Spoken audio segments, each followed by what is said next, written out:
let's go into noise and go live.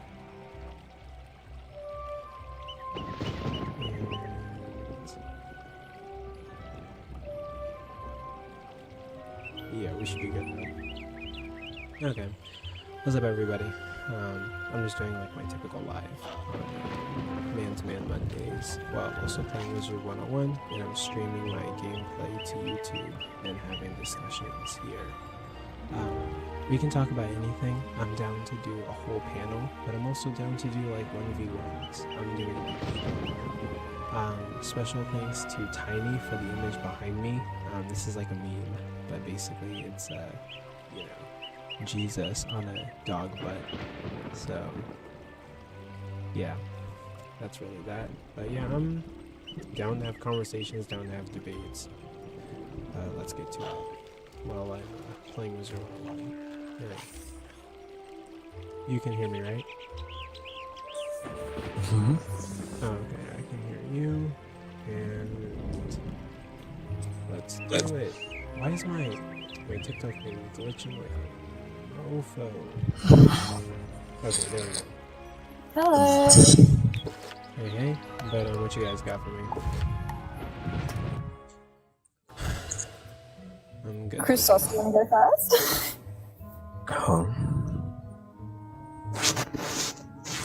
Oh yeah, I just kind of joined because I was bored. Okay. Feel free to stay up here. Usually, like, you know, the panel is gonna get more exciting as guests come through. Absolutely. Yeah, Can you you're explain? Could you explain divine hiddenness a bit more? Because I have an idea of what I think it is, obviously, because it's pretty logical. Divine hiddenness, divine hiding from humanity. I'm not a believer myself, but I just wanted to understand more about the idea of it. Yeah. So, okay, yeah, I'll give an explanation, and then let me check something on my audio real quick on YouTube.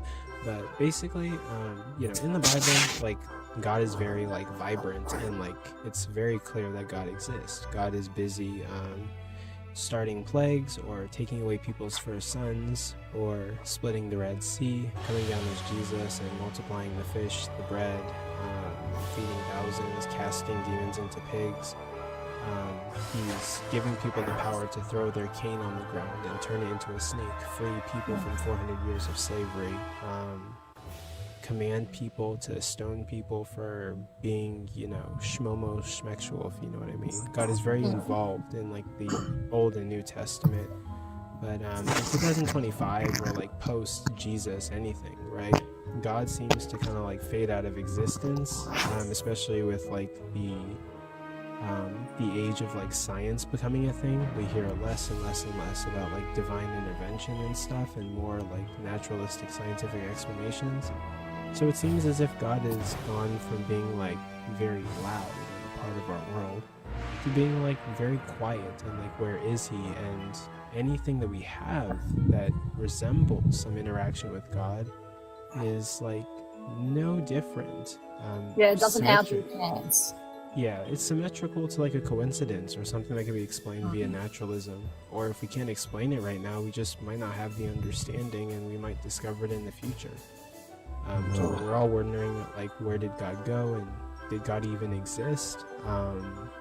It could just be that, like, people during the time of Jesus in the Old Testament, New Testament were coming up with all sorts of, like, religious stories in order to explain phenomenon. And maybe as we got smarter as a society, those stories and God's interactions, quote unquote, fade away and become less of explanations for why things happen. Yeah, absolutely. Well, see, here's what you don't understand is, at some point in human history, the camera was invented. And God is really camera shy. Anytime there's a miracle, there can't be any cameras around it to capture it. Yeah, God is hiding, doesn't want to be captured on camera, doesn't want to be recorded, but interestingly enough was totally okay with it during like the Old Testament and the New Testament time. You ever think God might be Bigfoot? God could be unorthodox Bigfoot. Yep. I mean, he doesn't shave his he doesn't shave his temples. He doesn't wear mixed fabrics, so. Here, let me check my audio on YouTube, and I'll be right with you guys.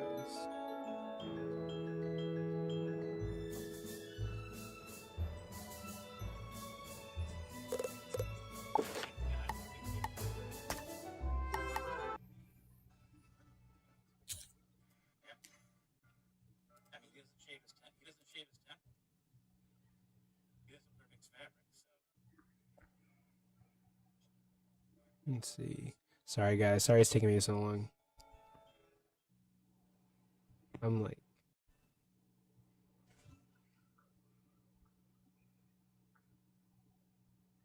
checking whether my audio. Oh, and there we go. I think that should be good. Personally, like I'm an agnostic, right? But whenever I've had this conversation with people, they brought up points that I think could have some validity to them. I was gonna like the main one I've heard two actually. Like one would be, I find this one a bit less like convincing, but the idea that we've actually been given like all the evidence we need, and that most people have either will accept God later in life or have rejected him or hardened their hearts or things of that nature, right? And like there's a verse in the Bible, I believe it's in Romans, I'm not 100% sure, but in which he says that like all the evidence they need to believe has been given, or something like. The second one would be that God doesn't actually require belief in him just because of like the biblical verse of the law has been inscribed in your heart, right? Like I think so, as long as you're a good person per se, then you don't actually need to believe in him. Those are the two main ones I've heard. Oh, I'd probably disagree with like the evidence has been like given to us. I think like in what way? Because like yeah, someone could argue like intelligent design, but I mean like that's very vague, right? Like God might have intelligently designed everything, but it also could be the case that God didn't, and like there's some kind of like naturalistic explanation for how everything came about. Like a And we different don't want to God. commit like a God of the gaps fallacy. um, Jesus's resurrection is highly contested. Jesus could have done literally like anything to prove his existence for all time, right? Like Jesus is God. He knows like everything. He has infinite wisdom, infinite knowledge. He could have come down on Earth and wrote like physics equations, or like given the key to cures for like certain diseases, and we would have recorded this for all time and known that like, oh my gosh, this really was God, and like you know, this guy was doing great things. But instead, what we've got is like he came down, he performed some party tricks, he unalived on the cross. I mean, even that's contested because we have mythicists, and we're not sure if he resurrected or not. Yeah, so I think that personally, when people say that there is enough evidence to believe, they may not be talking about like necessarily historical accounts, because I do agree these are highly contested, but I do think that like these biblical accounts, right? Like when people say there's enough evidence to believe, they may be more referencing to the fact that apostles were like unalived for their faith. Like the eyewitness accounts within the Bible having like being written at different times, like these like lining up with like minimal contradictions, which we would expect some slight contradictions within like historical text being accounted for at different times, like anyway. So it seems to track, but generally, what I think they're talking about is more of like I think more they're talking maybe like the moral presence, or like maybe some kind of spiritual presence, which I do believe has a lot less sway.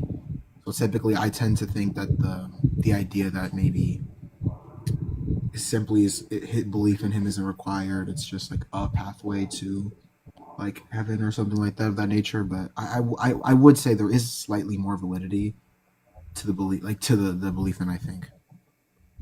Oh, okay. So you would say like the evidence is going to be I'm trying to like think about what you said. The evidence is going to be Testimonial? like yeah, parsimony or something like that. But even with that, yeah, like I don't know, the way that God decided to deliver His word is also a thing that I have a problem with. There's like a lot wrong with that. There are some contradictions I have in my notes in the Bible. A few of them might have been refuted, to be completely honest.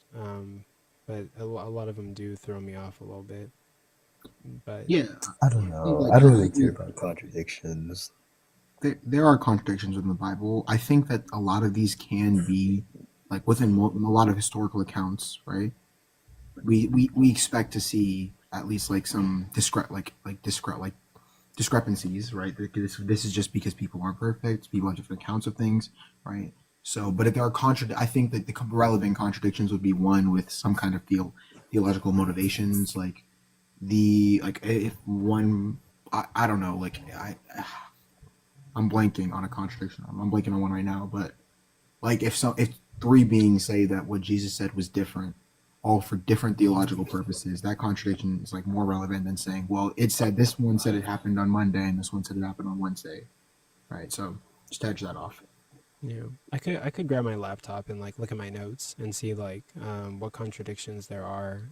I even have notes on I have notes on why I left Christianity. Like I have recorded text messages of the debates that I had that led to me leaving Christianity, and like I was taking notes on those. Um, but yeah, like wait, actually, there's a couple Christians on here. Do you guys? It sounds like some of you don't believe in like inerrancy when it comes to the Bible. Like, don't you think that a book written by God would have no mistakes, right? This is inspired by a divine author who has Well, infinite I think knowledge. that in itself is a contradiction in itself. Hmm. Anyways, so like, Um, I, how do I put this? So yeah, usually when we talk about like inerrancy, I always quote what Bart Ehrman said on the subject, which is that again, I think this presupposes what type of book God would write, because I mean, like for example, even early church fathers like Jerome said that they don't really care, like if the scriptures disagree on certain like minor historical things, but if they agree on everything that has to do with matters of faith and morals, then that's fine. Hmm. So like they don't have to agree on everything. They have to agree on basically things that have to do with faith and morality. That's what you're saying. Yeah, like I mean, like I don't know. I can kind of imagine like I don't know somebody interviewing the 12 disciples to like I don't know write some of the gospels, and maybe one of the disciples like misremembers something, and then they write that down, or they just don't care. Also, Okay. PRK is asking to come up. Oh, yeah, sure. I Can think you? that is one of my most favorite things about the scripture is this uh, this contemporaries.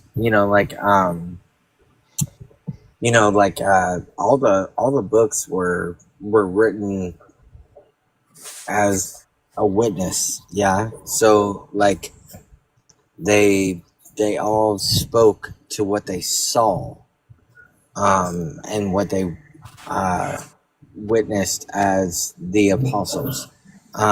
That doesn't necessarily make it true, but I would honestly rather believe in that than I would believe in the history of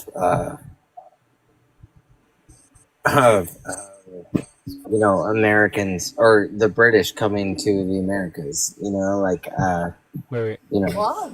wait. Let me pause you there. You'd rather believe in historical tales of like things that are beyond physics and science, like a god, like splitting red seas and like resurrecting from the dead. You'd rather believe that than the potential that we went to war with the British and no. Like Christopher Columbus. oh, like Christopher, like but those things are going to be backed by like, I mean, like if you were to ask me like, what do I know about Christopher Columbus, I'm not really going to be able to give you much, but I Well, would assume that those things are backed by like, So things that are empirical And what or do you mean by So today believe? I would just say this, right? Like we have these 7 letters by Paul that are like all historians agree Paul wrote these 7 letters, and the burden of proof is on the person to say he didn't because he autographed them, and all they're all internally consistent. There's wait, 13.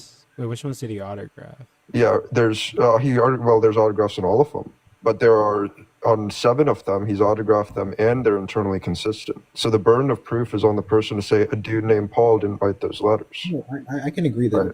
that dude. So, like in those letters, like he says that he meets up with James, the Lord's brother, and he persecutes the earliest church, and he knows Peter, and he documents disputes they have between each other. And he talks about the apostles also seeing Jesus. In Corinthians, he even says Peter and James have seen the Lord, like he had seen the Lord. So there's a lot of details we can reconstruct history with just Paul's letters, which we know he wrote. Like, Sir gave me a resource, and it says that literally.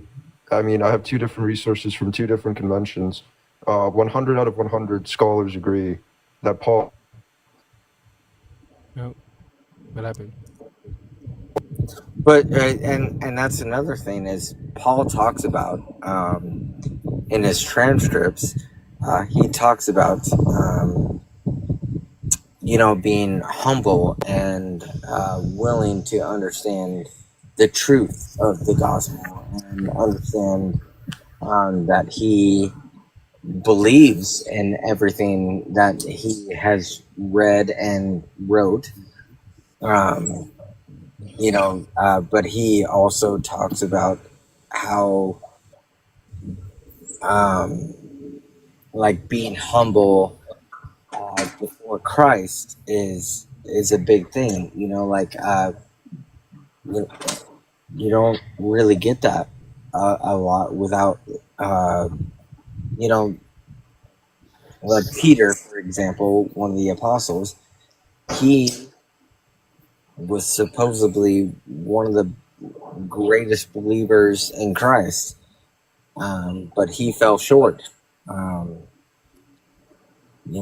I think it's just a really great example of how you can believe something but still Coco, fall can I ask short. a quick question? No, yeah, no, I got a question. I got a question for the theist, real quick. I swear I'll leave. I promise I'll leave.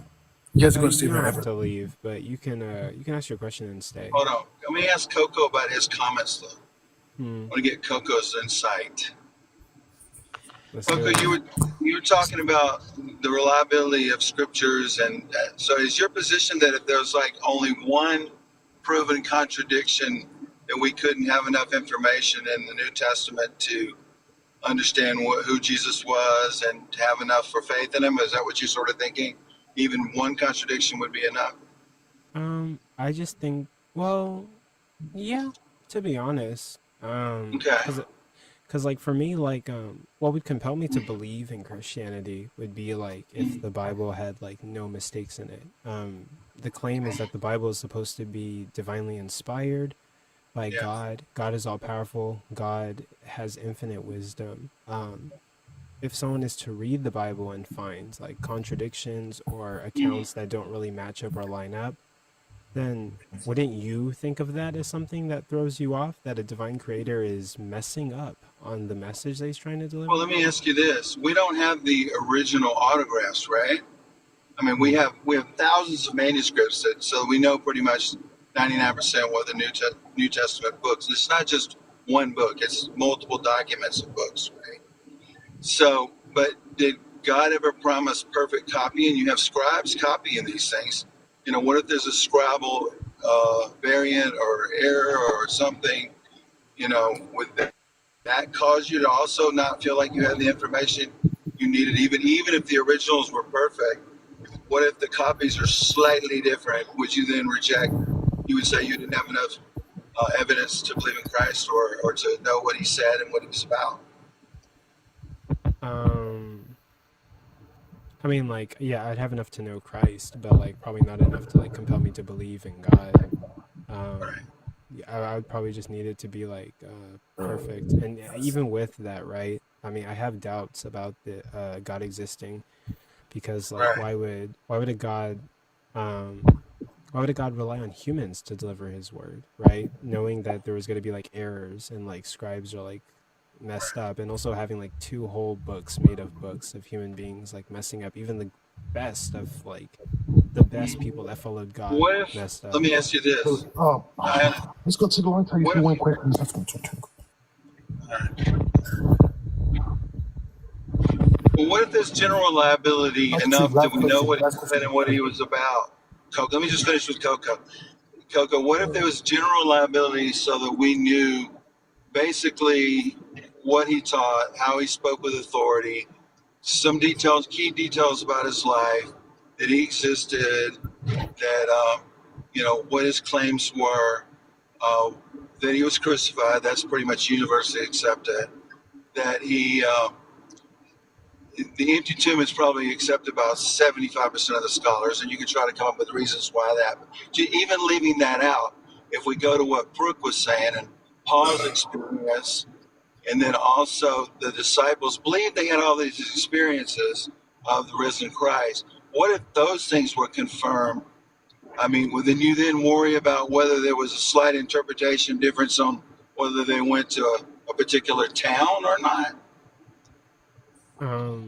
So if you're saying like everything is confirmed, we know 100% that Jesus rose from the dead. Every single thing in the Bible is confirmed, and there's just No, no, one no, no. contradiction. My point would be, if you have the key facts concerned or confirmed, and then is that enough for you to have? And the best explanation for those facts would be, yeah, gosh, he is resurrected, was resurrected. We got to deal with that. Do we really worry about some supposed error, over in the book of Jude or something? Mm, I mean, I'm trying to get at you. You got this all or nothing approach, it seems like. Whereas if we have, minimal facts approach, whatever, general liability, that the key facts that I mentioned, what Brooke said about Paul, um, the disciples, even skeptics like his brother James, that believed they saw appearances bodily of the risen Christ, that he was crucified. One of the things to take into consideration too, Coco, is in the first century, there's no punctuation, there's no quotation marks, things like that. And so there's different interpretations here. And there are a lot of the so-called contradictions, not really contradictions. Like if one gospel said there was two angels at the tomb and the other says one, then unless it says there's only one, it's not a contradiction. You have different perspectives that come up. But my whole point is, what level of reliability do you need to have on the key facts to have enough faith to believe is my question. hmm. Actually, a good question. I probably have to like take some time to think about it. I could give an answer right now, but my answer might change, like, or might not be truly They were reflective of what I different. think. But I would say like but like okay, so like you're saying like a lot of the minimal facts are like Well, confirmed, but like is yes, Jesus is almost like, universally. Yeah. but it would like the resurrection be part of that? No, Like no. Jesus. Resurrection would not be part of the confirmed facts. It would be, we would say that the resurrection is the best explanation for the confirmed facts, which would be crucifixion. We can add in burial and empty tomb, but even leaving that out, you just take crucifixion, right? It's got to die first. And then we have all the appearances to the disciples in different locations, geographies to skeptics, and then also what Brooks said about Paul, who had his own experience. It was persecuting Christians and responsible for their deaths. All of a sudden, he becomes like an apostle basically, and was responsible for taking Christianity to a lot of the non-Jewish world. And yet he was this rabbinic Jew. So the question is, what would be the best explanation for the facts that we can count on? And you can Oh, I guess I would say like as that. well. Making sure you're breaking up. You got to go down and come back up. Oh, I think you're breaking up a little bit.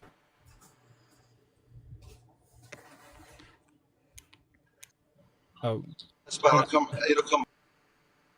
okay, but I guess like I'll say for me, like that probably wouldn't be enough for me to like believe that God exists, because okay, so like you don't have people who have seen, you didn't have people who saw the resurrection, but you have people who claim that like they saw appearances of Jesus post being crucified. I mean, we'd probably have to like examine those like quote unquote like appearances, and I mean like Paul, right? Like we can confirm that like he had an experience on the road to Damascus. But then like the reason I'm skeptical of Paul is that like he never met Jesus, never interacted with Jesus, claims to have seen Jesus or heard Jesus. And I'm Isn't just that kind of just like better? skeptical. Like no doubt he had an Wait, Christus experience, mentioned. but Wait, like I'm not sure about the legitimacy of that experience. That we'd have to examine the quality of that experience. But there's Um, something that led to it, right, in his life. I wonder what's the best explanation for why someone who was persecuting Christians would all of a sudden become a Christian, and he was a rabbinic Jew. well, I mean If like, like to well, my like the thing is Christus, like, Christus, wait. I'm next. oh wait, hold on. I actually kind of want to go down this thing with Doctor Truth for a little bit. I'm actually interested, actually. But the thing with Paul, right, is like, why would he convert to Christianity?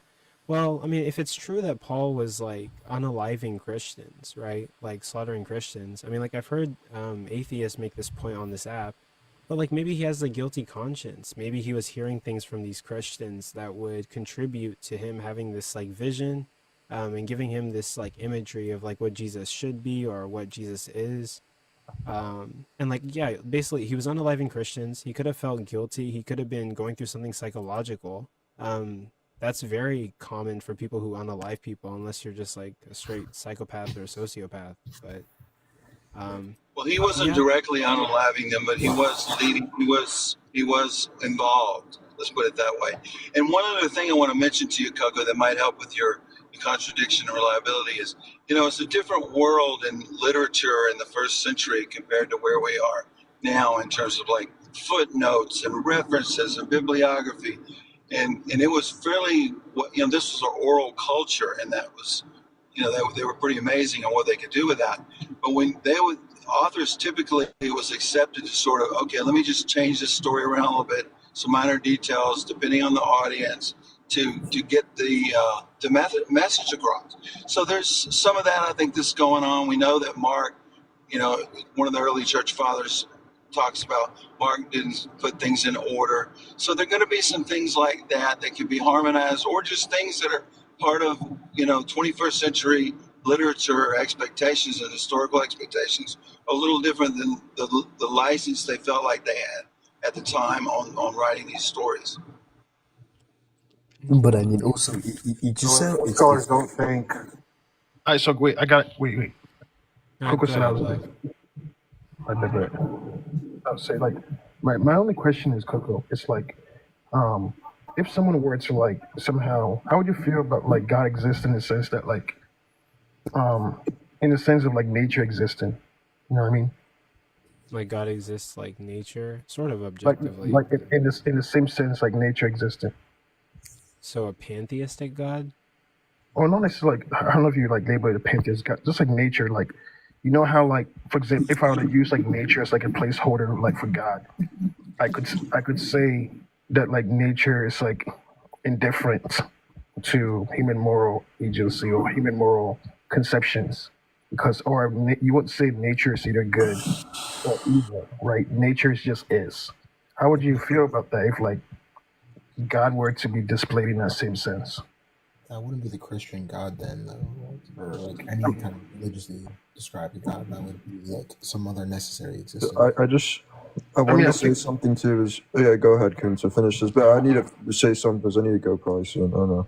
Well, yeah, yeah, but yeah, really because quick, I'm a little bit confused about like what you're saying. What are you saying per se? I guess like what I'm trying to say is like, for example, like in the Christian God, I mean, I guess like me personally, right? Like I'm not really like a big fan of like all the attributes like I presented to like um the nature like who God is. Because I mean, all we really get in the Bible is like God is spirit, and that's it. Like all of the other attributes like God walks or God talks, those are just all like human made, like anthropomorphic, like they're trying to anthropomorphize what God is. But I don't know if it necessarily necessitates whether God is exactly like that, you know? Are you talking about deism? I just wanted to say, You know what I mean, Coco? this Like, whole so how would grief, you feel about this whole grief-induced hallucination point that is brought up a lot doesn't make any sense because it? when Paul was persecuting these Christians, like he wasn't like unaliving them or whatever. Like I don't understand that. Like what would induce a grief-induced hallucination on Damascus? It's not like, there are records that he was unaliving them later, but it wasn't so extreme to where I would expect for him to have some type of hallucination where he's guilty about doing this to Christians. Then all of a sudden, he says in his own letter, like, God set me apart and I had this revelation from Christ and all this stuff. Yeah, the So, bereavement but also, like, bereavement is doesn't make applied to sense. the Oh my disciples, goodness, right? I want to get my point across. Yeah, but nobody's understanding your So, point. like, but also the thing is, No, like, it doesn't make any sense, Kunta. But the No, bereavement like, is applied to I disciples. was talking about deism, for example, and we could use deism for No, we Mister, were on nobody point, bro. cares. You completely shifted the point, dude. And we were Oh, I really did. talking about No, he Trying was to done. focus on completely Coco's different. concerns If I could and respond Coco's to Yeah, feelings about it. there's like a lot going on right now. yeah. Coco, can we just stay with the Paul's letters for now instead of this Kunta stuff? I am trying to I do have to be fair to everybody. It's not like a one person show. I'm trying to grasp Kunta's point. But like Kunta, it seems like you're describing like it sounds like pantheism to me. But like, give it one more go. But Is it just the idea that there is a god or a creator who's an agent, but it's just indifferent to like any kind of the No, affairs? dude, he's not saying that. And I don't want to even pull up that can of worms. We're talking about something. IDK is tracking, right? So, like, you know how, like, atheists would, like, be concerned about some sort of moral duty that God could hold, right? Like, whether if God is good or if God is not good. Like, let's just say God is good, for example. If God is good, that's like applying some sort of human moral agency or conception to a God that we can't inherently conceptualize because he's beyond our limitations, right? And I would say this, like, if I were to just say, you know what, like, if my response to that would be, I think God would just be God without being concerned about whether if God is good or not good. Right. You know what I mean? Like whether God No. I whether understand. God would be concerned whether God would be concerned whether God is like not He evil would. or good. Oh, I okay. sure- Good point. Good point. That's a whole other discussion, though, about God's Just say, character. guys, just say good point. Could Because I just, think like, there's just extra baggage that it just gets you guys into trouble all the time. Could I just like quickly? I'll quickly respond. We can go back to Paul's letters. I understand the implications of this. This would essentially just mean that God's existence is nothing more than just an explanation to how the universe like came to be, right? Like any kind of religious scriptures would almost become like meaningless if God is indifferent to any kind of our actions or like that. Also, I think when people say morality stems from God, all they're saying is God has preferences and that God's preferences are superior or like right when it comes to ours, so they ought be morality, right? And that's what like the idea of objective morality comes from. But I think the implications of this, like they map on pretty well to our worldview. Like a deism could absolutely be true, and like all the beliefs I hold are still true. It just would essentially become irrelevant in these kind of conversations because it would just mean that God has no moral implications. There's no like that if God is indifferent to our actions, the idea of like any kind of the religions that we've seen essentially become like useless. Like there's no point to trying to find out what's objectively right and wrong if God is simply indifferent. There was So just- contradictions in what he said, but why That don't we wouldn't get back to even make resurrection? morality objective. So basically, That wouldn't even make morality asking me if I objective if it was indexed to God's preferences. I agree. Morality, so objective morality with a God is like incoherent. I agree. Well, I'm saying anyways- this is what people consider to be objective morality. It's Well, incoherent. We can use arguments to get back to God's, character and nature and moral perfection. And to me, it's not morally perfect to not care about whether you're good or not. So it just seems like it's contradictory. We're saying But he's not. why don't we get back to the documents now, the source here? Wait, hold on. Is the question just would I believe in a deistic God? Like, would this explain It's the not a existence question, Coco. He's, Oh, it was just a point. he's just yapping. I guess like I guess the question is, why do some atheists express like anger Poe doesn't at a listen. God as if he exists, even though they claim he doesn't, especially when bad things happen? That's really the question But weren't we right in the middle of a Okay, discussion, Kunta, I about got that. I New got that. Testament documents, No, and you he took got us it. into that? He Why got would it. you derail us like that? No, I That's mean, what you I did. didn't. You were done. No, Derailed we us, dude. weren't. We weren't even close to We were right done. in the middle of discussing No, the resurrection Sir evidence, and you just said, came up. "Let's Here, talk Coco, You about derailed the whole let's he talk said, about conversation. nature and animism or so." Who knows? no, that's I not mean, enemies. I'm totally down to do You it. did talk about animism, but it just totally Why derailed do the people process. even I mean, listen? I'm I'm sorry, I down to don't do even know why it. people let Kuntz on panels. Wait, It's just something that's been in my heart. I want to get this across. Because I love Kunta. Kunta is pretty cool. Kota is the ultimate paradox because everything he says is totally contradictory, but he loves it. no, the It's question is, contradictory. it just been in my heart because, like, I listen a lot. So, Coco, does that make sense? Like, why do some atheists express anger at God? Let's see if he exists, even though they claim he doesn't, especially when bad things happen. So, like, when, for example, if we were to use natural disasters as like as a placeholder, right? Yeah. That is just, I mean, I'm sure you wouldn't say that is just what nature is doing, right? If a theist were to say, you know what, like it sucks that whatever this nature is doing to me is bad, but you guys would say that is just what nature does. Why can't, like, for example, a theist What the posit fuck? that I is mean, just that's what what I God does? say. It's because God's an agent. That's what God, just God God has. does. You know what I mean? It's because God's Um. an agent, right? Like we wouldn't say a I think tiger is we've got to. responsible. We Coco, wouldn't does say that Yeah. like make sense? Yeah. we Let wouldn't say. me. Yeah. No, nothing you're saying makes any sense. Wait. It does. Coco I could got probably Coco answer Your gets this. point it. makes You're sense, literally but it's just like yapping.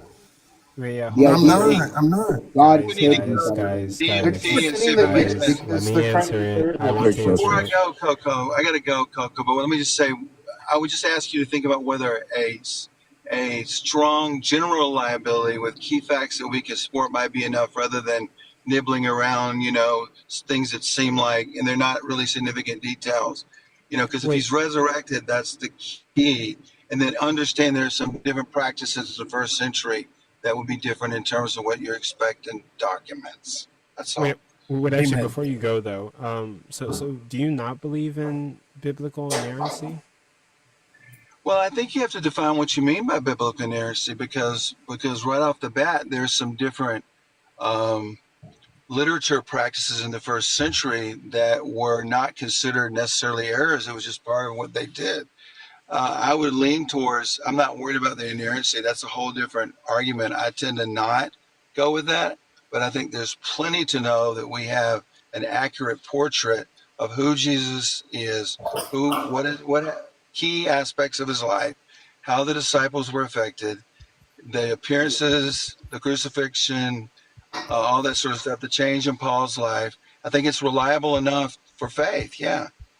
But like, don't you ever wonder that like God is all powerful and like he's inspiring this text.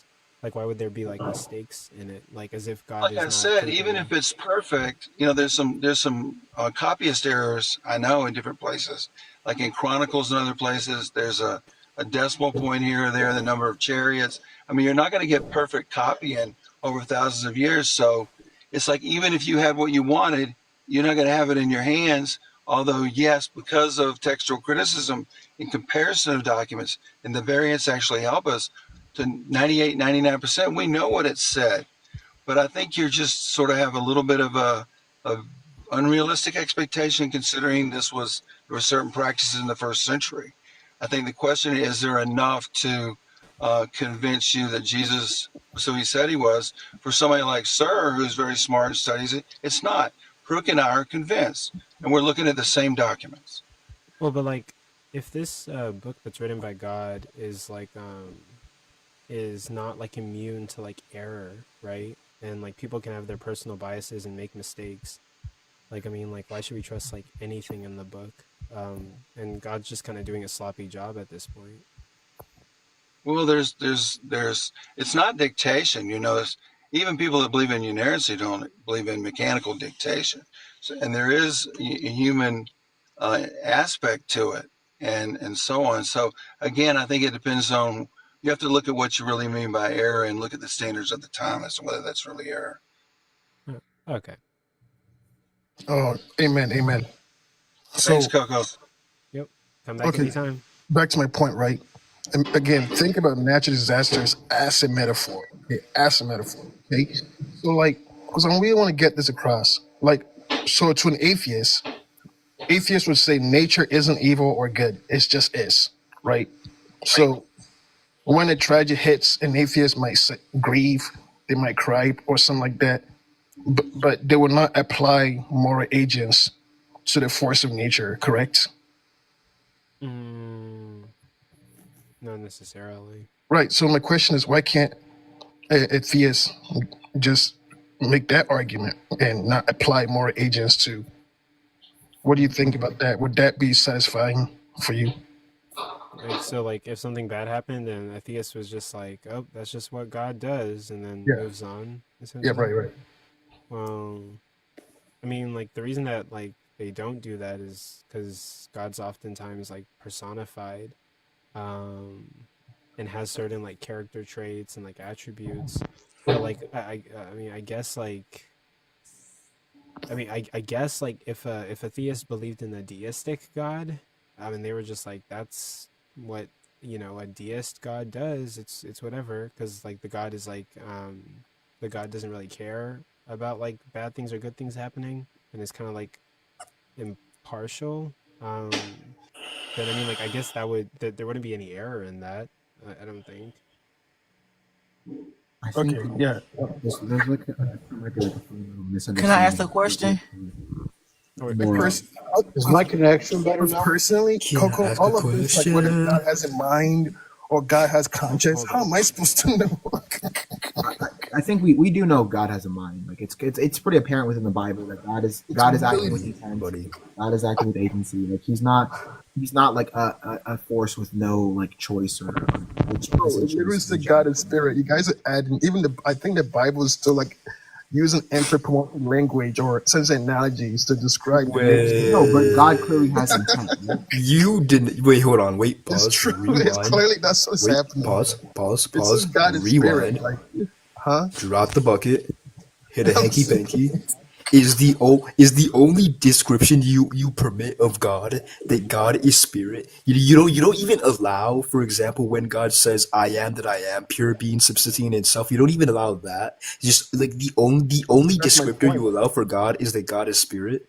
Yeah, that's my point. That's it. I am that I am. Why? God can be a spirit and be a mind within like a nation. Those aren't mutually exclusive. How am I supposed to know that? No, I think like if a being has intent and a being has agency. Like, You know which what? is definitely How about true. this? Okay, I'll read How am I supposed to read know? buddy. John Duns Scotus already helped us with that. Like I think 700 years ago, buddy. I promised you. DM me, buddy. Glasses on. I'll recommend you some works. It's gonna be. Oh, I thought Coco was about to put on some sunglasses. Well, Oh, I can. My eyes are hurting. I think they're different. Personally, I seriously don't think you can send me some sources. I'll look into it, but the more I think the atheists have really got me thinking, bro. Like, and just looking back, like this, what have got consciousness, awareness, intention, desires. Like, how am I supposed to know if God has all of this? Yeah, Like, hey, shh. Hey, necessary. it's gonna be okay. It's gonna be okay. It's like if God is unconscious, then everything. If God is like is just like an unconscious brute fact, like or a physical law, right? There's no mind there. There's no intent. There's no agency. Like almost all of Christianity just becomes like why is this brute law enforcing morality? Why? Yeah, then God just becomes a demonstrable mechanism. Like God is engaged. God even clearly engages in abstracts, like the idea of morality. Like this is wrong. This is right. Right. Like this. These are all things that are like mind dependent. It's established God has a mind. But if you're saying if there's a difference between he's indifferent and saying that he just is, right? Like everything he does just is. So we can apply moral terms to a being that's indifferent. We can't do it to a storm. for sure, though. What about this question then? I got a question Can for we God. can we know for If sure? God made Like, you anyone, can't. It's not like you can, like. But my question, it's not like you can. Wait. My question is not like you can dissect God in the lab, right? It's not like if God wants to be known, then we can know God. Like someone you love. Like, how is this possible? Like, can you really dissect God like this to know what the God has in mind? I think God would have the ability. Yes, 100%. Yes, we can. If you're just asking if we can figure out if God has a mind, yes. But if you're asking if we could like find a physical form of God, maybe not. But there's other ways that God could have made himself known to people if we're talking like divine hiddenness. Yeah. Anyways, on the topic of divine hiddenness, well, I don't know if it's like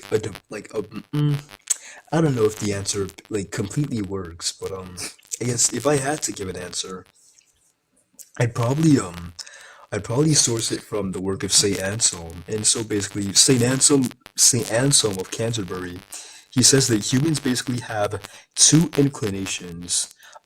A an inclination towards happiness, which is somebody's own self-interest, and an inclination towards justice, which is basically to want the good in and of itself and for its own sake. So I guess the way I would look at it is because is that when we're made immediately aware of the existence of God, these two things kind of collapse into each other, and so like a simple so I guess a simple person or somebody who's not virtuous will only see will kind of collapse an inclination towards justice and an inclination towards pleasure in a way where they only aspire to justice for the sake of their own self-interest, whereas the virtuous person will will incline prime will put the inclination towards justice, that is to will the good in and of itself and for its own sake, over their own self-interest. But with the existence of God, these things are kind of reconciled, and to will the good in and of itself and for its own self-interest is to will your own interest as well.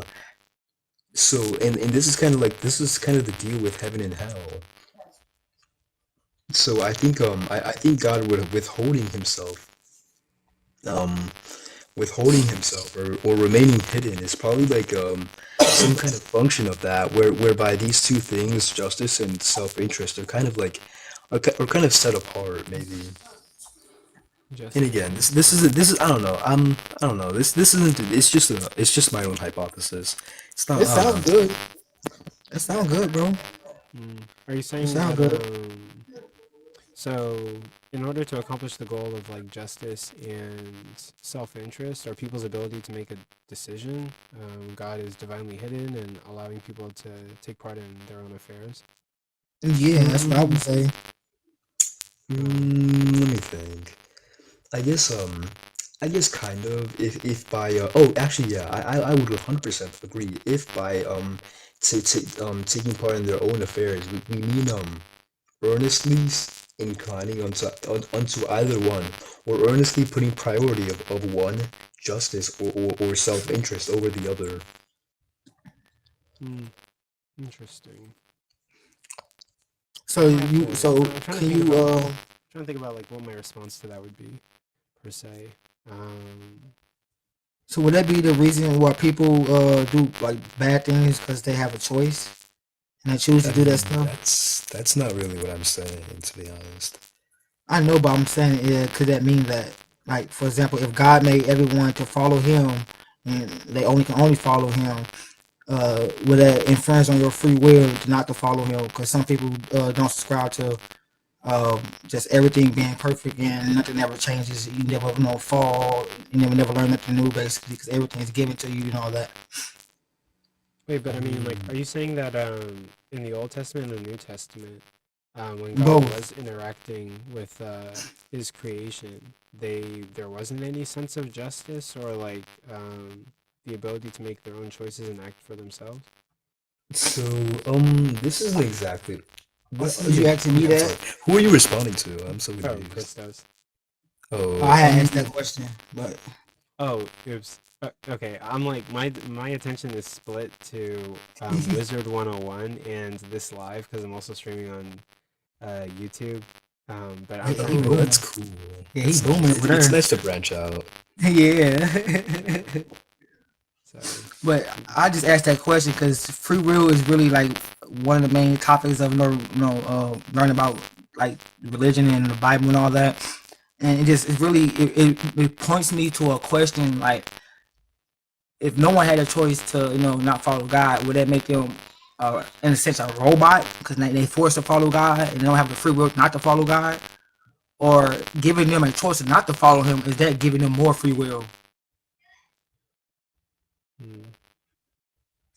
That's the question that comes to me.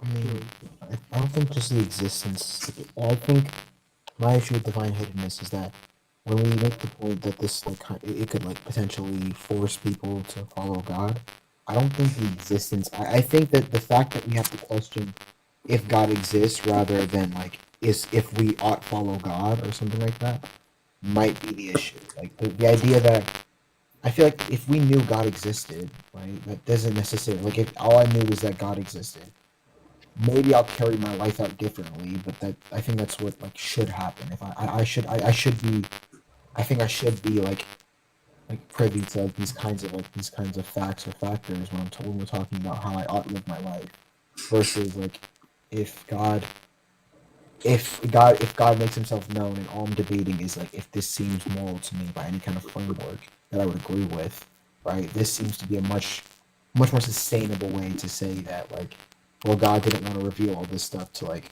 because he wanted to hold us he wanted to still give us free will to choose to believe in him, like his moral character rather than his existence. Also, really quick, I have to say this. PRK, are you there?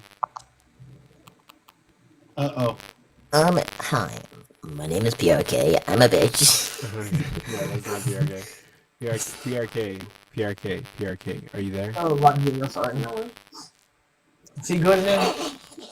Rosie, you want to put game there? I want to put game. Oh, okay. Yeah, I'll probably DM him later. It's just his debate with Slim. Slim is wanting to do a 2v2, so PRK needs to get like a partner. That's the only thing. What's the debate going to be about? Is Jesus God? Yeah, like was Jesus God? PRK has PRK has a view that Jesus was not God. He was just. Oh yeah, well that sucks. I think getting into an interesting, really interesting question. But it's gonna be I was gonna get my laptop to see what the topics were for the debates, but I remember it. It's gonna be is Jesus God and is the Trinity true? Because PRK also has problems with the Trinity. I mean, if Jesus isn't God, could the Trinity still be true? No. That's fundamentally antithetical to the Trinity. Exactly, yeah. But I am going to say some shit just to talk some shit. If you schedule a 1v1 and then change to a 2v2, that tells me that you don't think you can win.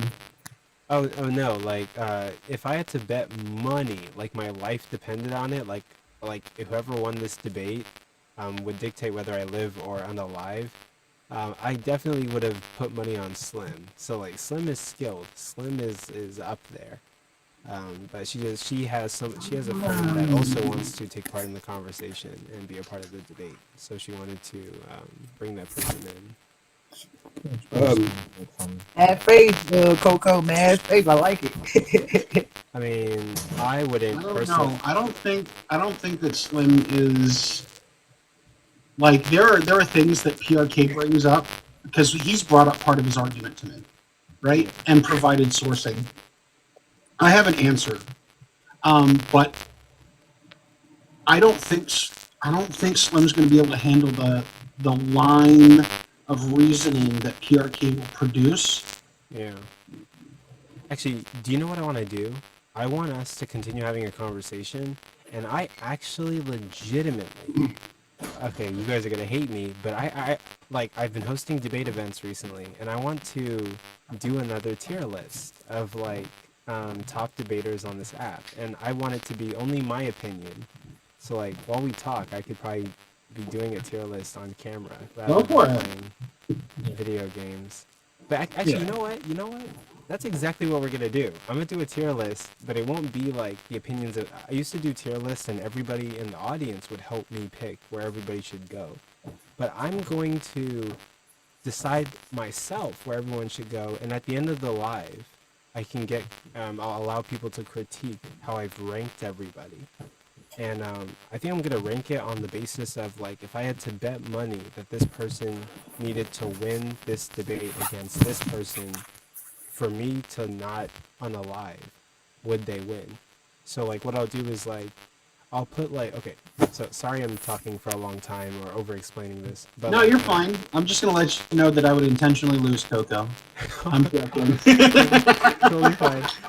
But no, like, so basically what I'm gonna do is I'm gonna put like, let's say for example I put J Rob on the chart, right? And the next person I have is Shark, right? I'm going to rank Shark as if like, hey, if he's going to debate J Rob, um, would J Rob win or would Shark win, and who would I put my life in their hands, right? And like you slowly, like, you know, by doing that, you know, the next person debating the last person, you can sort of put people in line and see like it's a ladder from like bad Yep. debater to like good debater. Who would I bet? No, what you should do, is set up a March Madness like style like debate tree where you gotta like, and so like you make your projection, like you list all of your favorite debaters and just put them in a random shuffle, right? And then who you think would win in those debates down to like the final four. Okay. Or, I think that would be hilarious because then you could schedule your debates that way, and we could bet on debates.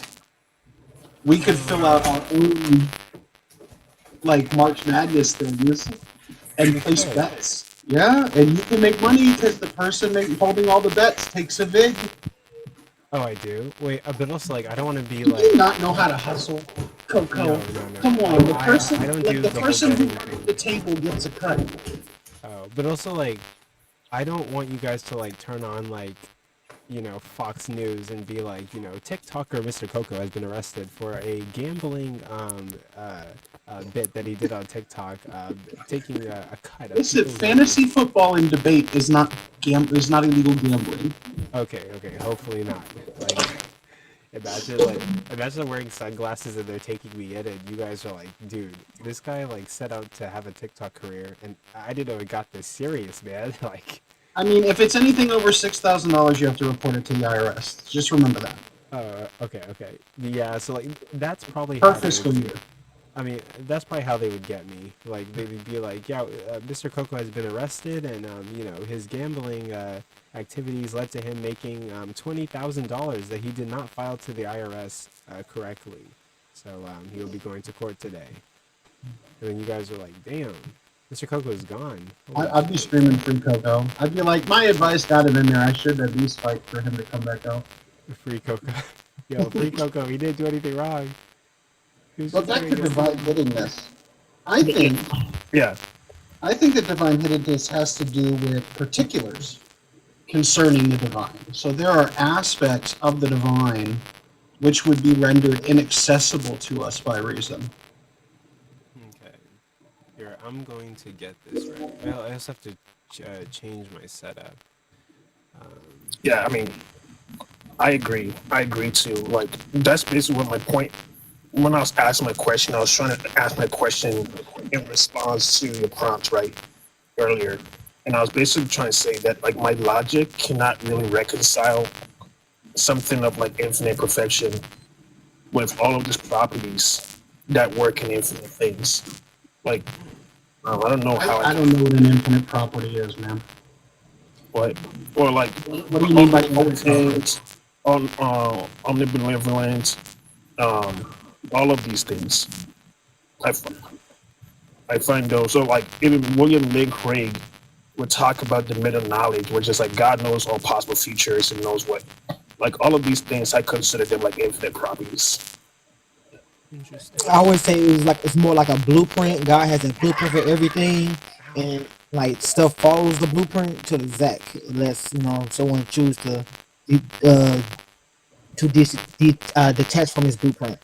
Well, like, Kunta, to push back, like, even if I grant you something like, and this is just for the sake of debate, because I think everybody else here is like a theist.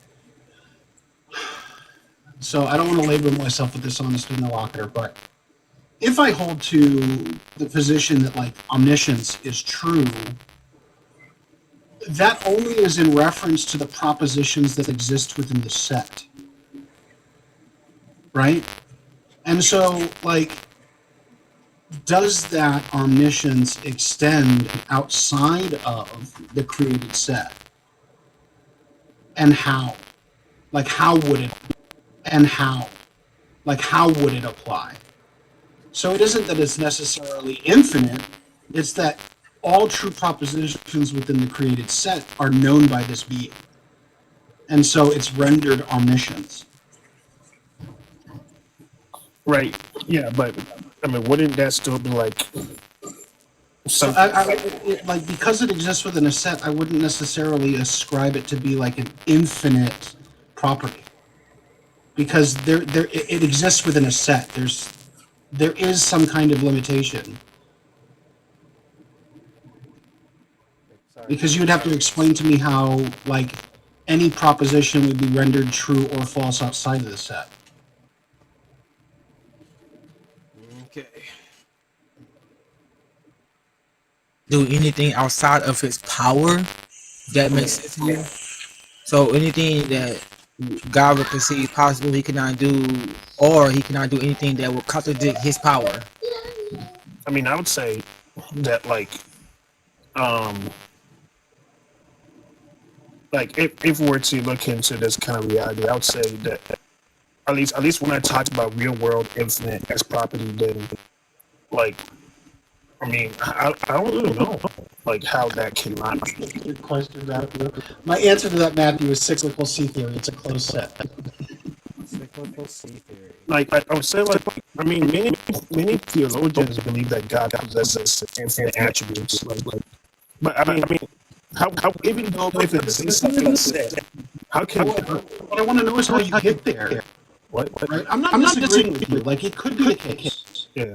These infinite properties do indeed exist in some fashion. Like that infinity can exist in some semblance of reality, right? Right. Yeah. But I need something that gives explanatory power to it other than I don't necessarily. I don't think. Yeah. No, wait. I think this is infinite properties are problematic. That's kind of like I'm not arguing for it. Does that make sense? I think that's where I'm coming from. I don't find why we just to me whenever I guess why I'm saying problematic because like it every time I'm trying to like argue for some infinite property, it puts me in this kind of like Tower of Babel kind of mentality. You know what I mean? Like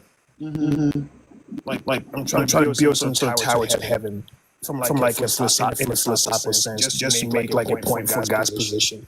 Well, that's why I would say, like in theology, we don't use the term infinite properties. We use the term maximal properties because God is maximally potent within the creative order. Within the set of creation, God is all-knowing and has maximal knowledge within the set. God is all ever-present within the set as they are like indistinguishable by a degree within the set. And so we use maximal language. We don't use infinite language. So from your point of view, like you are reducing it to the simplest explanation, right? Yeah, like you have to like that's why I'm like if you're going to present an infinite set, you would have to give explanatory power to how that extends outside of the set. Right. So what do you mean? Like, do you mean like I know, Matthew. but I'm just pushing the conversation. Are you saying like things that are separate from the set itself? Well, like we would posit that God exists independent of the set that we know that is existence, right? But how do you infer the omni properties that apply to the set outside of it? That would be my question if I was an atheist and I was granting you the omni properties. I could place a limitation on the omni properties by saying that they only exist within the set. And you would have to explain to me how they exist outside of it. What limitation would you say? That all true propositions only exist within a set of propositions. And so knowledge therein is limited to the set. You have knowledge of all propositions, so you have omni knowledge. But it is in reference to the set. Nothing else. I don't know if I'm out of line here, but can I jump in on this? There. Say it again. What did he say? I don't know if I'm out of line, but can I jump in on this? Yeah, you can reclaim your time at any moment. I don't mind being interrupted. Alfred would just say so. No. I've been sitting here and I've had a lot of thoughts, and I think this is a good time for me to jump in. If I understand correctly, this might help. So in my hypothesis in theology, so individually we're made up of cells, and then the cells are made up of quarks, etc. So they're all individual things, right? Do you follow me so far? Mm-hmm. Okay, so they're all individual things. But so am I as like a body, and I operate like all of these cells. So, but they're all individual as well. So whatever energy and power, which I would define as nature, which that's how I quantify and qualify God as nature. I remember that energy would be the outside, although like as a whole operating outside, although it's all individual bits. There can be. Like you can see it just in the human body itself. There's individual things that have their own like life, even if you would, and then there's the human. So God, which would be nature, which controls all things, which sets all the laws in motion, could absolutely operate outside of it, but also be part of it all. I'm laughing at you. I'm fucking laughing at Coco's. I don't know if I articulated that well. Sometimes I do have difficulty articulating. No, you're good. I'm not laughing at you. Yeah, you're good. So I'm laughing at Coco. Yeah, Landry, I think that makes sense. But and I think that would be like a pantheistic kind of reflection of what I was. There's a touch of pantheism, which I've never looked into pantheism until someone called me one. That is, there is a pantheistic twist to my hypothesis so far at 43 as to the nature of God, which is nature, in my opinion, and the quantification, qualification, and there is an intelligent creator behind all this. And how do we have an individual outside of it? Like the question that I can't read very well my vision. You can just call me Tim. Tim, that as Tim was proposing a minute ago, like that's kind of the missing part. And that's my best explanation of through I guess an analogy of the body. I mean, everything kind of repeats itself as you go out too, right? Everything's part of a bigger whole.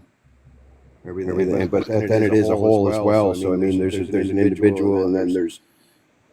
But yeah, I think it demonstrates it well. Could there be like a symmetry breaker, like between positive theology? Positive theology, like negative theology. What do you mean by that? So like by positive theology, it tends to describe what God is. Like negative theology would describe what God is not. God isn't. Oh yeah.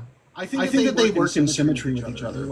I think in order for there to be a God, as we're describing, like creator of all, there can't be a negative aspect because it's all encompassing basically. So how could it be what it's not? I mean, I guess it could be the which recently we've discovered that doesn't exist, like the space. There's no actual space with nothing. But yeah, the space that's nothing out in space. Like what would God not be?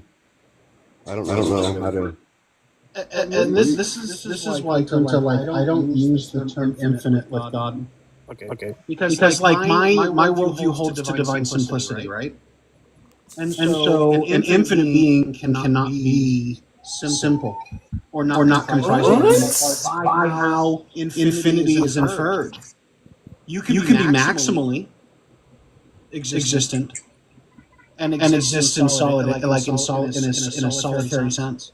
But to be infinite is to include the application of multiple things in its totality. That makes sense. My interpretation of what y'all saying is basically it's like being in disconnection from God is like the outside is reaching outside of God's energy or power, what he can do. But I would say that God is both infinite and I think I forgot the other thing someone said. He's infinite. Why? Because you learn that people that does not follow God, that choose not to accept the infiniteness of God, they still have a choice to be with Him, even though being without Him equals no life. She So personally, infinite He still extends beyond like unalive meant if I can say that word. I can I don't think you have a choice semantic in that. content, right? So just because another philosopher says, in explaining divine simplicity, it includes this like type of infinitism. My semantical conceptualization of what infinity entails can be different from a philosopher, and that's why I use the term maximal, and it's why I explain why I use the term maximal over infinite, because it's my semantic preference. I believe it communicates more succinctly this nature as opposed to using a term that can be interpolated to mean many things.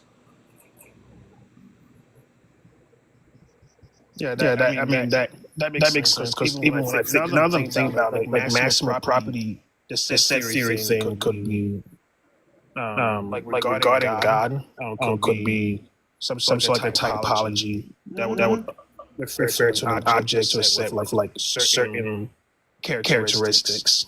Yeah, that is interesting for the philosophy and theology, I guess. Some sort of ontological argument, right? It deals with ontology. Like for me, ontology only deals with whether something is or isn't. Yeah. Everything else, any other property is inferred and induced. Like it exists. What the fuck is it? And then we explain what it is. Yeah. That makes sense. I get that. That's why I'll say things like theism doesn't make any predictions or have any entailments as to what it is, only that it exists. And atheism stands in opposition where it says it doesn't exist because things that don't exist don't exist. By the way, I do want to say this to everybody. If there is a debater that you think I should rank, feel free to tell me so I can grab their picture off of TikTok and put them where I think they should be. I'm forming my own personal list on how I view everybody debate-wise. Just put me at S2, I guess. Just do it, I guess. We might see you up there. We might. Put me in dog shit. Put me in dog shit. But Coco, Yeah. this is your opinion. Okay, yeah, it is. It's your opinion. Fuck everybody else's opinion. Right? Because you might place like Ian in a very top tier. I personally would not. Yeah. So You might place Parker and Dean top tier because you have a semantic preference to the way they provide information. Yeah, you did set out to make this your list, like your personal list. So, like if there's a tier below interactive, let's see it, I wanted to answer Landry's question about like negative theology. Like Landry, whenever I think about negative theology, I'm more or less concerned about like rather seem like God is good. Like negative theology would assume that God is not evil or God it's not good. Rather God is beyond good and evil. Okay. Yeah. I would say that. That's what I would say is God is evil and good. God set the evil and good in motion. And as for like God's will, as people would say, you have no choice but to follow God's will, whether you do good or evil, whatever you do, because all of those laws and and limitations and variables were already all set there to begin with. So, yeah, you have no choice but to follow God's will, but we do have some sort of consciousness and individuality that we can. I think that I actually think of a purpose that we're here to like why we've evolved to what we are is to study everything about the earth, expand knowledge, and make things better, faster, stronger, new, easier, novelty basically, novelty, and not in the sense of like a novelty item, like as in new, and to expand life and to extend life even, especially human life and intelligence and understanding of everything that is in the universe and everything that is nature, which is God. That's my take. Some early church fathers like Dionysius, the Areophagite, I'm pronouncing his name right, or Origin example. Like they would posit some sort of like a cloud of like unknowing, which is like a mystical approach to God, where God's true nature is like beyond like human understanding, and then like if Orthodox theology. Everyone agrees with this, though. Everyone agrees that God's essence is unknowable. Yeah. Definitely. Hear what you guys are saying. Well, it's not necessarily that God's essence. His essence can't be comprehended. Like it can't be create. Like for example, omnipotence, omnipresence, omniscient, omniloving, omniforgiving. Like these are qualities or traits of the Most High God. You know, is that not like part of Him, or are they like separate from Him? I would say it could be separate. And this is where like Kunta's talking about negative theology comes into play, right? Because like we can create a distinction between that which is divine and that which is obviously not. Like I am not God. My knowledge is ridiculously limited in comparison to knowing all true propositions. Right? I might know one or two true propositions, but that's about it. And those true propositions are that which exists, and that which doesn't. Like those are the two that I'm most certain of in terms to propositions and their truth values. And so we can create a distinction in essence, but there are particulars that we cannot ascertain because of our limitation. And that's what I would invoke as a divine hiddenness. Is that there are particulars towards God's nature that are like we can in a general sense go, no, that's absolutely divine through negation.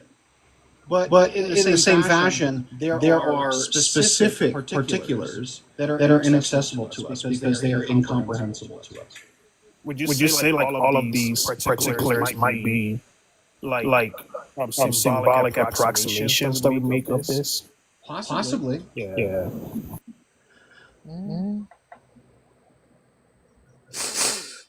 Well, I've been my personal not personal, but what I've been studying when it comes to like religion and the Bible. I came across this guy named Aaron Abke. If anyone aware of him, are y'all aware of him? I gotta be honest with you, my guy. I don't read a lot of other people. Okay. What I do is I go, all right, here is a set of axioms we can all agree on. I'm going to apply those axioms to how I reason the text. And if someone can give a feeder towards my reasoning, I'm happy for it. And if they can't, they can't. I heard axiom before. I forgot the meaning of it, but can you define the axiom again? Axiom is something that is necessarily the case, right? So like an apple is not an orange. That's using the law of identity. To say that an apple is an orange would be a contradiction, which goes against the axiom of non-contradiction. So will this be an axiom? If I have an image, if I show you an image, and I show you a turtle, and I show you an animal that's an image of a turtle, I saw you an image of an animal that's in the image of a turtle. Is that image the turtle itself, or is it both the turtle itself and not the turtle? It's just an image. It's just a facsimile of the turtle. Just like my view towards the biblical text is through the definition of inspiration. Right. The text itself is not the object. It's just giving you a description of the object. Mm-hmm. So it's like it's not the rose. We can all agree that a rose necessarily exists. But this text is just a painting of the rose, which isn't the rose itself. It's just an opinion on it. Would that be an axiom? No, that's my opinion. So it wouldn't be an axiom. Okay. No, like I said, an axiom is like it's something that is necessarily the case. Now, I can be wrong in my assertion. So that's right. That's what I'm saying. They would make an axiom then, because you could be wrong, because it's not necessarily the true answer or the true case. Yeah. So like that would like I'm pretty sure you're making a category error, but that's okay. You like things really simplified, and I mean, y'all might laugh at this, but I kind of define the nature of God myself, like as in it's God. God's nature is the pursuit of perfection and truth, and like the truth of knowledge, like perfection of knowledge and perfection entirely through processes that it is set forth. And it's I mean, you could further expand it, that's to simplify it. It does so by using the energy to manifest matter in a form, to have a consciousness like a human consciousness in order to have this progress and happen, including of course the Big Bang right up through to evolution. That's all evidence of kind of what I just said, I believe. What do you think? Definitely. I think we all have presuppositional preferences. And there isn't necessarily anything wrong with having a presuppositional preference, so long as you can explain it. I mean, that would be true only if someone like can accept what you explain it to them. You feel me? If I explain, if you ask me, is God real, and I give you the best evidence for it, that I would, like most people would agree that was evidence, but you don't agree as evidence because you don't see it as evidence. Well, I would add, like my response would be like, what do you mean by real? Like real because like a concept, an abstraction, can be real as is like. It's something that is thought of and communicated between individuals. So the concept is real. So like, what do you mean when you say that? Like, is God real? Like you literally go like right now, if God was truly real, you would pick up the phone and call him. Like, hey God, look, I need this, or I need help with this. Show me the way to this. That's how real I'm talking about. Well, with that question, it's impossible to answer if you can't define God. If you say is God real, without defining God, which is the problem, you have to quantify and qualify God. What is God in order to answer that question? Yeah, because you want to answer it like conceptually, sure. And I believe one thing all at the same time. Well, because I believe concepts are real, right? And in my opinion, I've quantified and qualified God by calling God nature, the forces of nature. I quantify God as life. I think God is like life itself, and like if you don't sell God, it's not necessarily like He's gonna send you to hell or something like that. If you don't sell God, you accept life essentially. You just lose life, your life essence slowly, and you basically become more and more prone to being in this disconnection from God. Then once you get in that disconnection from God, you are in complete sin, and like. But some people might be considered like the devil or the demiurge or something like that, or Satanist. Yeah, I don't want to be that way. Personally, I don't think we're important in the picture of God in the sense of like to bring to heaven or hell for us. I do believe that our energy will transform into something else. I don't know what it is, but that doesn't mean that there's no God if there's no heaven or hell. Personally, I think that heaven and hell was created in order for there to be consequence when they come up with laws and morality based on their gods. Really quick, pause for a breather, everyone. Sorry, consequence and reward. I need some Christians to add to my list of who I have to debate to get to the top. That's what this has become. But also, I'm still ranking people based on my personal opinion. But any suggestions or questions on this? I would consider myself a Christian, but I'm not really good at debating unless I have like a screen to pull up my evidence on. You use notes. That's what I use. I use notes. I don't have a laptop. I had one, but my laptop was recently destroyed. My books that I be having, and like if I buy a book or whatever, or just like research it on like scholarships throughout the world, look up scholarship works, different type of scholarship, different people, and that's how I get my information. Well, okay. I'm actually okay. When I'm finished with this list, I'm actually going to be very happy because I think I'm ranking these like pretty accurately based off of like what my opinion is and like what I've seen on this app. This is going to be a very accurate list, actually. Not great. I'll be 100%. Like, I don't consider myself a great debater, but I'm not particularly like impressed by other religious debaters on TikTok. Particularly in the Christian sphere. Because like there's so many presuppositional preferences that they labor. Like by the time you debate them, if they're presuppositional, they've already made you concede so many nodal scopes that you've already lost for the most part.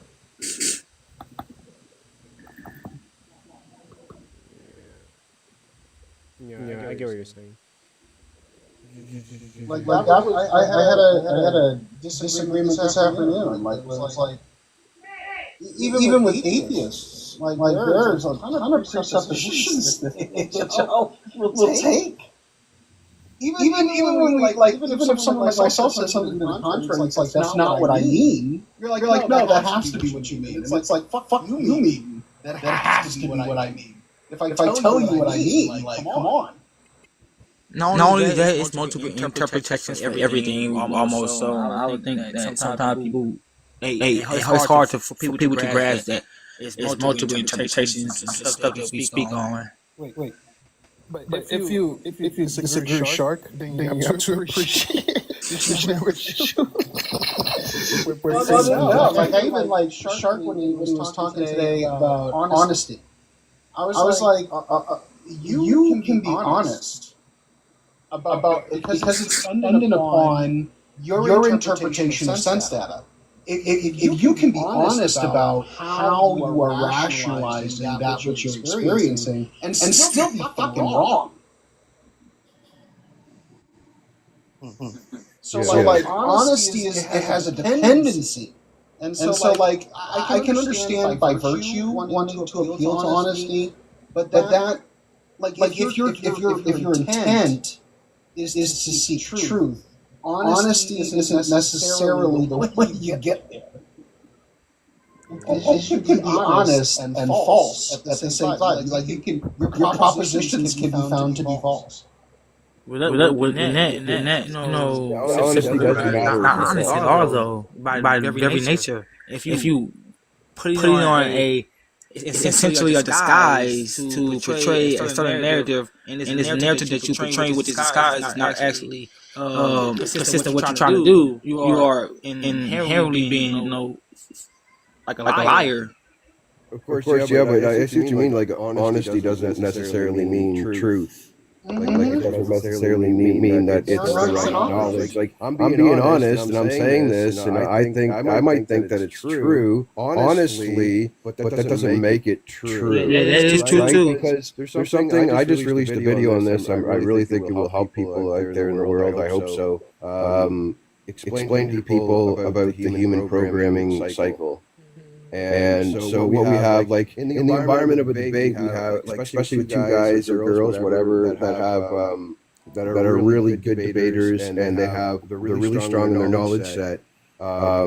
They have so many convictions that you're coming up against that there's even if you did come to them with the actual truth, they're not going to be able to accept Not it. going to believe it at all. Especially in a debate environment. So if you expect someone to accept what you're putting across in a debate environment, it's probably not going to happen. So with the programming cycle, basically it affects everything we do, good or bad. Any thought that we put in or that goes out, if it's attached to an emotion, all of a sudden it activates our reticular activating system. Now this filters out what we believe in and don't believe in. And so when we attach to emotion, we start looking for things that make it true, and the reticular activating system is filtering out everything that makes it not true. And then eventually goes in a cycle that becomes conviction. And so we're all victim of this. Politicians use it, like say, if you don't vote for me, everything's going to go to hell. And so if they attach an emotion with, so anyways, we're constantly hacked like this.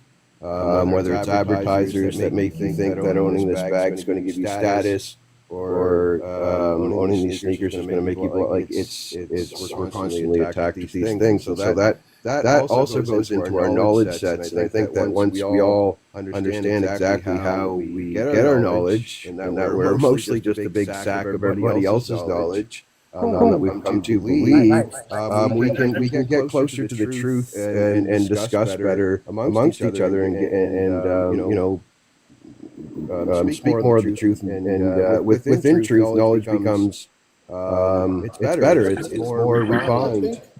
I think I would say. That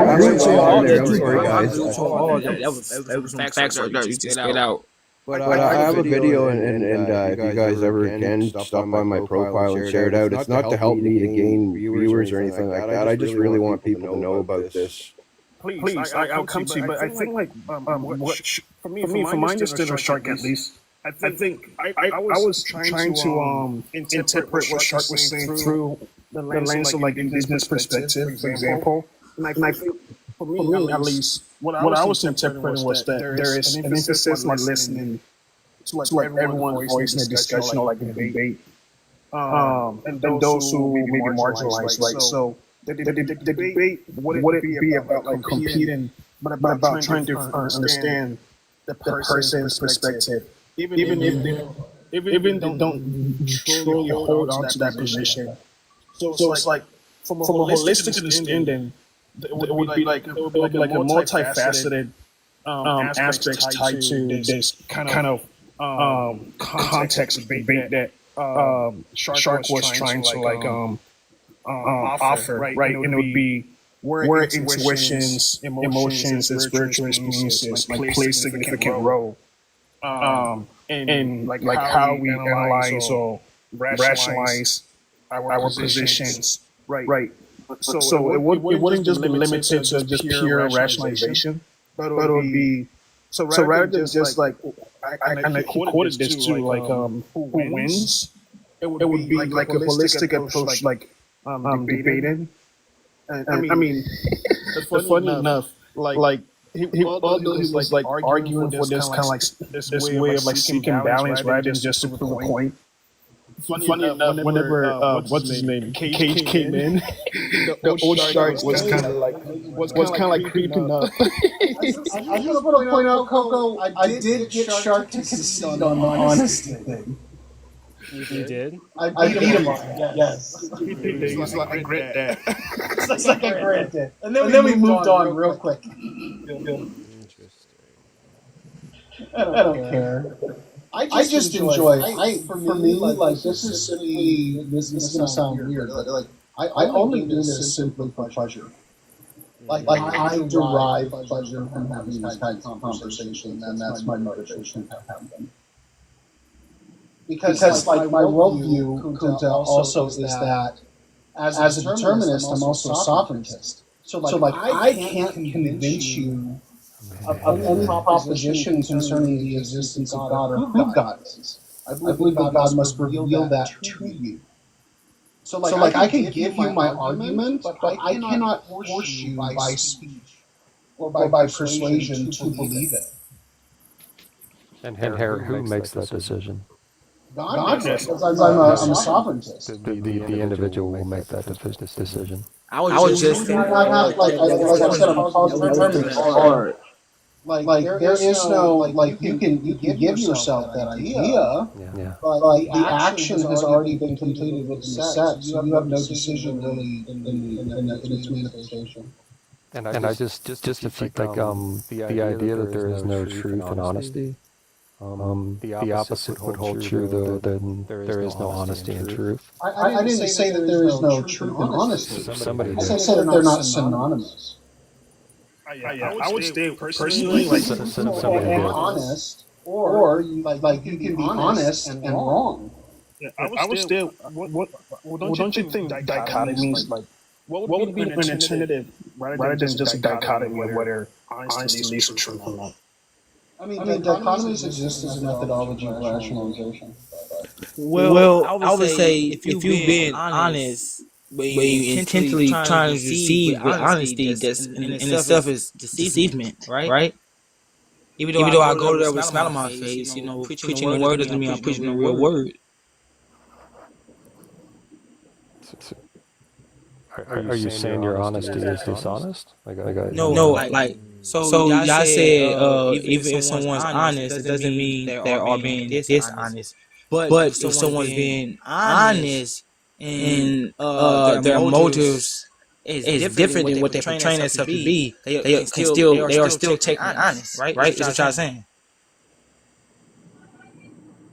Even though their motives, the deep down motives are not honest, but they portray themselves as honest. Is that not just honest? That's what I'm trying to get.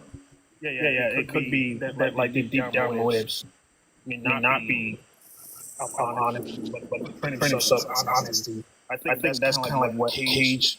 Whenever we're having, I think that was Cage's position. Like he would sit down with you after the conversation or debate and have coffee with you about your actual matters. But like, or sing kumbaya with you. But in the debate, who cares about like? At least what I got from Cage is who cares about singing kumbaya? And who cares about honesty in a debate? It's not about being real. It's about proving somebody wrong, and by whatever measure. Like you can not believe anything you're saying as long as you're going to prove the other person wrong in a debate. That's the goal. To be right.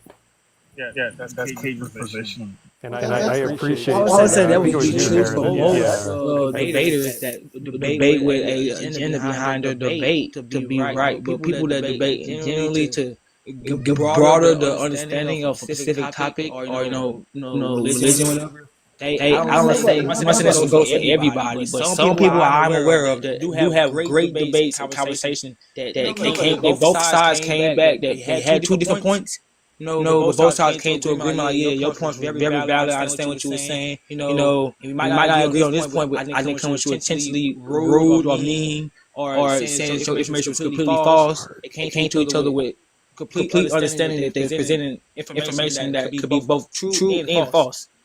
Well, let me ask you a question. Would your preference be that the propositions you hold to are true, or that the propositions you hold to are false? What propositions am I held to myself by? If you had an ability to choose, choose the propositions you hold to are true, or the propositions that you hold to are false. So would you rather be right or wrong? Is that what No. Would you rather the propositions be true? Yeah, which would make you right. Or false? Not right or wrong. Right or wrong is That's just that question it's not going to be right or wrong. I'm tired. I've ranked so many people. Just because something is true doesn't make it right. Like why are we conflating these things? What does true mean then? What does true mean to you, I guess, Eric? True would be that a proposition is necessarily the case in all possible worlds, right? So it never changing, always set in stone. Like it is like the quality of it is that. So a proposition that is true is like I guess trivially true, like in all possible scenarios, right? In your world, isn't there only two propositions that are So true? it would be a positive. Yeah. Is there something that exists or it doesn't? Like, can you give me an example of something that exists that doesn't exist? Right. Base function? Mathematics Exists. We use it. What do you mean math doesn't exist? Like it exists in abstraction, sure, but it still exists. Wait, math? Yes, it's an abstraction. It exists in abstraction, but it does exist. No, I'm saying like it exists, but it doesn't exist in like a physical sense, you know? Well, sure. I'm not appealing to formalism. So like Spider-Man, like the Spider-Man world's not My real, but position comics isn't are real. appealing to any kind of like physical attribute. It's just whether or not something exists. Okay. Actually, take a mental break, guys. Mental break. Tell me what you think of my tier list so far. So basically, okay, there's 31 people in here. I am basically making this tier list sort of as like, I already did like a map of who I need to beat to get to the top, right? But after the events that I hosted pretty recently, I'm redoing it. And basically what I'm doing is essentially like, I'm thinking in my head, if I had to bet my life on this person to win a debate against everyone that's behind that person, would they be able to do it, right? So I started off with me. I put myself at the starting line. And then Angel Investor, obviously, is going to be fucking dog shit. And then, I don't hate these people, right? I think they're actually really good, and at least they debate. In comparison to like these people on the bottom, like horse shit and like absolute fucking shit. So these people are just absolutely fucking horrid. But essentially, like this person right here, Dr. Truth, I'm saying that like everyone behind him, he'll beat. Like I would bet my life that Dr. Truth would beat every single person that's behind him. I come up with. I was on a panel with Dr. Truth yesterday, the day before, going on about my hypothesis, and I won against him. I mean, I don't really generally debate, but I do like debate. The reason why I do debate is I'm hoping that someone's going to find wrong or false information in what I'm saying. That way, my information becomes even better because they're correcting it for me. Whereas, I mean, many minds are way better than one. Like that's how we come up with these inventions we have. Yeah. Also, like my brain hurts, and I haven't even took a dip into the list. But yeah, so Dr. Truth is going to beat everyone behind him. Truth Over T is going to beat everyone behind him. Matthew is going to beat everybody behind him. And like, yeah, everybody going down the list, and then the only people I got in S tier, well, obviously we all have respect for Danny and J Mike. Those are going to be the S tiers, and then everybody in A tier can beat everybody below, basically, and they're lined up in order of like who I think, like if I bet my life on it, these people will beat everyone that's behind them. I got a question, host, if you don't mind. Is the top two S tier, are they Christians or non-Christians? Unfortunately, like there's not a lot of S tier Christian debaters on this app, unless I like add God Logic. Then like, yeah, you probably have a contender for S tier. If I add God Logic, he's like insanely good. Respect to God Logic. But no, they're both atheists. Yo. Have you read the book like The Master and the Emissary by Ian? The very premise of that question to me is ridiculous. Like you read some random book? Probably not. Whenever you were talking about God as a concept, I was thinking about that book. Because like in that book, like he says that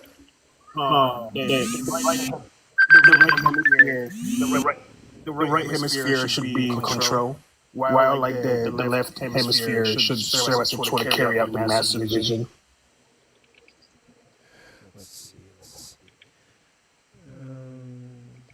Coco, I think you're wrong about God logic.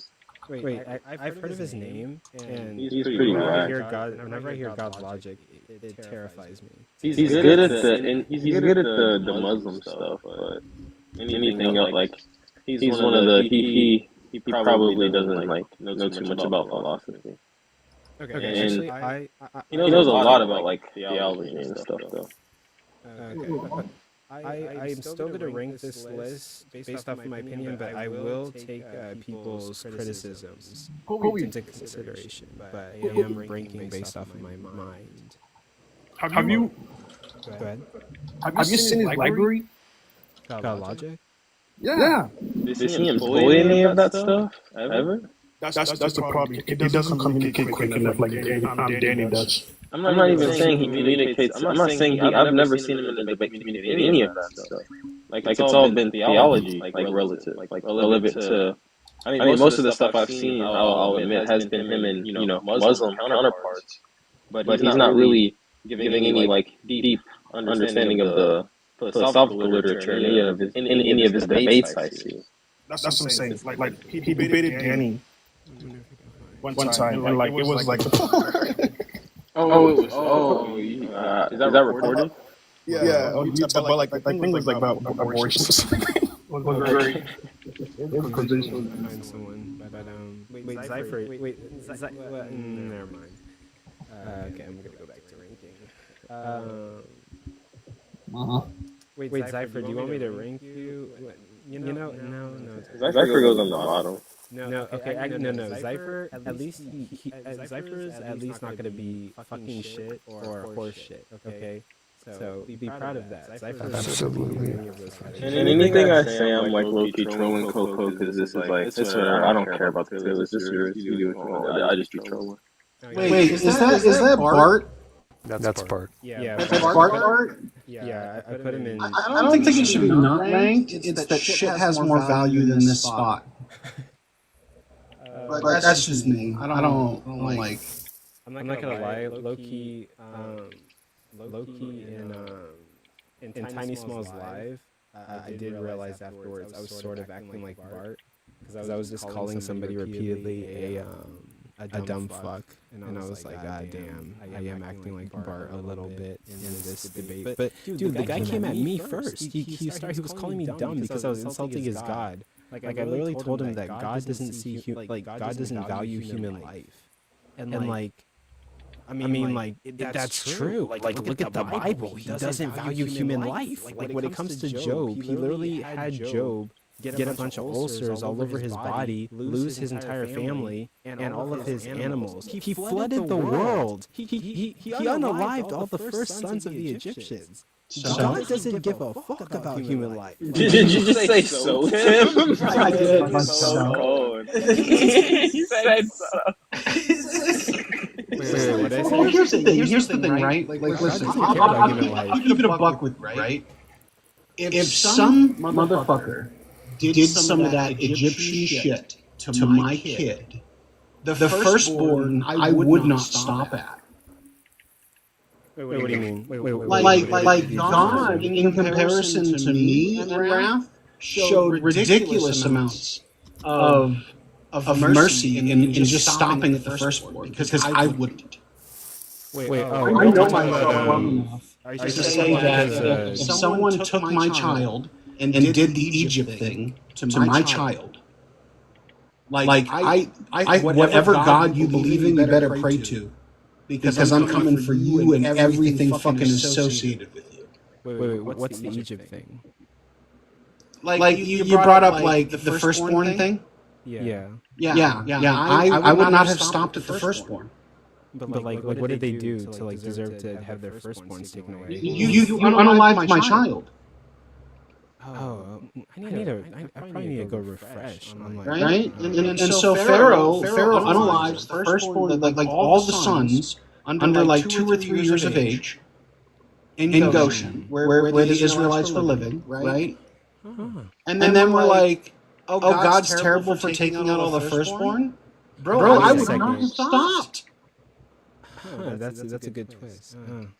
Okay. Dead ass. I do need to go reread The Prince of Egypt. I'm not even gonna. Well, that's the name of the movie, but I need to go reread that section of the Bible. Dead ass. Wait. So when someone So said that God was like God was evil for doing that, it's like nobody fucking mentions Pharaoh, really? Wait. Did Pharaoh him and his soldiers unalived a bunch of Jewish sons? It was his command. It was by Pharaoh's command. He was the law. Yeah, but you do recognize it was every single Pharaoh's first son that was unalived, basically. And so you have this entire population of people living in Goshen, right? Off of the Nile Delta. Yeah. And Pharaoh's like, all of their sons under this particular age, mix them. Yeah, but I mean, that's like saying that if America commanded all the first sons of a particular race to be taken outright, somebody else comes along and every single American is losing their first sons essentially. So there's a little bit of injustice on God's part. When you place yourself in a position of authority over others, and those people capitulate, hey.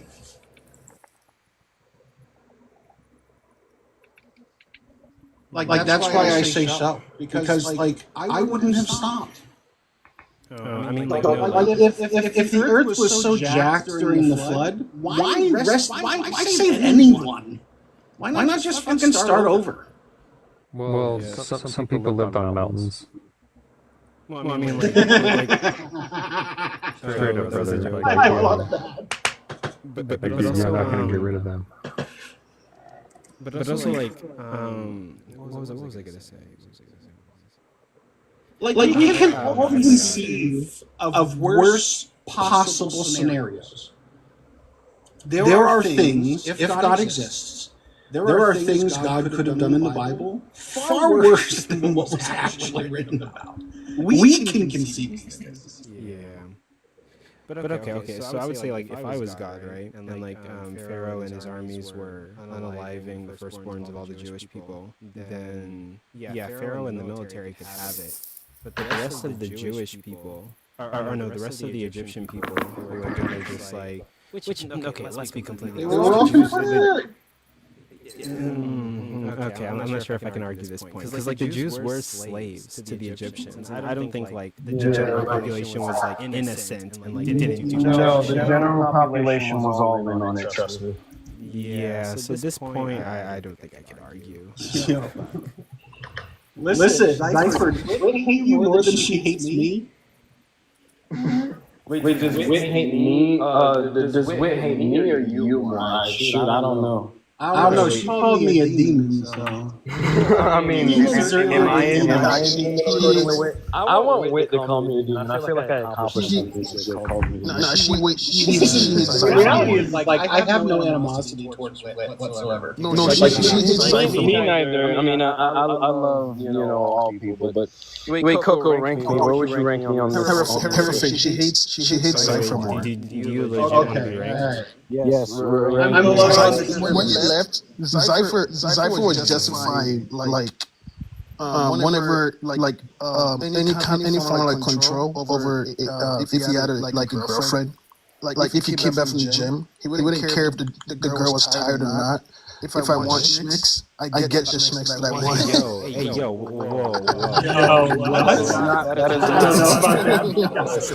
I don't know if I can fuck that one.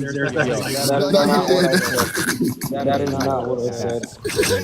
But I do have to say that Kunta consistent logic, right? Kunta consistently in his current consistent logic, does not appropriately espouse something that someone else said. I don't believe that. Because I'm honest about what I believe, and I don't believe that. What I believe, We all heard it, bro. what I believe is in a Christian relationship. Listen, keep talking, Kunta. You might knock me off my pedestal. Hold on. I don't even think I can laugh at that. Let me just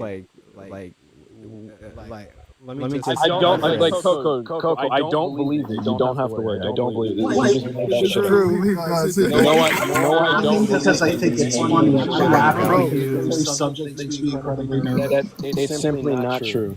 So, Nah, bro. what I do believe. to clarify, really Ask quick, him what he said. we value consent, right, gentlemen? Of course, I No, he doesn't. He doesn't. He's just lying here. We didn't even talk about the conversation. Why is he like just like, dude? Like, should I sue for like defamation? Like, what is this?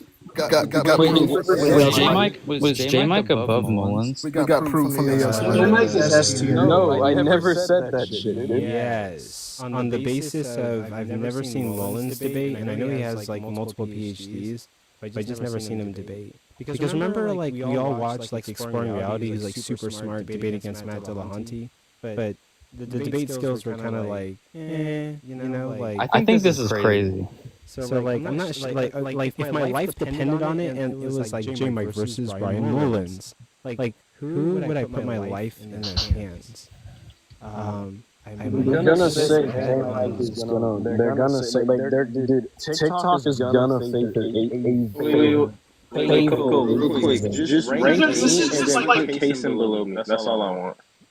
No, wherever Coco wants to put you. But I'm telling Coco what he wants. Actually, that is a good point, though. That is a good point. Ryan Mullins might win that bout. I'm not even gonna lie. That is a very good point. The thing is, like, when you say win the bout, are you saying audience or are you saying judges? I think that's a vastly different thing. Because audience, it's gonna favor atheism. But like, if you say, if you're gonna say the only debate that I think was like actually mostly 50-50, where you can't make the audience just favors atheism argument, was like the one with like Dean and like Theist Brooks.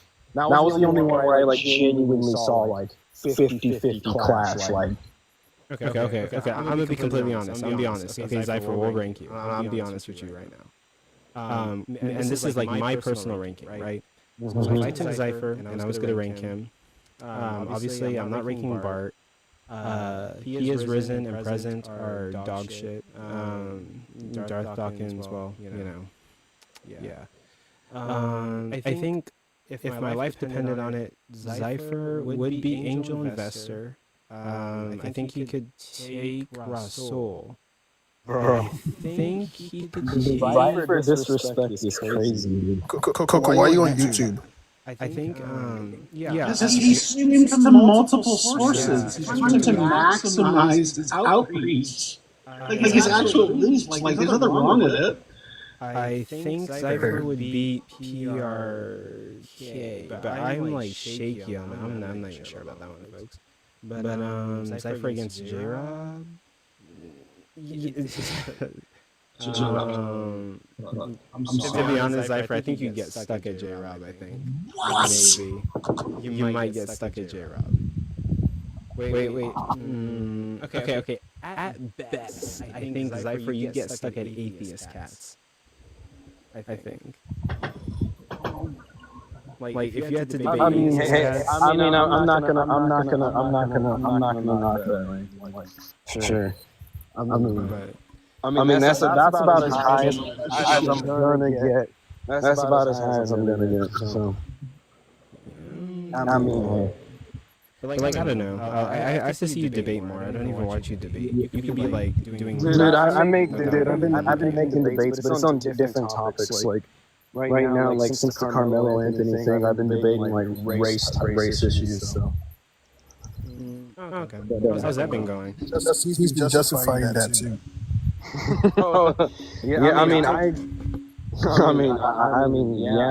I think that situation is self-defense, but I do speak on race issues too. So I mean, there's that, and I do cook. So. He uses he used the divine command theory on those people too. I'm not gonna lie. Like I don't care where you put me, but if I end up seeing that I'm below fucking Q-top, I'm gonna be offended for a little bit. Oh no, never. Wait, you below Q? No. I'm just saying. I end up below Q-Top. No. Actually, everybody else. Rank Q-Top. I really I mean, don't like, necessarily there's a have- lot I of don't allegations care on about Q-Top, but I'm just gonna say, like, for the funds of it, I definitely, I would be offended. Okay, let's do you next. Oh, I don't care. Okay, but like, no. I think you're good because you like the okay. The key thing here, folks, is that if you read books and you have mediocre debate skills, right, you're gonna body a lot of people. Hey Like, guys, if you look, read I'm black. and study the material, you're gonna do pretty decent. It's not hard, but at the same time, I read articles. I'm not a huge reader. I have the attention span of like I have the attention span of a housefly. I just want to point out that man right there is the Hierophant, and I'm also the Hierophant. And so I think this is funny. That's the Hierophant as well. We've adopted you. You're black. You've been adopted. Congratulations. You can receive your black card at the. Still not saying the word. I was talking to Jay, and I was like, "There's a." I am incapable of saying the end of that epithet correctly because of where I'm from. I pronounce my I's like I pronounce my like an A at the end of a sentence, at the end of a word followed by a consonant, like a hard A. I have to place you realistic. And so it's like I would never say the word, like period. Like there's nowhere in the world where I could fucking actually say the word and have it sound correct. Dude, I'd say anything for 5K. Nope. Negative. I'd say just about anything for 5K. Except for like blaspheming God. But I'd say just about anything. That's where I'd place myself as C tier. I don't think I'm like that great. Yeah, I think you'd be right there. I don't think I'm dog shit, but I think I'm alright. How much philosophy? Brody's in D tier? I don't think Brody's a D tier debater. Like, I'm not even gonna lie. Well, he only knows religion. Q-Top knows like philosophy and religion. So hey, we gotta give credit where credit's due. Q-Top would body a couple. Parker's good at.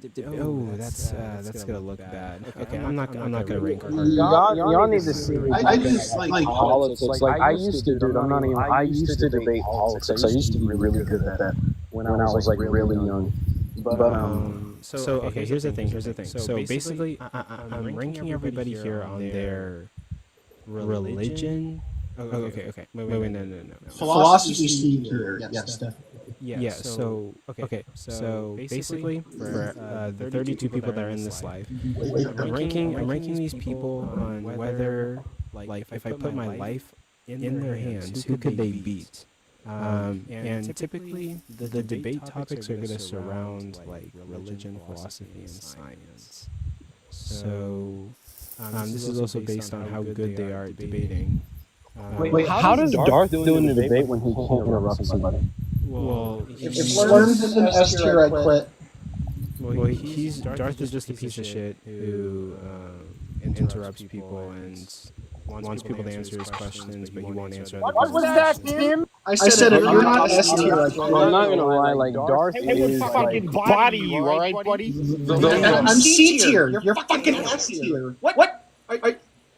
I love you, Slurms, but like whatever's in your ears, remove it. I was telling you were S tier, top. But I think like okay, so the reason I put you in C tier is I put you there because I like topping tops. So somebody kill this guy. The reason I put you in C tier. I'll be your huckleberry. Trying to get this guy out of here. Whoa, yeah, stay on alive. But the reason I put you in C tier is because I think you're a better Christian apologist than a lot of the people beneath C tier. I think like you have like I feel like a sufficient like religious knowledge from you, but the only person that it's iffy, right, is like Q-Top knows philosophy. And that's one thing that he has you on. But like religion, I think you would body everybody beneath you, in my personal opinion. But yeah. I'll argue that Amdir should be in C tier. Amdir is top of A tier. I repeat, Amdir is top of A tier. That's what I think. Covey should probably be one below Amdir and in C tier. Wait, Amdir is on the same as Shark? Yeah. You regard Shark as highly as you regard Amdir? Let me put this to bed right now. You think Amdir and Covey are on the same level? Look. I used to change my opinion in order to... Oh, you used to change your opinion? Worlds above Amdir. Hold on. I used to do this thing where, like, I changed my opinion to, like, get everybody to like me and, like, fit into what everybody else is saying. But I'm gonna, like, stand on business. I think, like, not a lot of people are willing to debate Shark. And Shark has literally taken the time to be able to debate, like, multiple positions, which I find, like, really admirable. Doesn't mean he has a full understanding of every position that he's debating. But he's universal. So like, if my life depended on it and we tossed a random topic out on the table, I'm pretty sure that Shark would clear a lot of people due to his ability to debate like a bunch of different topics and bullshit his... Yeah, but can he actually debate them well?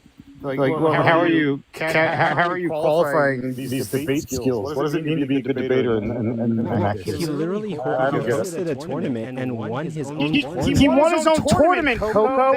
That should be a punchline of a joke. Wait. How is he determining the wins in that tournament? To be completely honest with you, that's like the first question you should have asked. Are you kidding? He won his own tournament? Wait, he got a bunch of people to debate and won the thing that he was hosting. Oh, how? That's so astonishing. I can't believe that happened. I can't believe he won his own tournament. Wow. Who could have predicted that? That's unprecedented. He debated just Jim. I don't think it was an unfair debate. My headphone got stuck. Person, I like Stadium. I'm not sure if that's such a... No, I'm staying on business. Like, I agree with Amdir. The average person could read a ChatGPT script and beat Shark. That is so PMars could beat Shark. Well, maybe not that far. I don't know if PMars would. That was a joke because he reads ChatGPT. But no, that's not wrong. Oh, wait, hold on. Give me one sec. My headphones. Oh, Amdir's in here? Damn, I did not mean to make that prior claim. Yeah, no, he's in here, and he belongs in C tier. I'm quibbling, you son. For the record, I think that guy's a scumbag, but I agree with him here. What I'm talking about? Yeah, PMars' bot could. Yeah, can we just kick Casey? He keeps interrupting. Yeah, Kobe, so we're going to get him out of the way. Put Kobe where he belongs. Where do I think Kobe? You just tell me to go back to where I belong. That's crazy. Can we get Clark? Can we get forms of plurality on this debate tier list, and can we put him next to me, but below me? Yeah, hold on. I think he does go below. No, I would love for him to be on this tier list. I just want to say one thing before I go. I'm about to start my own lives and do all right, bye, Zypher. See you. No problem. All I have to say is, like, just study for the POE debates. Just stay studied up. Yeah, if there's one thing you haven't fucking talked about enough, it's a POE. It's forms of plurality requesting. Me and Coke are going to do one eventually at some point in the future. I just don't know when. I actually need to start debating, start studying. I have literally not started. Yes, I believe that. Start studying for that point, bro. I don't want you to have no excuses, bro. Like, that's all I want. Like, I'll do the debate whenever. It's just like, I just want you to have no excuses. I don't want you to say nothing. Oh my gosh, I think he is. It's gonna be my best performance. I'm not a mod. Coco doesn't have mods, Zach. I don't know I don't know why my mod was ever. So do you agree you should be one below me? Forms? Yeah, no. And I'm definitely above Kobe. Wait, why don't you agree with that? Wait, what's the argument for that? Let me see the list real quick. You're better than Kobe. Can I see the list real quick? No. We'll get to that. Can you answer the prior claim? The interesting part of the list.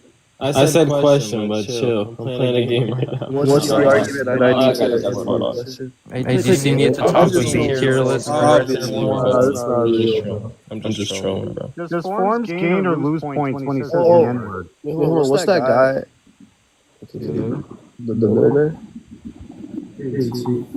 Where? From our brief Exploring reality, I beat him. It's on Monkey Boy's channel. No, it's not. Are you serious? You guys actually talk?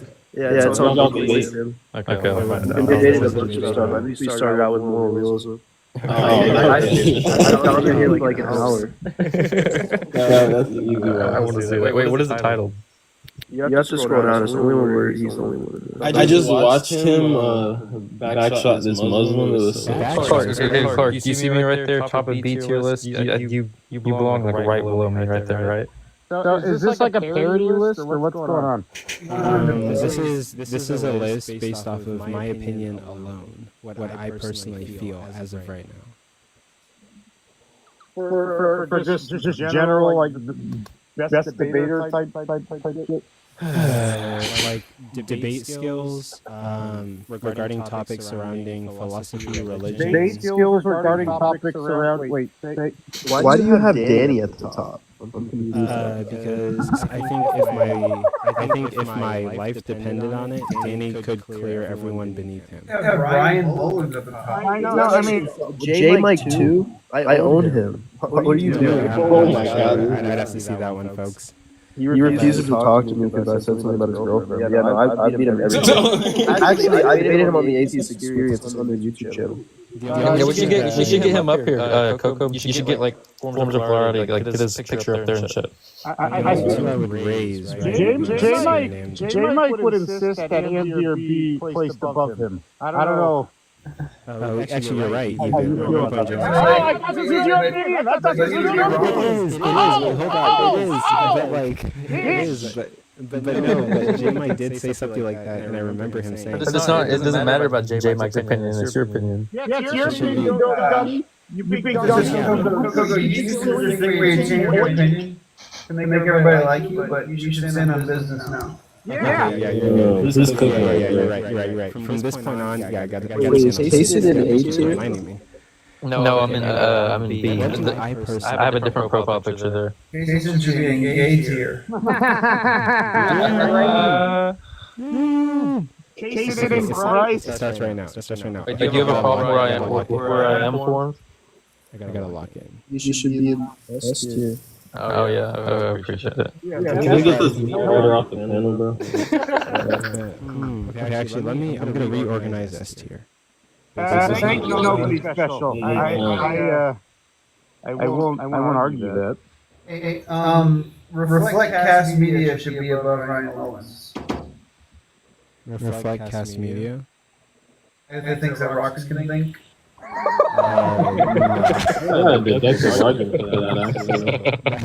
That's crazy, bro. He's beating atheists. If you watch his live, the score is atheist 0. His mom 127. Wait, what's crazy about that view though? Rocky can't think. Can't. I have no good reason to think they can think. That I have no good reason. Because Special Agent also wrote it. And then he got scored on it. Oops, wrong button. Sorry. What is this, Coco? What is this? What have you done? It's my soundboard. I have like a mini soundboard in my room. Coco, are you still working on your notes from the Special Agent Oso's special argument for God? I have not even started on that. Where's my Adams at?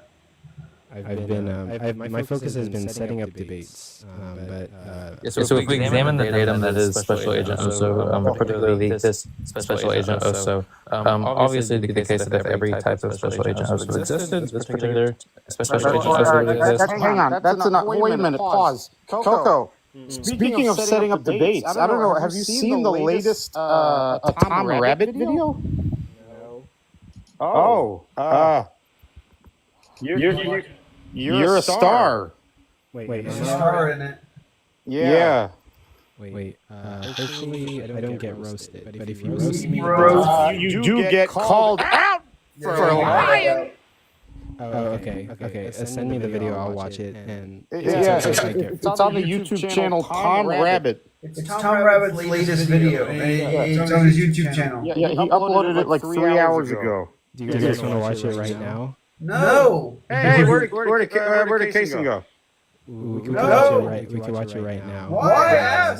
Wait a minute. Are we watching it right here, right now? Can you do me a favor, Coco? Can you rank Mob real quick?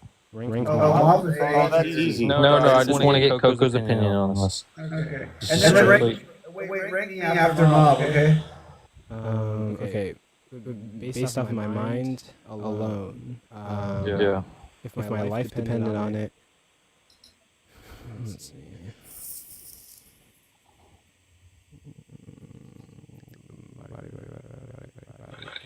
You're lost, Coco. Okay. Just let him pick. I really am interested in this. Yeah, okay, I think this is fair. But I think like where'd you put him? I can't see. If my life depended on it, he'd be bottom A tier. Right above me, damn, okay. I think he would body everybody easily under. Oh yeah? Okay, we're gonna have to get a me and Mob debate if you think that. I'm not saying that he's not better than me, but easily. Yeah, like I think Mob would body everybody beneath. Yeah. Be clear, he would not body Robbie Rob. No, that'd be. Wait a minute, Mob wouldn't beat John? Are you fucking kidding me? Yeah. John? No, deadass. I'll stand on that. Wait. John would beat Robbie Rob? And Mob? I think so. Yeah. Are you high? Wait, you know that John's a Protestant, right? He's not a real Christian. He doesn't even understand that the Bible is a liturgical book. Like, it wasn't meant to be apostolic devotional. Or deuterological teachings? Huh. Maybe I need. Okay, I'm gonna stand on this for now. Impressionable. You need to stand on business. Yeah, stand on business for your terrible opinions. I'm not gonna change it. I think Bob by Blood is pretty. That's insane. Rate me next. If you were a man, I'd punch you. Wait, Rebecca said I owe Than an apology. Wait, for what? We doing this? Go. Wait, 1 second. Let him rate me. I need it for my ego. Oh, like you know what? I can't believe. I can't believe Eric is above Than. Could Bob by Blood beat Zach? That's what I want to know. I really. The one with like glasses. He's got the beard. He like talks about like biblical stuff a lot. Can we get this off the screen? Can we get that off the screen? I actually think Eric is really smart, but I don't think he's like near Than in that degree at all. I was talking about like Discord Eric, like best friend of Evan. Can we get more Christians that are like low tier? Well, the thing is, Coco, you're not including like most of the Discord space, which like is pretty relevant to how these people at the top that you idolize started out. Like you don't have Jack on there, but you have Danny on there. Mars is live. He sounded so excited. That's crazy. No, he's not live. This is right here, right now. He is live, but that was unrelated to that. One of my most viewed clips is me cooking BB Mars, which I didn't know at the time meant nothing. Damn. Oh, remember when you cooked this P Mars? Yeah. Okay, let's see. I think Zach would be, but like I don't know. Brooke, I can't. I'm not a mod here. I don't have those powers. Why does everybody keep asking me? Actually, I like Andy here below Danny. The fuck is going on here?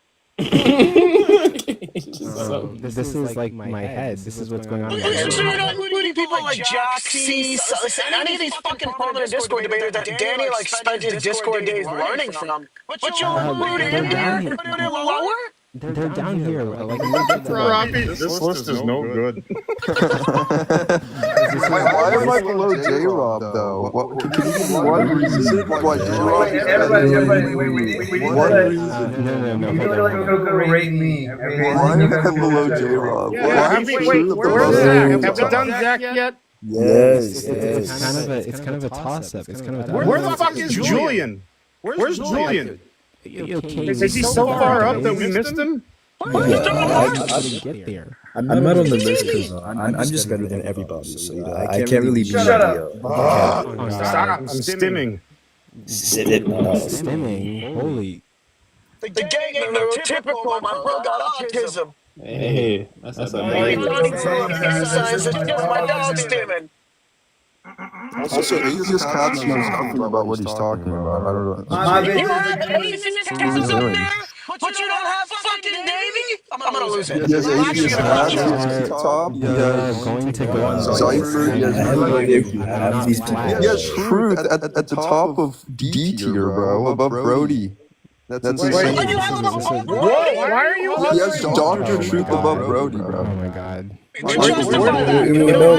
we've got to let Coco stand on business. We're not talking about anything else until you justify Truth being over Brody. Holy fuck! Are you hovering over C tier right now? He has to be on business, man. Well, like You know how good Zach is? Like, And then he also has Truth over T over Heracon, which I would also he would fuck up Shark, as would most of the people. Just do what you want. Shark. They can move on, okay? Okay. Zach, don't. I'm thinking. Now, where did you put me? Zach is one of my favorites. No. now you're like, dude, pick what you want to do. I'm not putting him there. I'm on the terror right now. I want to see what you think about Wait, hold on. Ranking. I think we rank this. My twin actually. That's my twin. I got Christian. Short of the buff fan. What the fuck is going on? Oh my god.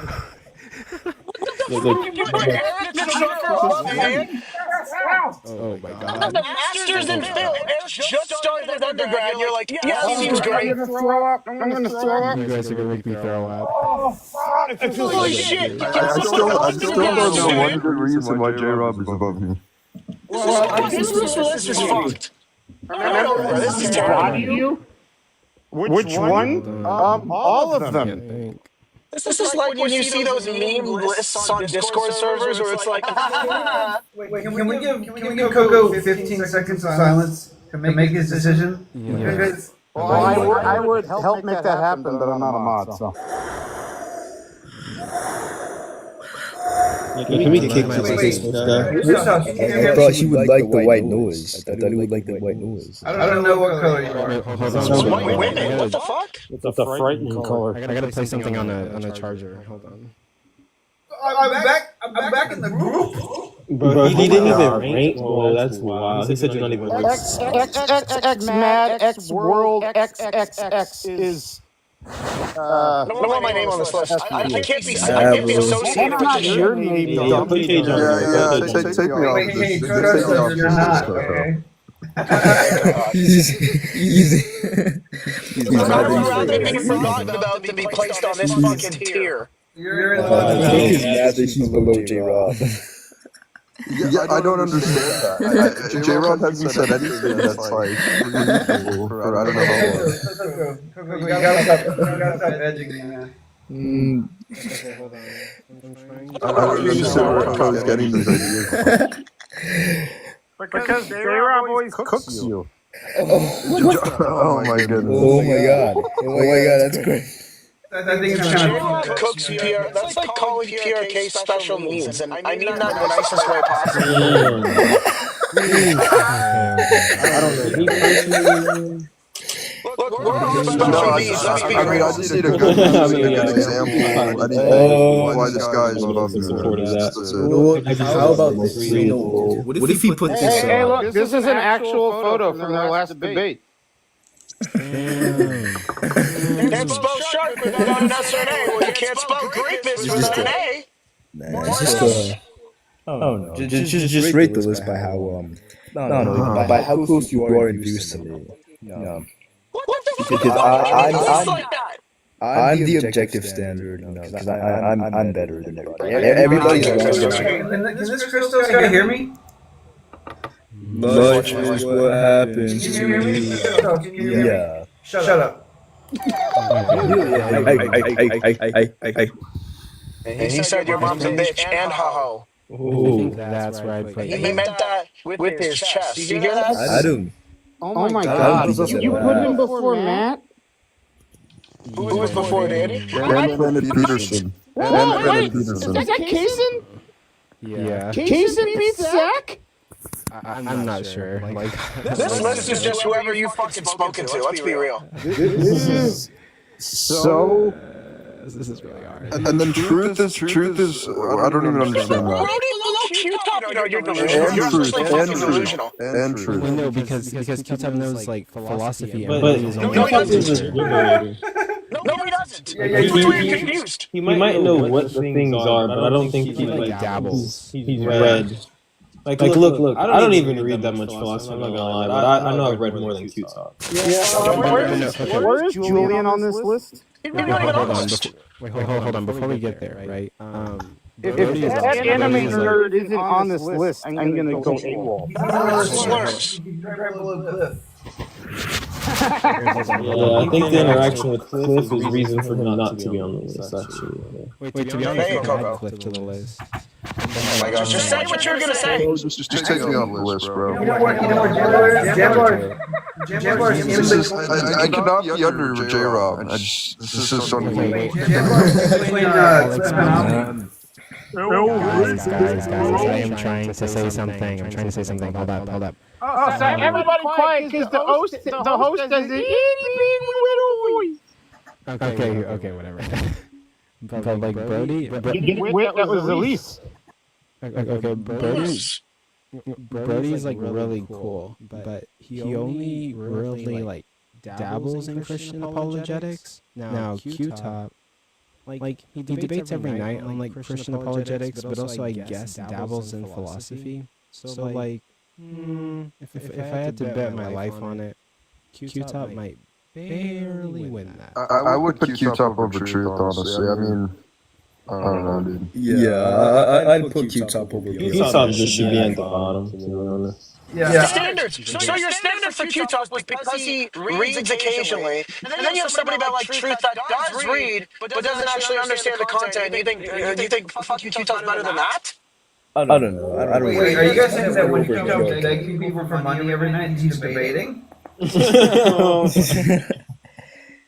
think a dean is occurring there? Anything other than a dean is occurring there?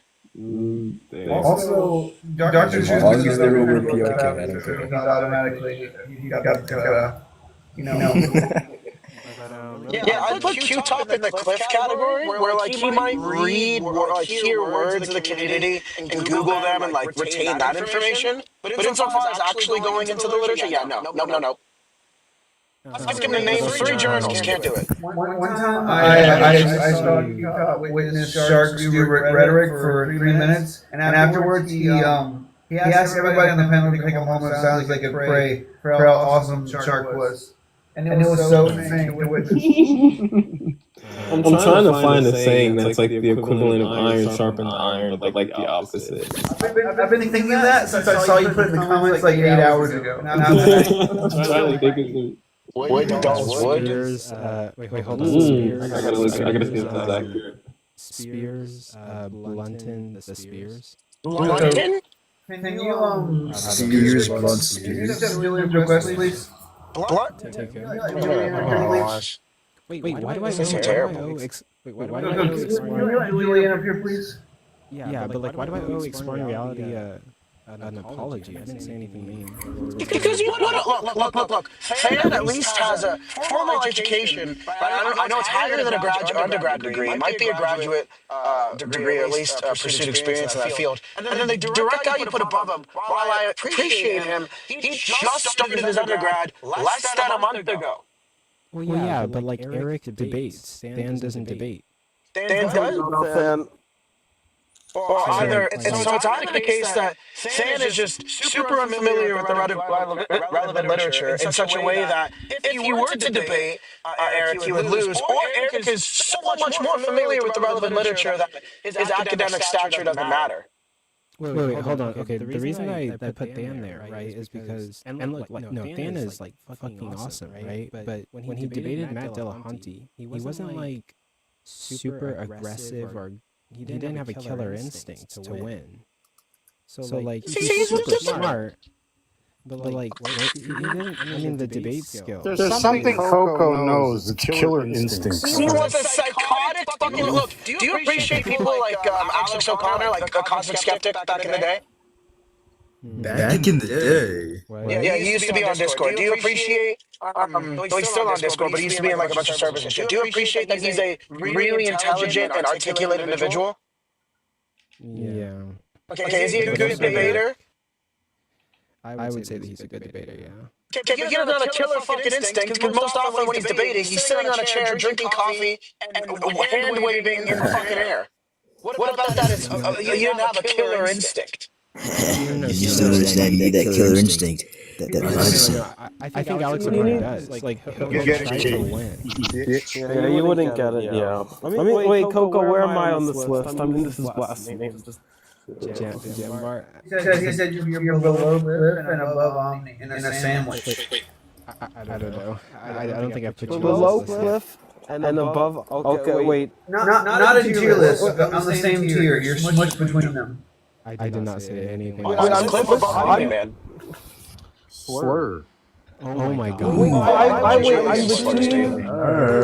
What exactly do you think Cliff wins on? Wait, I think he just wins. Obviously, Julian, he just wins out on Kripke's semantic knowledge, and he's just so familiar with the relevant literature there. Wait, Cliff Chichetto? I think he's a better video editor than you. Definitely. Dividing up by ultrafast. Whenever you want to own somebody, you tape a recording of your popcorn ceiling that looks stinky, to be honest. It looks like it smells like cigarettes. And whenever he wants to win, he records you and then clips it all up to make you say like a bunch of wrong stuff. But still manages to get oh, sorry, Joey, you can go ahead. I mean, usually my response to moral realists is that they use their cognitive faculties to access moral facts, so that means they're subjective. I mean, that's everything's subjective. Did PRK leave? Oh my god. Yeah, he did. I was going to explain to him like why I put him where I put him. He doesn't want to be on your list. Oh, he did say. What, Coco? Now he messaged me, by the way. Say what? He messaged me, by the way. He said he's in his bed crying right now with a big bag of popcorn. PRK. Who messaged? PRK message. PRK messaged me. Oh. Social cues, Coco. Social cues. I'll know about that. But like PRK and J-Rob have been debating about like the Trinity versus Unitarianism in that group chat that I'm in for some weird reason. And it's been going on for literal days. Like my notifications. Yeah, WJ-Rob. It's not gonna stop. But WJ-Rob. They have not been able to settle it, and like I just think that it's not that J-Rob is better than PRK, but I think those two are like Ash Ketchum and whoever his rival was. This is so disrespectful. This is so disrespectful. That's good. Coco, if I said to you, like you're fucking J-Rob is your Robin and you're fucking Batman. Like that's so disrespectful. J-Rob should just be hired because the Trinity is true. Shut up. The Trinity is all. I remember like Ash in season 1 of Pokemon. I think there might be a logical problem with the Trinity, but I'm not sure. Why am I not? They just count atheist Unitarians. This is actually wrong. Identity or is a predication? Oh yeah, the logical problem. Yo, wait for taking me off this list. Thank you. Okay, but PRK, you're staying on the list. I mean, come on. Yeah, he just moved you up. I don't think you're bad, but like you. No, I would say this. I think I'm a trash debater, but my knowledge and like at least the history and even philosophy. I mean, I don't have much, but J-Rob doesn't have anything. Like it's gonna be more. But I mean, you all got my debate skills. I don't know. I grant that. I I grant don't that. really care. Just take me off the list. All J-Rob has is But take me the fuck off your list. Yeah, J-Rob though said that he would break dog legs and he wouldn't be doing anything bad. Like he just says absurd shit, bro. Like all the time. I just I don't know. He said if you don't have souls, you can grab a dog's leg and push your foot through their leg and break their bones. What the fuck is he saying? What the fuck is this kid saying? I need to swap two people. I need to swap two people. There's two people in the guest request. Coco. No, I'm reading until long. Has said nothing. We got no idea. Who's the two That's why I said it people? leave. Yeah, nobody's supposed to gotta go in Crestus, gotta go. Thanks, guys. Go fuck yourselves. Jason and somebody that I know. Jambar, I can rank you in that. Nobody special. Can you hear me? Wait, Julian, before he ranks you, man. you should know that he put Danny below or Danny above Amdir. So there's your content of prediction there. But Danny is better than Amdir. Well, not at debating, no. Wait, no, Amdir's not. Wait, Danny's not better than Amdir at debating, but he has more knowledge than Julian, Amdir's not here. He can't hurt you, okay? I don't care. I mean, Danny has more knowledge, but Amdir's a better debater. Which one is greasier? I think this list is actually pretty reflective of my brain and what I think of everything. Well, it's interesting. I mean, Coco, what positions does Ryan Mullins have that you like think are good, or like what rhetoric does he have that you think is good? I do not know. But First guy on your list, you don't know what content he has? Let's go easy here. Let's go easy here. Why the fuck did you put him there? Wait, can you put Jack above Corey, please? Because I think his knowledge is going to be What knowledge? You don't know what he knows. like his knowledge and like a little bit of debate skill. Name one of his arguments, Coco. Coco, name one of his arguments he's ever ran in any of his relevant books or literature papers, anything. True or false? Ryan Mullins is a classical theist. True or false? Oh my god, even I know this and I know nothing about the man. I don't think he's a classical theist. Define classical theism in one word. Omnis. Shut up! This is literally the most basic question ever. Pause. Coco, check your guest box. Sure. Yeah, check your little box, Coco. Yeah, be a host. I don't know why we're listening to that guy. Box just to get this? Shut the fuck up. Yeah, can we just drop the guy, Jason? I don't understand. This is what I don't understand, Kyle. Why is truth above Brody for real? Like this is seriously a real big mystery for me. You don't think truth should be above Brody? I can answer that. Brody. Wait, why do you think Brody can debate good? I think Brody's a better debater than Truth. I know. I'm just asking why you think that. I don't think his debate skills are great, actually. Like, but I mean, he can hold his own on like he can track some. I think Coco's trying to say something. Dr. Truth is in my lives and debating all the time. And I think he'll do efficiently against Brody, like debate skill wise. And also Dr. Truth is pretty smart. He's just gonna name drop. He's just gonna name drop a bunch of scientists or like. Wait, is this tier list like a time slicer right now? Or are you factoring in how many years they're going to be debating still? It's as of right now. If I was like lying in a hospital bed and I had Okay. Because if you're factoring in the remaining years, Dr. Truth would be way lower. The remaining years. Just rhetoric out Ryan Mullins and he just lose. Good. It's like debating against Detroit. He'll kill you with substance, but nobody listening to Detroit's dumbass. I don't think Coe gave a good reason for why Dr. Truth is above Brody. Let's be real. Julian will not hold his own one-on-one tutorial. I mean, it depends. I know more than Detroit about. No, shut up. I'm just being honest. Like, I'm actually trying to be honest. Well, I mean, Detroit would beat me in most topics, yeah, but I do know more than Detroit about some topics. Here, I'll be right back. I have to shut my curtains. Yeah, I don't think Case will win.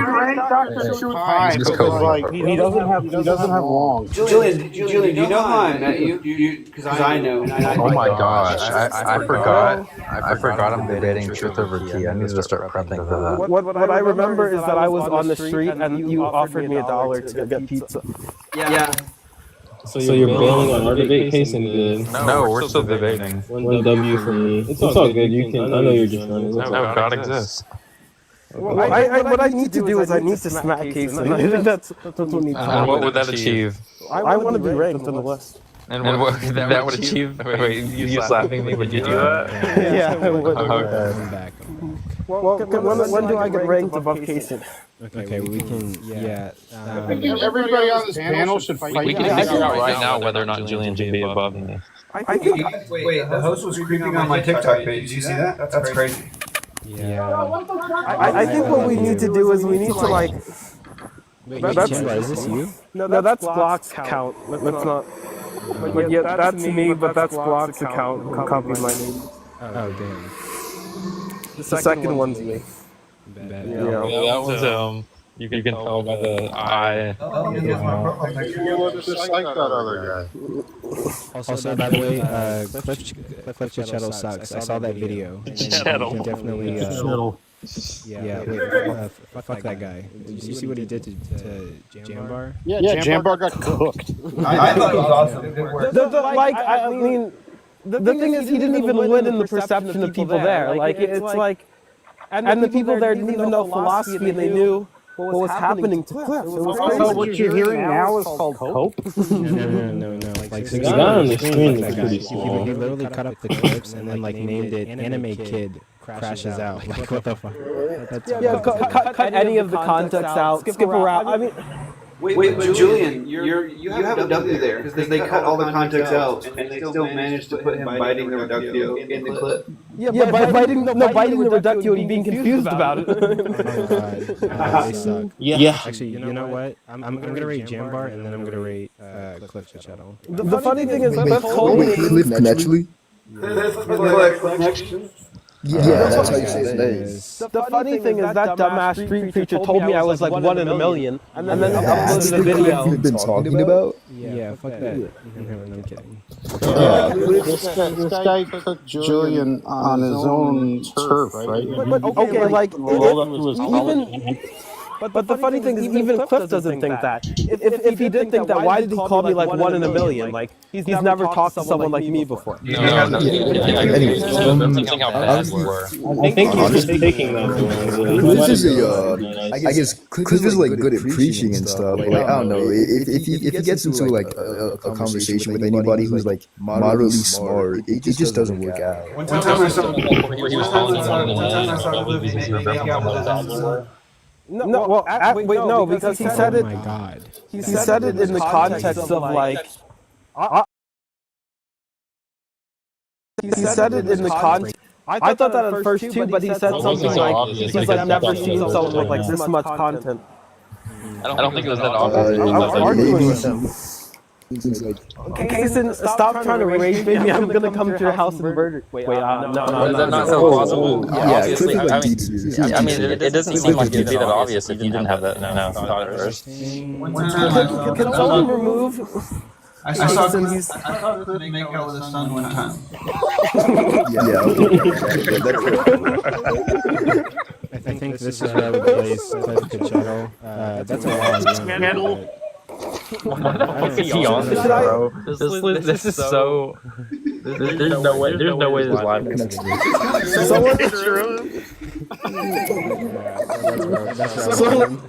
Someone should tell Cliff that making out with his son is against the Bible.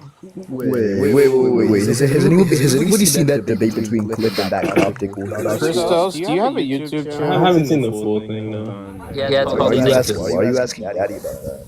You sound like no. your voice. You sound like you would have a YouTube channel. Someone should tell Oh, the right, channel I that know. we're not in the time of Adam and Eve. Why did you ask me if I Wait, had a YouTube channel? I'm friends with Sanctus. Shut up. I know him. Yeah, I know who. Why did you ask me if I had a YouTube channel? Well, I mean, I guess you just don't have that charisma. I know. Why does it? Wait, why don't I have that charisma? You're not Catholic enough. You're not Catholic. I don't have the right genetics. I am an inquiring Catholic. You're inquiring. You don't have that perfect peasant Catholic DNA.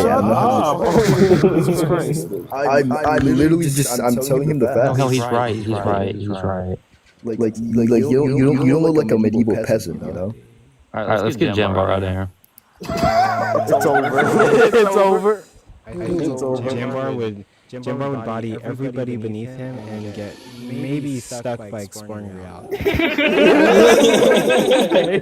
Okay, yeah. Dude, I love Dan and Eve. That's so wrong. I think like exploring reality would probably like put an end to. Oh my God. I think it needs to be a little lower. Maybe, okay, I think Coco has a point. Maybe if I was stoned or like near on my deathbed, I would lose the fan, but besides that, I don't think those are the others.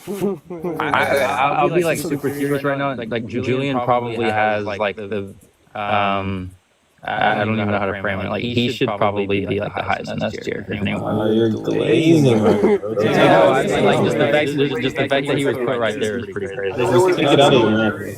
Cyber deconstruction. No, he's F tier. I'd say at best. No, Julian's cold. Julian's cold. You gotta move him. Yeah, I'm definitely losing to people like Shard. I mean, actually, that's a good point. That's a good point. I think we all Sort of.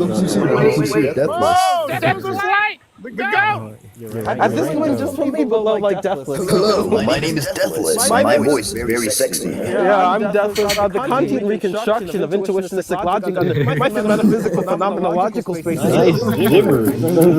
Reorganize this actually. I don't think I've heard gibbers. Yo, this channel's so messed up. No, wait, really quick. So A tier alone, I think I need to reorganize. Yeah, I'm not in it. Has anyone ever told you you're very impressionable? I think though. I think though. Hey, like, I think though, like, if I'm on this tier, if I'm on this tier, J Mike definitely does not deserve to be an S tier. I mean, like, the knowledge gap between me and J Mike is pretty large. Like, I don't know why. Yeah, you're kind of R-worded. What are you with? Like the thing is, like I've never seen you debate Jambar, so that factor that in as well. Like I don't know. Yeah, I've never seen this man. I've never seen this man ever. I've never seen you debate. I've never seen this man. Ranking people if you haven't seen them debate. Exactly. I mean, basically, hold on. I've like popped into lives and seen him like talking, and I'm like, okay, he's smart, but like, I'm the king of debate. I debate every topic. Okay, you know. If we're just gonna do that, just put me above S tier. No, wait, Christos, you probably belong like maybe C or C minus, and that's he's putting people he hasn't seen debate in random tiers. Like yeah, but you hold all the wrong views. What are we talking about here? Yeah. Wait, what are we talking about? Wait, I had to know, Julian, where would you rank me? What are my views? Well, okay, wait, who's on this list? Well, you probably. This is all messed up. Julian, for your safety. Coco, you need to drink. That's the right way you come here. Well, you probably could beat people like Planet Peterson, right? And you probably beat people like. Who's that? Corey. I'm already above it. I'm like right above it. Wait, I didn't even know you were on this list. I'm like the top of that. I'm at the top of that row. Wait. Hey, Coco. Hey, Coco. Hey, Coco. yeah. I sent you two little clips from that new video. I sent them your DMs in Discord. Bad. The only one who could win is like Deathless against me. I mean, that's That goes for everybody though. yeah, but that's. What? I don't think. Did you just admit that Deathless could beat you? Deathless could beat everyone on the Wait, Chris, Deathless is off the floor with you. And No, he couldn't. And also one time. Yes, you could. No, because I've literally been on a panel with him. He would say nothing. He would say gibberish. He would try to be on Catholic theology, and he would say nothing. No, he would beat you, bro. Those sound like a Simpsons character somewhere else, bro. Well, maybe if maybe if he said something like, "Well, Christmas, if you were to talk about the transubstantiation of the Catholic." But maybe if he sounded the word of faith like him. this is Can you hear Zach? I don't really know Deathless. I know that Then bring him up. he's smart. Bring him up. You think he's smart? He said he would tear off Clark's head and fuck his throat. He's not like hyper intelligent, but like he's a pseudo. The average person on TikTok, he's probably above the average person on TikTok. Maybe if he relies on ChatGPT again, he's a pseudo. Yeah, maybe if he relies on ChatGPT. That's what he does. That's what he does. No, I agree. I think if you can debate in multiple languages, it should be like a multiplier for your. You can gibberish generation multiple. Wait, I don't have mine. Somebody kick Kunta. What'd you call him? Oh yeah, rank low. Hey, whoa! What's up with this everything? Put me next to Danny. Put me next to Danny. No, I'm kidding. Kunta next to Danny? I want to debate Danny. I don't think that's a possibility. I want to debunk his entire. This isn't a sign-up sheet, dummy. I mean, it is. Yeah, you can sign up for debates right now. If anyone in this live wants to debate, like DM me, we can set it up. I can host more events. Yeah, I want to debate. I'll take on J Mike to get my ass tier. I'll take. Shut the fuck up. No, you have to do it like you have to like slightly moan while you're talking. I'll take J Mike. Just take my position up. You know what? No, but Jambar doesn't do the voice that much. It's what's his face? Amdir does it more than me. No, Amdir actually doesn't. I haven't heard him really do that. I forgot who it was. Are you okay? What is happening? I just want to debate Kason. Why don't you stop blazing? I want to. Why don't you stop blazing? My bad. I shouldn't have talked badly to one of your fans. My bad. Amdir's been running with me for a while. Is it true that in all models abortion is impermissible? Well, in all deontic models, yeah. In all beyond. Why not in all like consequentialist models? Consequenceless models will fall under deontic models. Hey, Coco, this could be you one day. I'm not really. Make me big. Any of that stuff. Is that true? Please tell me this is not bad. Oh, damn. Is that Kason? No, what? No, Dean, bro. That's Dean before you became a debater. When he was selling a get-rich-quick book. They both look similar to me. Did it get hot in here? That was no laugh. I'm gonna go drop it at. Holy shit, man. Bands on bands. Wait, Julian, are you thinking what I'm thinking? What I'm thinking is, and what are you gonna do? Nothing. That's right. Oh, okay. This was his book that he was selling.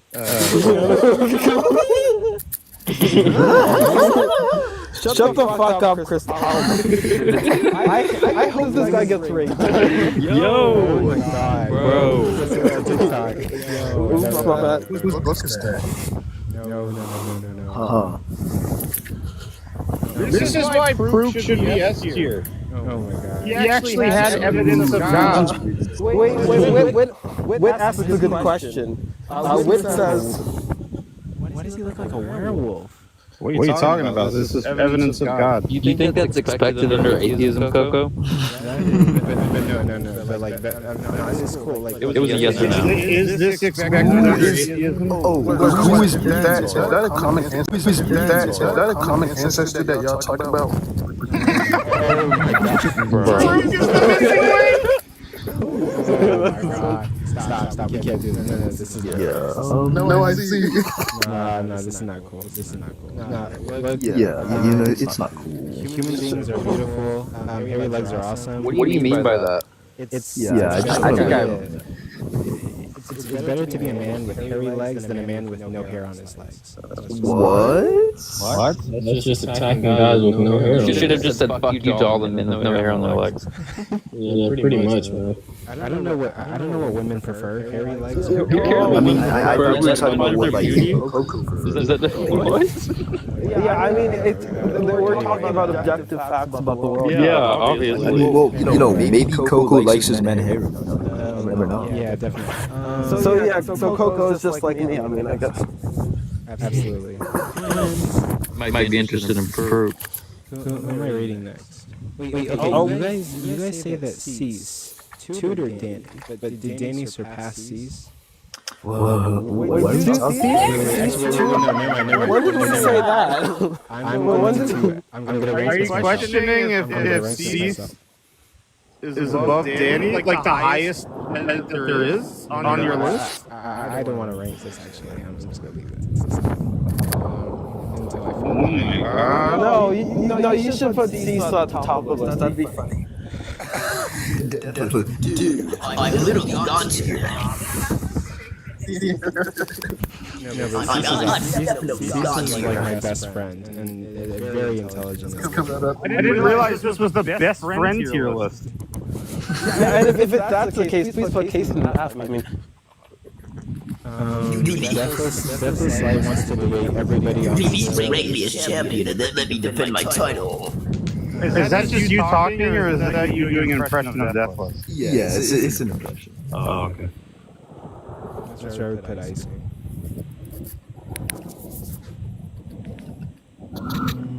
Okay, cool. I'm still on this.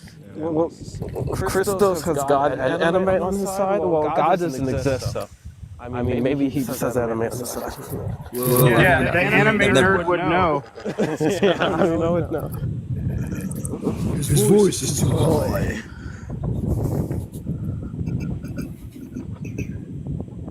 Yeah, that's accurate. I mean, I really like Deathless because one time he told me that I was fat and I had milk tits. But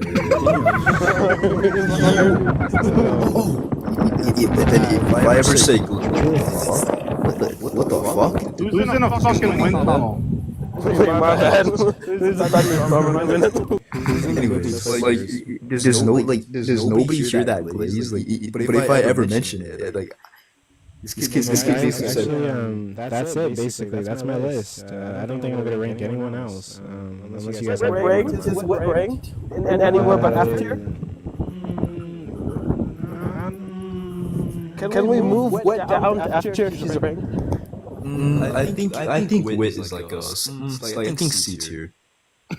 Did you say F tier? Yeah, okay.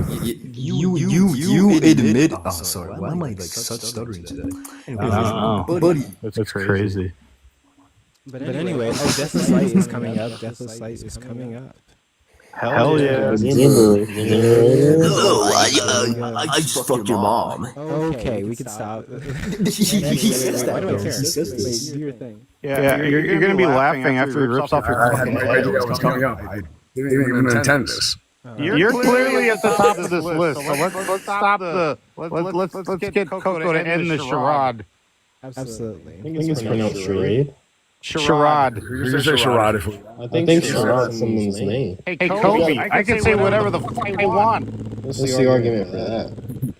Kavai. Okay, but no, I'm confident in this list actually. I'll say that. Coco, you gotta put Deathless in there somehow. Well, you're allowed to speak on this panel, Kunta. Deathless transcends the list, so you know he can't really be. He can't be put anywhere. I did put Deathless somewhere, but it might not be reflective of your skill. But some of the things you say, like I don't think are valid points per se. That's all a bunch of nothing. But I would say the question is not about whether or not my positions make sense. The question is whether or not my oratory and logical prowess matches the occasion. Of course, I have never beaten Men. Wait, but that could also. So if we're debating, so look, let's put it this way: if we're debating when it comes to oratory prowess, who is probably most rhetorically, at least, the most stylish? Me. The application of logical mysteries. No. So when you're Muhammad Ali, you know you are. Yeah. When you're Ali, you know you're Ali. Whether I'm ranked here or not, I'm Ali. And anybody who said that, you got to look hard right now. Put me up with anyone at that age here. See whether or not they can make it. Right. What's laughing? Hey, Kristen? Why are you laughing like Frodo? Because he's Frodo. You got that. Because he's fucking Frodo. You want to debate? I just got a case. I don't know. I just thought when you're Muhammad Ali, you know who you are. I don't know. I just thought that was funny. Yeah, well, you know what I'm referencing, right? You know what I'm referencing, right? When Ali was in the ring, I think it was with Ernie Shaver. He was saying, "What's my name? Say my name. Say my name." He was beating the hell out of him. Name. Yeah, I think that's perfect. I think like knowledge-wise, rhetoric-wise, yeah. Like I think. Wait a minute. Is he in? I don't really know you, so like. Is Deathless in D tier? Is that who I see? Oh my god! Deathless in D tier. Yeah, they put me in D tier. That is disrespectful. If you mean, look, here's the thing. That just discredits the list. Yeah. I mean, it just discredits the list. Nothing else on this list was absurd. That was the I thought that was the breaking point. Yeah, that's just insane. I just don't really know your skill level or knowledge level. So then why are you ranking him at all? Some of the points, like I'm not sure if the points are that great, but like that's like what my brain thinks. I don't know. But like, sure. You know this is an appeal to cognitive specialty, right? Yeah. Probably. Fallacy. Definitely. Yeah. I want to put Deathless. Sir. Just put me down there. Just look. Just throw me. Yeah. I want to put Deathless. Just admit that I'm shit and just throw me in the toilet. I don't think you're. I want to put Deathless. Tell me how you really feel, Coco. You ass. Wait. I want to say something, please. I want to put Deathless Knights here, but I want to put Clark right above him. What? Dude, you can try that, but Clark has gotten his ass raped by me several times. I exist just to fuck like that. Wait, but Clark said told everybody that you're scared of him. I'm sure he says that at any point. Wait, you're saying that's not true? At any point, that fat motherfucker can have my address. You see? Wait, that guy could just roll up and just say some shit. You know what? If I want more of his lip, I'll stick my hand down his pants. This is what I'm talking about. This is what I was talking about. Jambo, how do you feel about your ghost saying this? Wait, no, I want to know who has the best rhetoric now, Coco. I mean, let's not beat around the bush. Clark or Sacred. What do you think about Clark? If you're trying to win a formal debate, I don't. Telling people that you would. I don't think so. I just don't think about that. Man, Jambo wishes it was his pants that Deathless was in. Naturally. I would take that. Okay. Yes. Who else am I ranking? I put I Wonder in D tier. So. Coco, your mic sounds really bad right now. I'm not sure if it's a connection thing or it sounds like it's like clipping. No, I think I'm just not talking close to it. Yo, hey guys, do any of you guys know Nickel? You guys know him? What'd you call me? Nickel. That doesn't sound right. He's the person who calls it. I don't know what his name is. Fucking Nickel.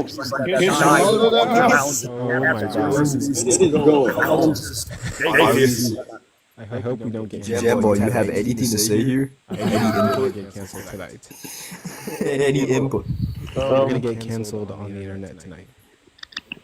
That's not what I heard. I heard Deathless saying something about a certain demographic of people. Oh yeah. I did too. One solution to that. That's 4 down diagonal fierce. What does that mean? You're like a cheat code to a Jambar, my answer to you is 4 down diagonal fierce. That's it. Alright. Could you translate? Why is Cliff in there? You get that, Jambar? Who wants a copy of this live after this? Yeah. Why is Cliff in there? What's the copy? It's gonna be on YouTube for sure. Yeah, like it's on YouTube. I'm gonna flag it and report you. I'm gonna get the channel taken down. It completely discredits the list. Come on. Deathless, What's that? who joined right after you? So we all know that you. No, actually, no. Here's actually how I would put this. Okay. I would put this me at number one. Flag it. There's a girl I don't know her name, but she's a Salafi. She's sad. Come on. So after her, I put negative K. You know what He's talking about not number one. So I would have him.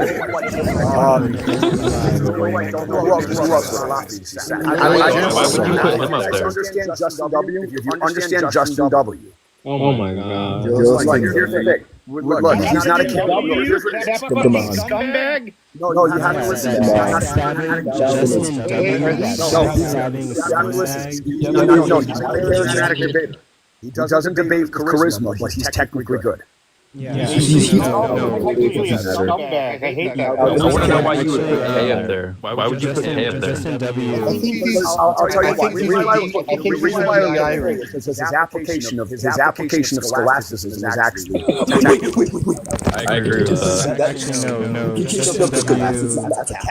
As a Calvinist, Your mic is clipping bad. application of scholasticism as a Calvinist, maybe reformed theology or something. Oh my word. No, Justin W. is like. I guarantee, no matter what phone you have, the phone mic has to be better than that mic. What are you talking about scholasticism as a Calvinist? Scholasticism is like it's so when we think of like Thomas Aquinas, I know about all that. I'm talking about who do you think Calvinist? Watch this live after you end it tonight, and you'll see what I mean. It sounds really rough. You have to pay attention to Justin. He's actually pretty technical. No, he's not doing when I'm burying him. After I'm not saying that he wins all the time. I didn't mean to debate. I meant I want to unalive him. Oh, okay. Anyone who believes anything Thomas Aquinas says or Hey, shut the fuck up. No, you can go back on mute, buddy. You can go back on mute. Yo, Aquinas, I'm taking that haircut. Justin W. is. What did you say about Aquinas' haircut, buddy? I'm taking his haircut. Oh yeah, hell yeah. I get it too. He was a bad-faith, dishonest motherfucker. On God. Aquinas got all the bitches with that cut. Well, let's not talk about that. Well, actually, Kason likes. I shouldn't have said that. You know what I was about to do tonight, and I'm surprised that I didn't. I was about to eat fungus and then listen to Summa Theologica. No way. Summa Theologica. Bro, it was totally downhill. I changed my last fucking minute. I also heard that I can still have like 40 bullshit. He's good. The funny thing is, I probably read like some of the most Thomas Aquinas on this entire list. What have you read? I've read all. I've read tons of like selections from Summa Theologica. Have you only read like from Summa Theologica though? Summa Theologica is like thousands of pages. I know. I know you can read like little bits from like different episodes. Everybody's read little bits of the Summa Theologica. Like have you read any of the Summa Contingentiles? I read Summa Theologica as I was living in Colorado. There we go. Oh, like you read like just read through Colorado. What the hell was this said? No, but Justin W. is. Justin W. is backstabbing. Absolute fucking shit. That's the tier that he's getting. Why have you ranked not ranking? Netflix, I've challenged you to debate 4 times. Why are you running, sir? Sure. Ready? No, we're gonna do it on my life tomorrow. You'll lose it. Do it on my life tomorrow. Dude, fine. You're gonna lose tomorrow. Listen to this. I know. So that place. What time zone are you? I'm Eastern time. Okay, you're Eastern. Okay, so wait. So tomorrow. Let's say tomorrow 9:30. Tomorrow 9:30. Sure. Let me put this. What are we debating? What's the subject we're debating? We're debating the Bible, man. Actually, We're debating the Bible. We're debating the Bible as to whether or not it's the authentically inspired Word of God, or we're debating the Bible in terms of what? If the Bible is immoral or not. The Bible is what? Excuse. If the Bible is immoral. The Bible is immoral. Okay, sure. You're gonna lose that flat. I'll probably wipe the floor with you in about 25 seconds. 25 seconds. Give me an example of your arguments. It's gonna be a shit show. Give me an example of your arguments. No, we're not doing that right now. We're not doing that right now. Sure, we can. Yeah, absolutely. Yeah, me and Jambo right now gonna probably. I think the debate should definitely Save be it for the something. debate. Save it for the debate. We're not doing a whole. We can do it now. Let's do it now. Okay, so let's see. Actually, how about I'll put it? Let me engage in the debate. Fast food watch times So are look, psychological.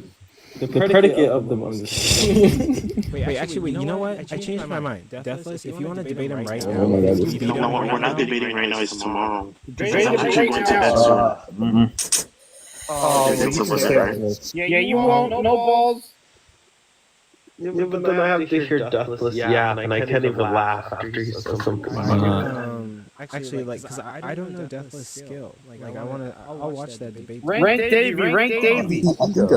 Get rid of Joshua. Get Davey up here. I mean, Deathless is mostly trolling. Like, Davey's gonna be nothing less than A tier. Yeah, that's actually pretty accurate. Deathless is the best troll on this app. My eyes.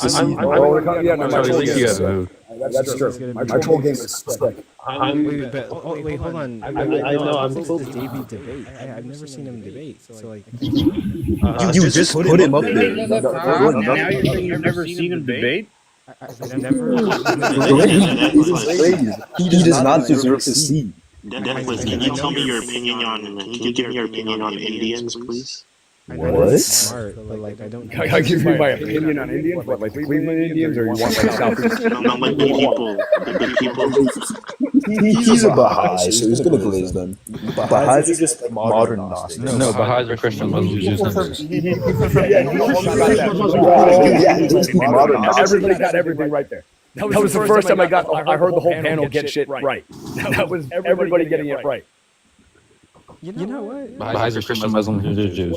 I don't know. Muslims, Christians, Jews, Buddhists, Hindus, all. I'm actually sad you retain that information, Jason. I'm a Baha'i. Totally not Send me that. Question for host. Why are you wearing those glasses that elderly people wear to protect the glasses look fucking sick. These are sunglasses that I got at 5 and below. Okay, they look like prescriptions, like the ones from like the pharmacy. It was like somebody should be banging sus and wearing those things into a club.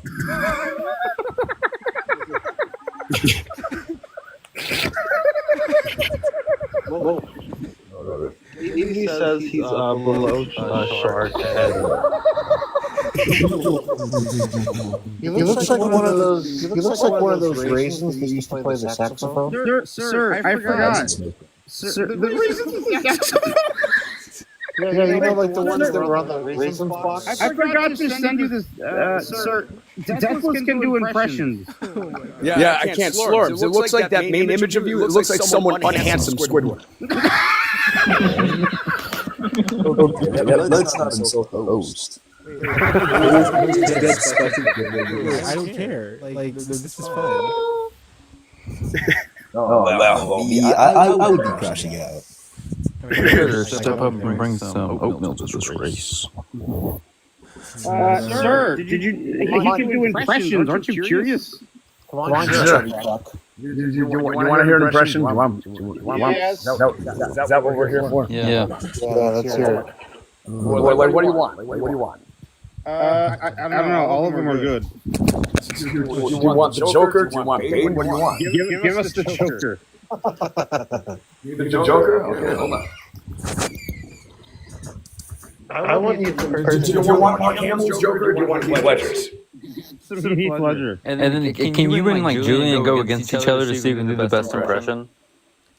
Well, hello. Somebody clip this. You must be Harvey Squeeze, and you are beautiful. Well, you look nervous. Is it the scars? Do you want to holler on them? So I had a wife who was beautiful, like you, tells me that I don't worry too much. Who tells me that I ought to smile more? Who gambles and gets in deep with the sharks? One day they carve her face. Now do you want Mark Hamill or go? Go for it. Relax, sir. Hell, it's yours truly. Unfortunately, you and I must sit down for a minute and have something of a little bit of a chat. Wait, why are you good? It's actually amazing. It's actually good. Can you do Special Agent Oso? Now, do you want Bing? No, we want Special Agent. Can you do Special Agent Oso? Let's not stand on ceremony here, Mr. Wayne. That's not what he said. So you think darkness is your ally? I was born in it. That's his best one. I'm not gonna. The darkness betrays you, Mr. Wayne. The darkness belongs to me.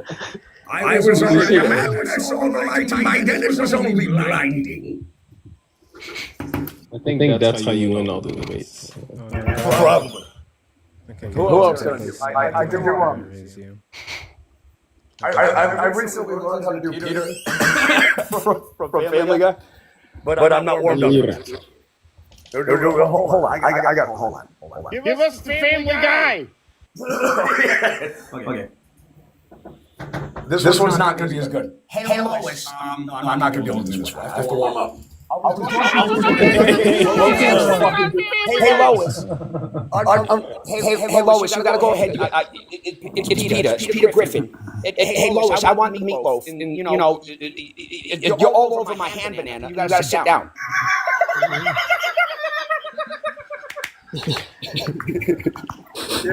I had to mix in some Carl from Knock Teen Hunger Force so I could do him. Physical fitness, whatever. Whatever. You do what you like to do. I do what I like to do. Okay, I'm going to choke my own tongue right now. Hold on. Okay, hold on. Physical fitness. I can't do it. I have to hear him. And I might be able to do it. And I think I have an ear infection right now from being hot and bothered. Oh no. Peter Griffin gets some hot and bothered folks. Peter Griffin gets me hot and bothered. He's got that mankini. Yo, how do I debate C-tier Neckel? Right there. I want to debate that guy. Well, I think you should like move up maybe to like D-tier before you try. Trust me.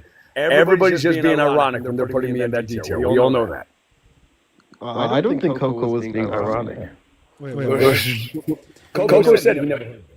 Well, no, like I know who Deathless Light is. I haven't watched you debate, but I know that you're intelligent because I hear the stuff that you say. But like some of the points that you say, I don't really agree with. I think like some of the stuff isn't really. Yeah, that's a really nice way to call him Stephen. Okay, let's move on to his rebuttal.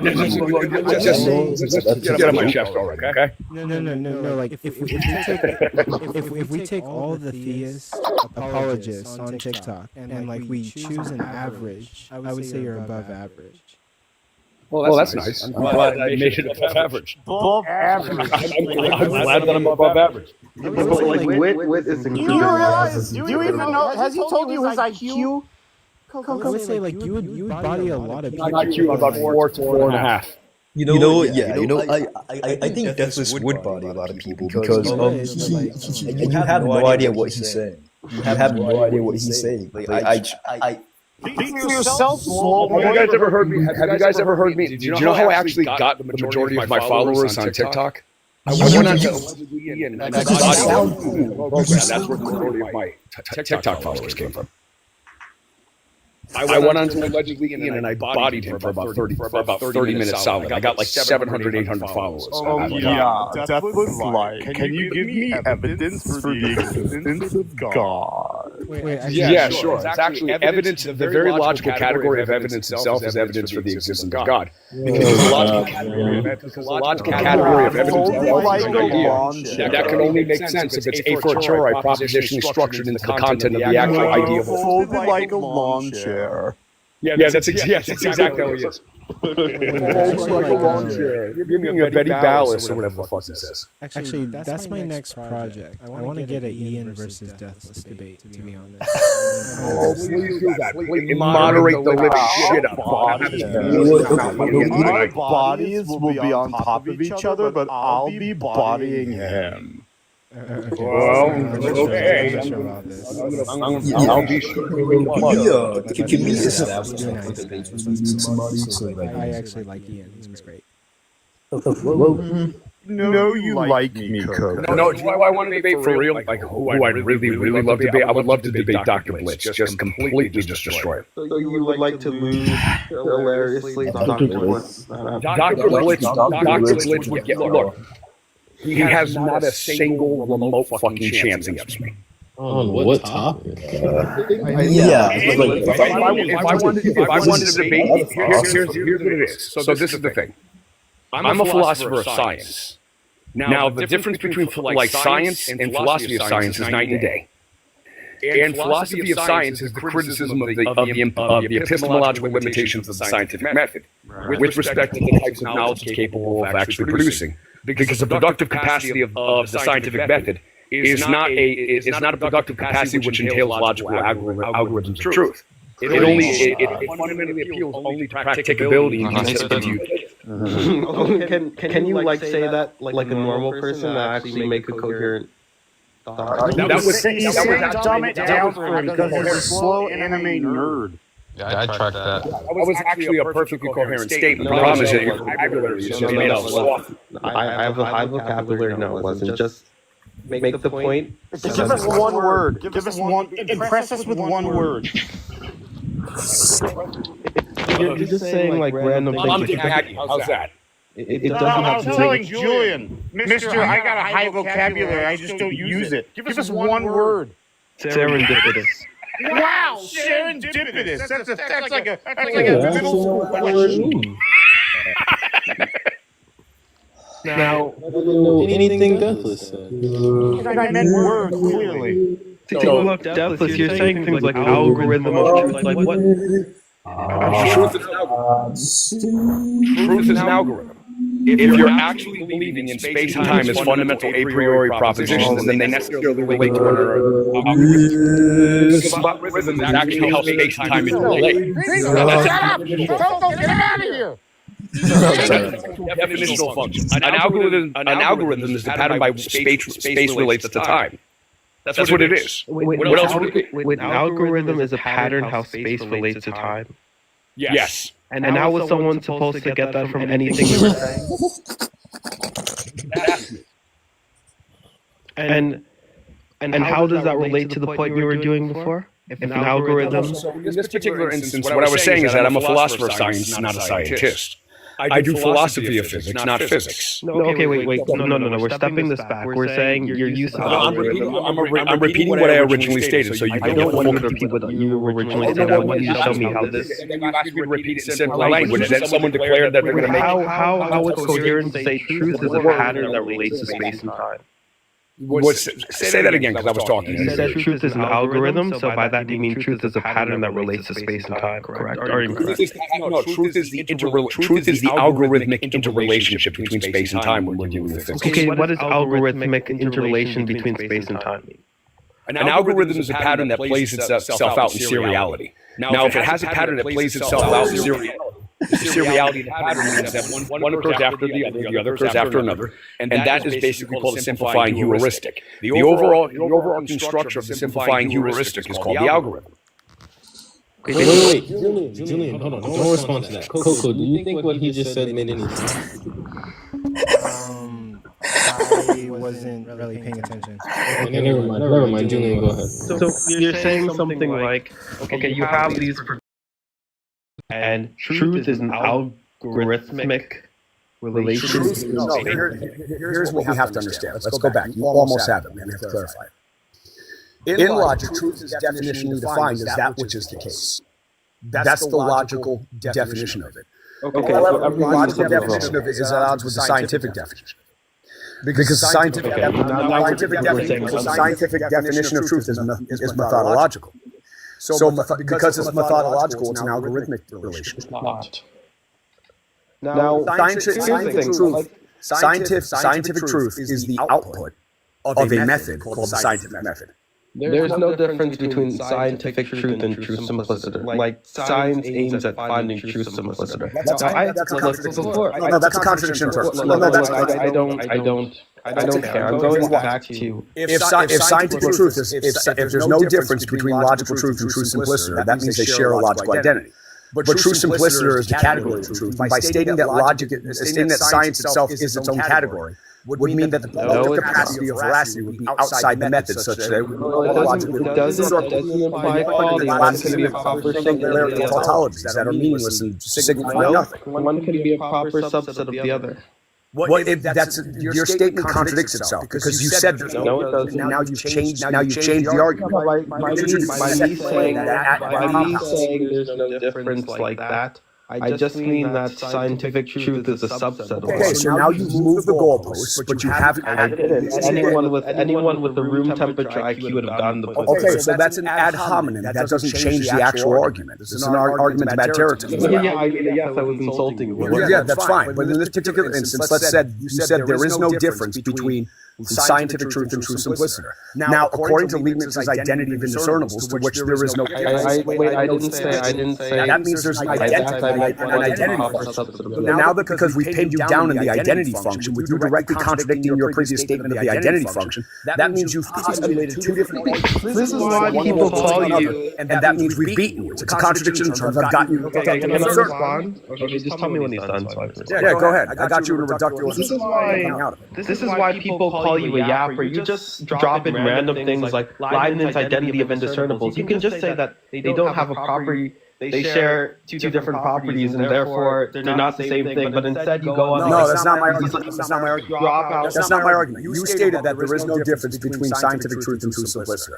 That means identical according to Leibniz's identity of indiscernibles. Now, once you've actually made that proposition, you've gone ahead. You've established a second premise, which attempted to build on that first premise, which was mutually exclusive with the first premise. Which builds. What do you think Leibniz's identity of indiscernibles? At that point, where your argument collapses. What do you think Leibniz's identity of indiscernibles is, and the indiscernibility of identities? That's not what we're discussing at all. That's an ignorante.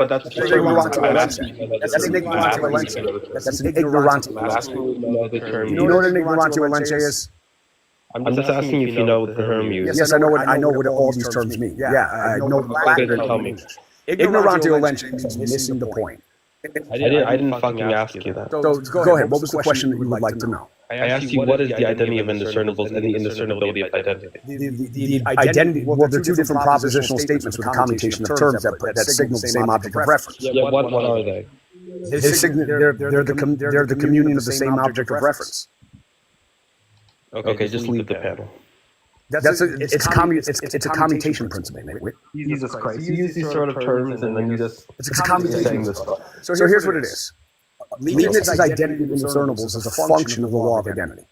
According to Leibniz's identity of discernibles, if two things aren't distinguishable, they're identical. Now, when you made the statement, yes, that's actually what the law is. That's actually what the law is. So when you made the statement that there is no difference between truth simplicity and true scientific, you've evoked Leibniz's law of identity of indiscernibles such that you tied them to actually sharing the same identity. Now, because you did that, and I originally posited the contradiction to that, to which you actually have a category error between the special function and the general function. In the comments, if they share all the properties, then they're identical. And that's a separate argument. That's not your original proposition. That's a correctio. So if you'd like to introduce a correctio, just say correctio. We're going to stop my argument. Would you like to make a correctio? All the words have to be Would you like to make a correct deal? Because you're welcome to make a correct deal, but that would mean you have to backtrack your first statement. Now, if you make the correct deal without wanting to backtrack your first statement, I win. Mike, he just keeps on going and going and going and Yes, going. sir. All right, guys, this is what happens when you actually cut from someone who doesn't know what they're talking about. Ciao, boy. Yeah, so I asked you to define what the indiscernibility of identities and the identity of indiscernibles is, and you weren't able to tell me that if they're identical, then they share the same properties. And if they all share all the same properties, then they're identical. One is for the former, the other one's for the latter. So you're using these sort of terms, and you have no clue what they mean. It's ridiculous. It's beyond ridiculous. Anyway, so that doesn't tell you that that guy is just a gibberator. I don't know what else. Maybe you two should debate, to be honest. I don't have anything to talk to him about. He's like a complete pseudo-intellectual. I mean, Coco, why don't you put Courtney? Yeah, why don't you have like get Courtney to debate who's that atheist dude that is supposed to be in? Oh yeah, I would. You know what I'm talking about? Yeah. Just Courtney versus him. That would be lit. That's gonna be a hard pull, to be honest. I could DM Courtney and get her to probably agree to the debate. Yeah, Courtney has been reaching out to him a lot because like she feels that whenever she last debated deconstruction on his panel, like he did her injustice, and so and like there's been like a big like back and forth between them two. Even deconstruction made a response to her and stuff, but so I think this would be like a better. But I could probably get Courtney, but Deconstruction Justin's busy building his channel, and like maybe I can get him to host on his channel, and like I could maybe collab with him, but he's not really looking to collab on my channel, which is fine. I gotta work on my channel and get my numbers up. I mean, you could ask him. You could ask him like one day if he wants to. He doesn't mind debating Courtney. It's just I don't know. We've had conversations, but I still like him. I think he's really cool, but he's building his channel and stuff. Go. Is that?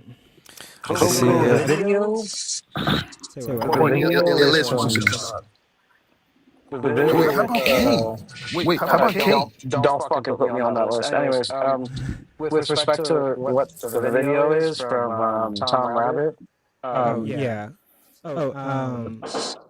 I watched a little bit of it.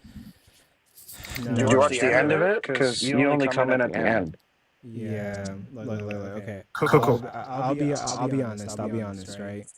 I was setting up all these debates and trying to get like really exciting debates. And I was DMing like Ryan Mullins. Now I think I didn't word it the best when I was on PMARS Live, and I think I might have like jumped the pew a little bit and said like Ryan Mullins is going to debate against Darth Dawkins, and he was going to debate Tag. But I misinterpreted like a message that he sent me and thought that he would argue against Tag, but he was more so saying that he doesn't really see Tag as a strong argument, and maybe just didn't really like understand. I wouldn't say understand, but like he doesn't really like the Tag argument.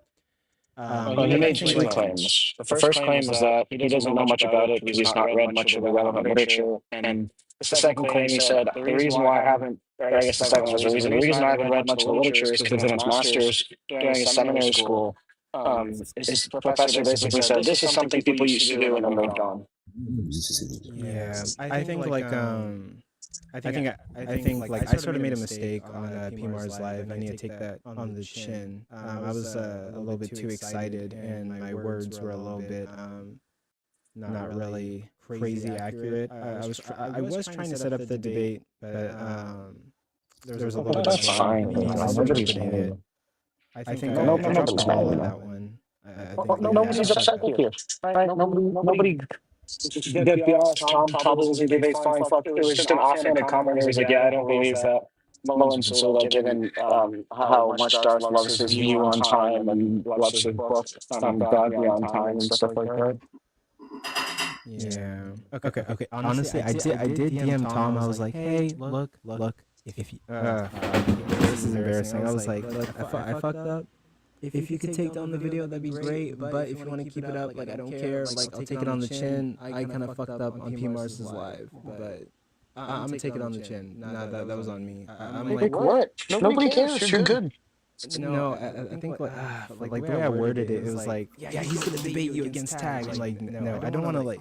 Ryan Mullins has like a respectable like reputation. I shouldn't just be like saying like stupid shit, right? I need to like verify like who he's gonna debate, what the topic is gonna be, and then only be speaking upon very thorough verification. I can't just be like out here saying anything, you know. Well, you might know Mullins, like next time you see Mullins, I'd like bring it up with him. But I mean, it's not like you're like, yeah, Mullins said that you're fucking dog shit. You don't deserve like your right to life. It's like you're good, man. Nobody cares. Okay, but yeah, like if I'm gonna be like scheduling debates with like these high-profile people, yeah, I need to be like confirming and like on point. I can't be like fucking shut up. Sorry, high profile. It's like, do you mean they're high profile in the same way like J.K. Rowling is high profile? Well, I think so, like the biggest person I've had on my platform would be Ryan Mullins. Yeah, right, but if you were walking down the street and Mullins passed you, you would have no fucking clue. I don't know. We've seen pictures of him. I have a picture on my tier list. Yeah, I have a picture of my famous. I have a picture of my second cousin. That doesn't mean I recognize them walking down the street. No. Or like the average person would recognize them walking down the street. Look, even chess grandmasters don't get fucking recognized. I put like doctorates in the field of philosophy with respect to like analytic content that's not pertaining to practical issues. I put them in the same field as like chess grandmasters. Yeah. But I don't know. Yeah, that's embarrassing. I think I like okay, it's not a big deal. It's not a big deal. But like that's like I think I fumbled. I really fucked. Like, but it's all good. I'm gonna take it on the chin and keep going. I swear to Christ, if you keep mumbling around, doing dishes and shit, I swear on the sweet Lord. But no, I think like, dude, imagine like a debate against Darth Dawkins and Ryan Mullins would have been like probably break the internet great. I think that'd been what do you mean? Amazing. Mullins said in his like his overview of what he's familiar if he tried to steal man tag, it just goes into some type of evidentialism, which ceases to be tag. Wait, are we talking about this? Because Coco, did you see the clips I sent you? Yeah, I was watching it on this. I watched the clip in my main Discord, and then I went on YouTube to find the thing. I've only gotten 3 minutes into it. Yeah, you're at like minute 13 or something like that. Yeah. I think I already know. Okay, I just need to watch it. But I think I already know. Look, this is what happens. You're saying that you have a screenshot of Mullins affirming that he thinks that tag is a poor rationale, and then you affirm later that you have a screenshot of Mullins saying he would debate the tag argument against Dawkins, and then Rabbit to Tom just like sneaks in a voiceover saying, yeah, I don't think he actually has that. I highly doubt Mullins would be willing to debate Darth, given he wants to keep Darth as like a loyal fanboy that promotes his book. Yeah. That's the only screen time you get with respect to like his comments about you. Oh, the screenshots. Okay. Like you hack fraud? I jumped the gun. It was bad on my part. You take things far too seriously. I love you, Slurps. By jump the gun, he means he faked. He told a little white lie. This is terrifying. Like this is bad. He got exposed. Wherever you bought that mic, Coco, you need to like return it because it doesn't actually make you sound louder. You sound worse. You sound really close to it. Is it really bad? You sound quieter and you sound. Sounds good. Is it a lapel mic? Can you hold it up to your mouth? What a microphone is supposed to do. It's a 10 lamp. It's a trash lamp. Well, I bought a Blue Yeti. I bought a Blue Yeti for 98 USD, and it's probably the best mic you can get given like the fucking platform of a phone. You spent probably 35 USD just to get nothing. Yeah. I think How AirPods would be about the better. snowball? I would disagree with getting the Yeti. Then you got to hold balls in your hands, Luke. I'm not about that life. You know what I mean? Yeah, he doesn't like the whole balls. I would recommend getting a Samsung Q2U. I knew you were an audiophile. I just had an intuition. Well, no. This is a budget thing. It just accidentally sounds really good. It's $69.99 US, and has a lot of sounds good. How's your credit card debt coming, Coco? What? I said, how's your credit card debt coming? I paid it down, but then like ran it up, and I'm gonna continue paying it down. Oh, damn. If any of that money was put on TikTok, outside of reinvesting money you already got from TikTok, you need to immediately delete this app. No. I paid it down. I was like at $200 left to pay on it, but then I had to repair my car, and so. You don't have an emergency. You know, that's not the point. Coco, have you ever purchased coins for the sake of giving to somebody on this app? If you answer yes to this question, my opinion of you will change. I gave a hot guy coins and he wrote Wit's name on his chest. That's crazy. That's fucking insane. Let's just say when it comes to this account, I've put like sweat, blood, tears, and a little bit of financial investment into this account. Yeah, when you bought all those followers. No, I didn't buy the followers. I networked with people. I actually believe you didn't. Paid for followers. I unfortunately, because look, every account I've ever made that I follow Coco, every single one, I get the same fucking message. Like I haven't seen it 20 times before. Yeah. And that's not hyperbole.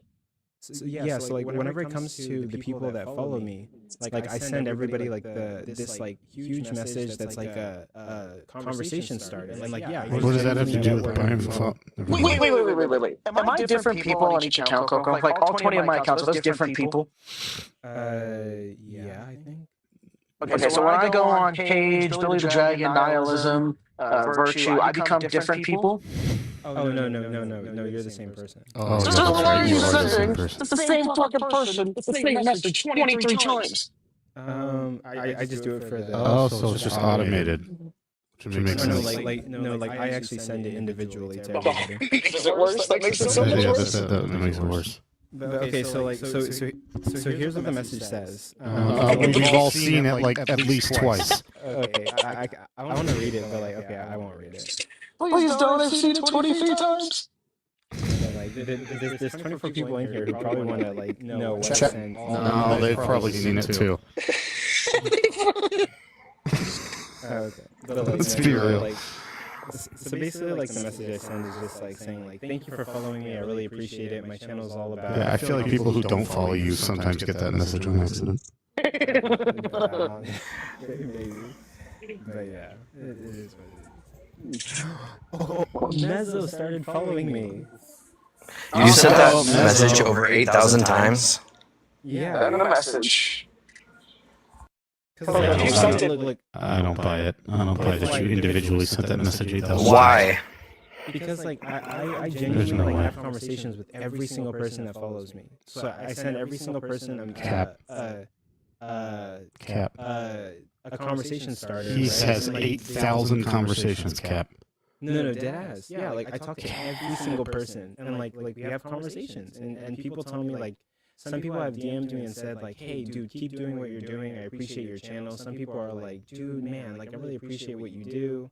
Some people say like, I'm gonna call the. You should be arrested. I'm not a person who calls the police, but I'm gonna call the police. I replied, Coco, if this is you, you've been hacked.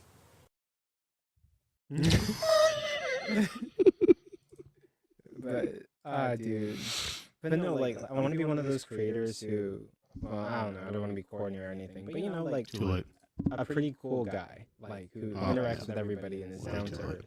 Cool wants to be liked. That's such a surprise. Okay, no, I've given up on being liked. I don't give a Have you? fuck about what people think about me.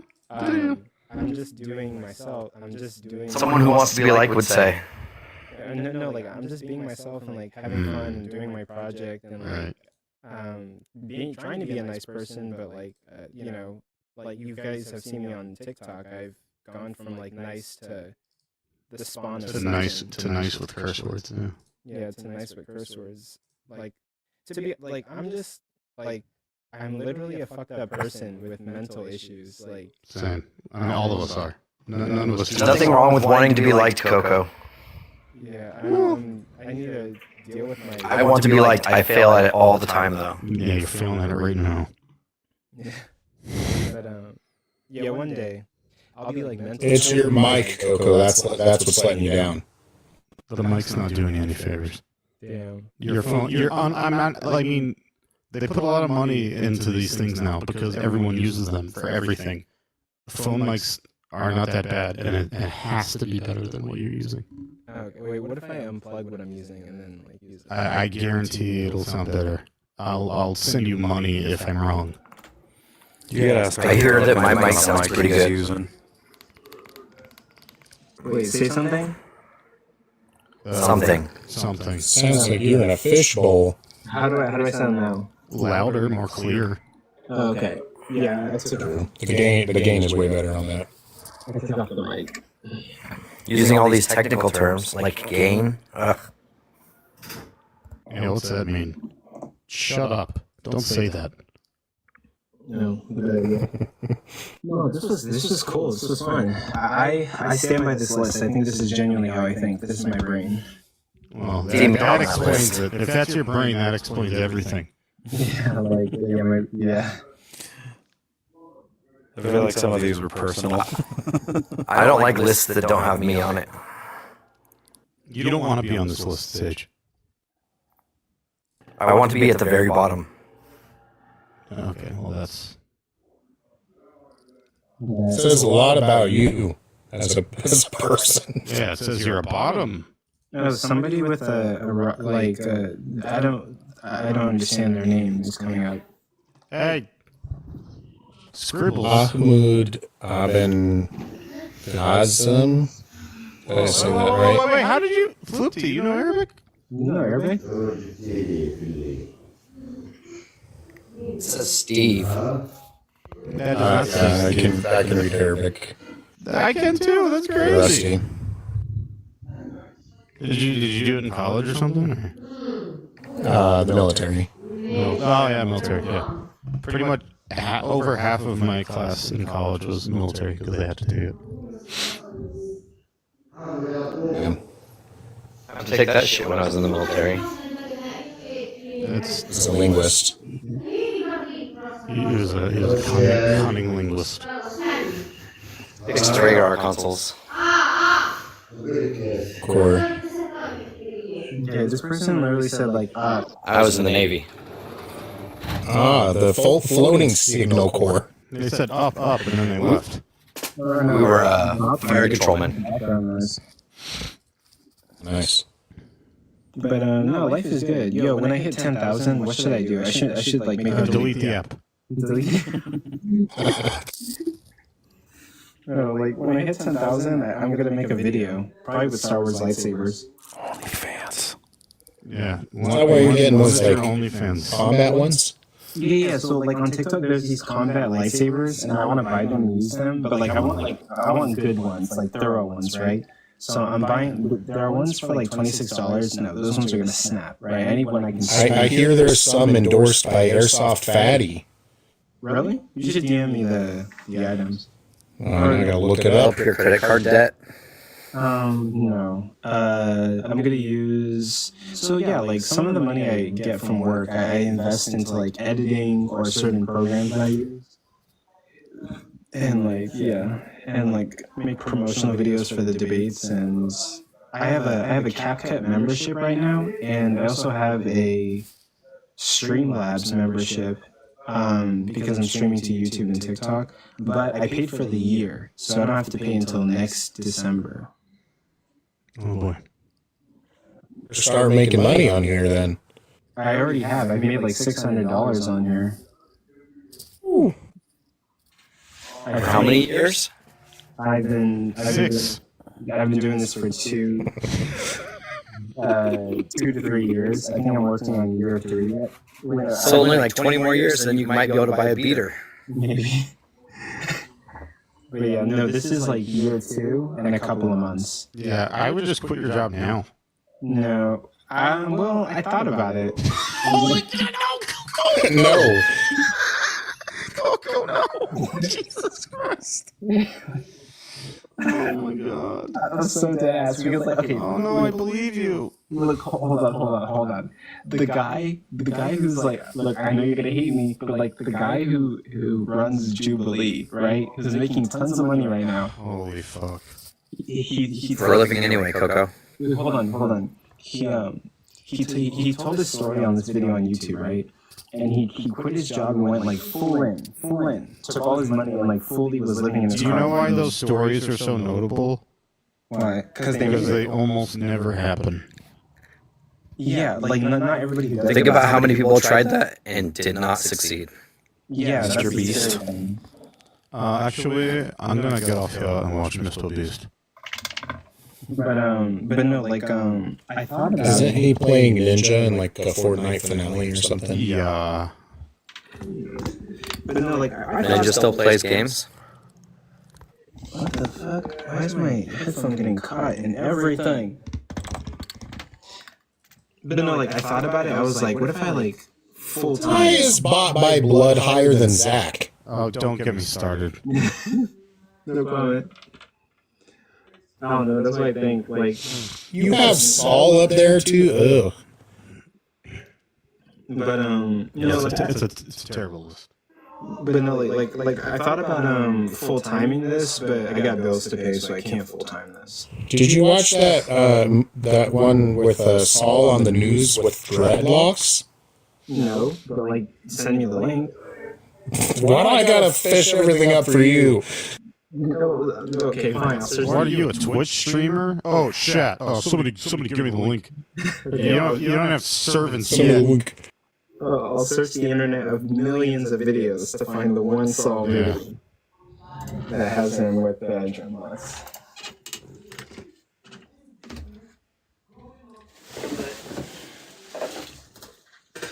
So what do you think will get Coco canceled? What do you think it'll be when it happens? Word. I'm being honest with you. I thought I was canceled after. I thought I was canceled after calling like some of the Christians that were making fun of me for being vegan R words. Oh, you are canceled. I don't know if you know. Oh damn! Fuck. Yeah, don't Google yourself. Not for the R word, but for being vegan. You finally got what you wanted, but it's not a good kind of famous. Okay, I'll delete the app. But I thought, well, actually, no. I There's Sacred Solo on there. I didn't think it was good. Well, I don't. Don't take it too seriously. I feel like this list is Coco's way of venting his frustrations. Oh, no, this was me being serious. This is No way, like, a couple of these guys would be higher if you were taking it serious. Sacred cruelty? Sacred should be a little higher on there just because of the entertainment value. Do you know there's people who try to get canceled and they don't get canceled? Like that QB guy. He won't go away. I know Russell as a person is trash, but as a debater, he's at least C tier. Russell? Yeah. No, I don't think Russell is beating anybody who's. No, J-Rob at F tier, that's too high. And then I have like Harold down there. See that absolute fucking shit. Look, they are trash, but like I feel like they could have been 1 or 2 higher. What's right above dog shit? No, fuck these guys. No, like on God. Justin also? Yeah, because he literally stabbed me in the back. You want to know what he did? See, this is personal. That's what I'm saying. It is personal. He sucks. So basically, like, I hosted an event. Did he DM you saying he would take on Darth Dawkins? No. I hosted an event where I had like Seitan Brugenkit, who's like a Christian apologist who's like kind of like famous sort of, and like I was like famous for being terrible. well, yeah, like his arguments weren't that great, but he's like he was in one of my favorite YouTube debates, right? And I was like, man, I want to get this guy like on my TikTok platform. And like I thought. I was like, Justin, you should be on this event. I want to like bring attention to your name. I want to like, like I want you to be a part of this project. I like you as a person, right? And so like he gets on my event and he debates Matt or something, right? And everything's cool. Then an incident happens with like one of my friends. It's over with, right? I'm not really doing the best like mentally. And I go into a Christian live and they start like making fun of me, and I get tired of being like the nice guy, right? And like just letting people like call me names and clown me. So I started like ripping into them and like calling them R words and stuff. And like I've never been like mean to Justin W. And I hear from a friend that like he's in a live talking shit about me behind my back. And basically, yesterday? No, like a long time ago. He was saying like, yeah, there was one point where I used to debate and get bodied by everyone like Mr. Coco. And like a friend told me that. And like so I immediately went into the live and I called him like a bitch and said like, you're like a spineless fucking coward. I've literally done nothing mean to you and you're like talking shit behind my back. But if you think that like I get bodied all the time, you can debate me anytime, anywhere. And he refused to debate me because he said that like I'm somebody who doesn't take people's information and consider it and change my position whenever I'm wrong, which is like ironic because like I literally went from being Catholic to nihilist to atheist to what I am now, which is agnostic, and I'll change my position given good information. But if you just like suck, I'm not going to change my position because you told me God is real or something. Did you tell him this? No, because I was like heated, and I was too busy like calling him a pussy to his face and challenging him to a debate. When calmer heads prevail and whatnot, I would tell him what you just told us there at the end of how you have changed many times. Because I mean that's, I think you guys can still have a relationship. Scared away slurms. But at the same time, I feel like I have thought about that. I have wanted to reach out and like talk to him, but I feel like I don't need to like explain myself to somebody who wronged me for doing nothing. Like, why am I trying to like go to this person who acted like a piece of shit and like somehow like get him to understand my worldview? Like I'm trying to like get something from like I don't like no. I've been like nice to him. I've done nothing to you.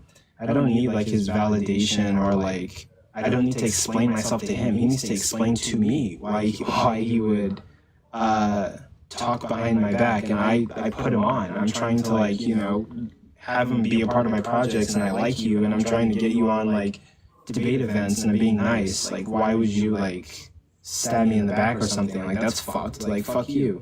So like fuck that guy. And also like I asked him to debate me. And he wouldn't debate. Yeah, he wouldn't debate me because I already said this. Yeah, because like he thinks I won't change. But no, fuck that guy. No, and I'll say to his face, fuck that guy. I was nothing but nice to you. You went on my back and talked. The way you have your background now makes it almost look like those people are on the panel. Yeah, like they're on the panel. Oh, it does. No, like yeah, like honestly, like. What would you rank Bart? I'm not really on talking terms with Bart. Funny enough, like I stopped being friends with Bart in order to stand behind some of my friends. But I realized that some of my friends are really willing to stand up for me in my time of need. That's a whole different story. But I'm over it. I'm not it. He said he reactivated his account. Yeah, but that's stupid. Like, I'm not mad at anybody, and like I have mental issues, and like I love everybody. Is this list like a reflection of those mental issues? Like, what is? I don't know. This is just like it's definitive. Actually, yeah, this list is sort of like a result of my mental issues. I cannot accept that you put them in that order. Zach should at least be on a 1 tier higher, if not 2 tiers higher, than John. I'm sorry. Oh no, but like, yeah, I just Zach is a really good debater. I I agree. I should probably watch Zach debate more. But this is my brain rough making estimates of like who would beat who, and like, yeah, these estimates are probably not like accurate. Is there like your calls or whatever? I would say, like if I was in, so basically what I'm doing is like, okay, let's start from here, right? So this is starting line, you see me, right? So angel investor is like at the bottom. So basically what I'm doing is anyone that's above angel investor, I'm basically saying like, if I was in a deathbed, right, and I had to bet money on someone to win a debate in order to save my life, right? You have to do with being in a deathbed. A debate to save your life? Yeah, like I think Rasul would beat Angel Investor and save my life. I think J-Rob would beat Rasul and save my life. I think Zypher would beat J-Rob and save my life. And you know, Trust any of these people with your life, Coco. Basically, who would win and who would be able to clear? Wait, who do you got at the very tip top? I think Ryan Mullins would body everything. Could be Coco. Coco should be at the top. Ryan Mullins will save your life, huh? Yeah, I look at Doggy. Yes, Russell would not show up to the debate on time. Why is Ian not number one? I just Best debater on this app. I just didn't have this profile. And his voice. But no, Ian's really good. Actually, for my Problem of Evil debate, I'm gonna go look at his debate with Jason, and I want to take notes on some of the things he said.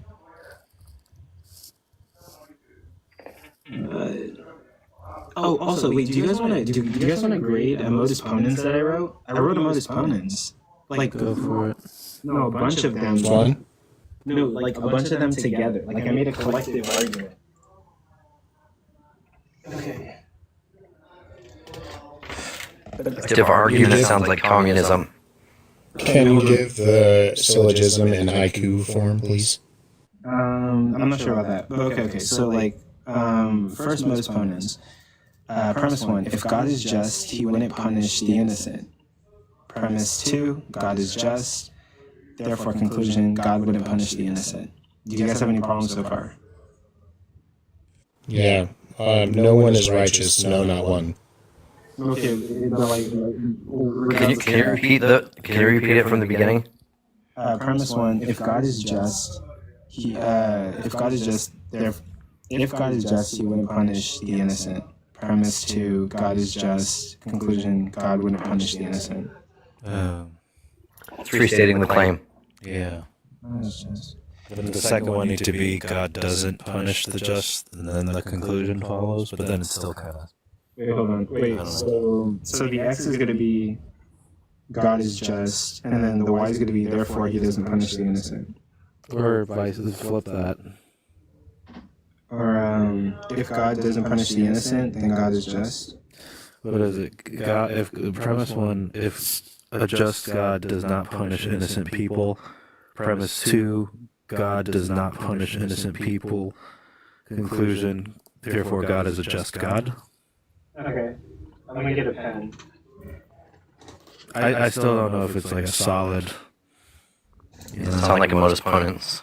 If X then Y, X therefore Y, right? It's Modus Ponens. So like, if God, aren't you supposed to be? This is your first one, right? You're supposed to tell us. Yeah, because Modus Ponens is gonna be like if X then Y, X therefore Y. So like, premise 1 is gonna be if God is just, then God wouldn't punish the innocent. If God is just, then God wouldn't punish the innocent. And then premise 2 is going to be... If God is just, then God does not punish the innocent. Yeah, if X, then Y. I think you need to take that would out of there. Oh, then God doesn't punish the innocent? Punish the innocent. I think that sounds stronger. Okay, then premise 2 is God is just, so that's affirming X. And then conclusion is God doesn't punish the innocent. I think it should be God doesn't punish the just. Or sorry, doesn't punish the innocent, therefore God is just. Okay, therefore God is just. That Tolan's. No, that's good. So premise 1 would be, if God is just, then God doesn't punish the innocent. Premise 2 is, God is just. Then conclusion is, God doesn't punish the innocent, therefore God is just. That's how Now it it is? sounds a little confused. I think it's fine. You're like trying to do like a regression in the last step. You were already done, and then you added an extra thing. Oh. Okay, so let's say if God is just, then God doesn't punish the innocent. Premise 2, God is just. Conclusion, God doesn't punish the innocent. Okay, so that is good. No problems with the premises? No one is innocent. Okay, except for that part. Okay, so the second modus ponens is going to be... All have sinned and fallen short of the glory of God. Okay. The second modus ponens is going to be premise 1. If babies haven't committed any sin, then babies are innocent. Premise 2. Babies haven't committed any sin, therefore conclusion, babies are innocent. That's good, right? Okay. Yeah, I don't see an issue with it. I mean, considering what you're trying to like do, I mean, I'm trying not to get into like the actual arguments of it, but I think it works. Okay. And again, my specialty is history, not so much this level of philosophy. I would also look at it in general, like the definition of just, right, which would be a fair punishment, right? So if God is just, then God's punishment is fair. Punishing the innocent is not fair. God is not just. I feel like this argument is a punishment. Okay, so modus ponens 3. It's going to kind of be a long one, but it's like premise 1. If the world became a fallen world due to Adam and Eve's actions, then, therefore, the fallen world is a punishment. Premise 2. The world became a fallen world due to Adam and Eve's actions, therefore, conclusion, the fallen world is a punishment. Yeah, I think they're going to reject that one. We're going to reject a lot of these, but to be honest with you. Okay, actually, let me get through the whole thing, and then we'll go back and like fix all of it.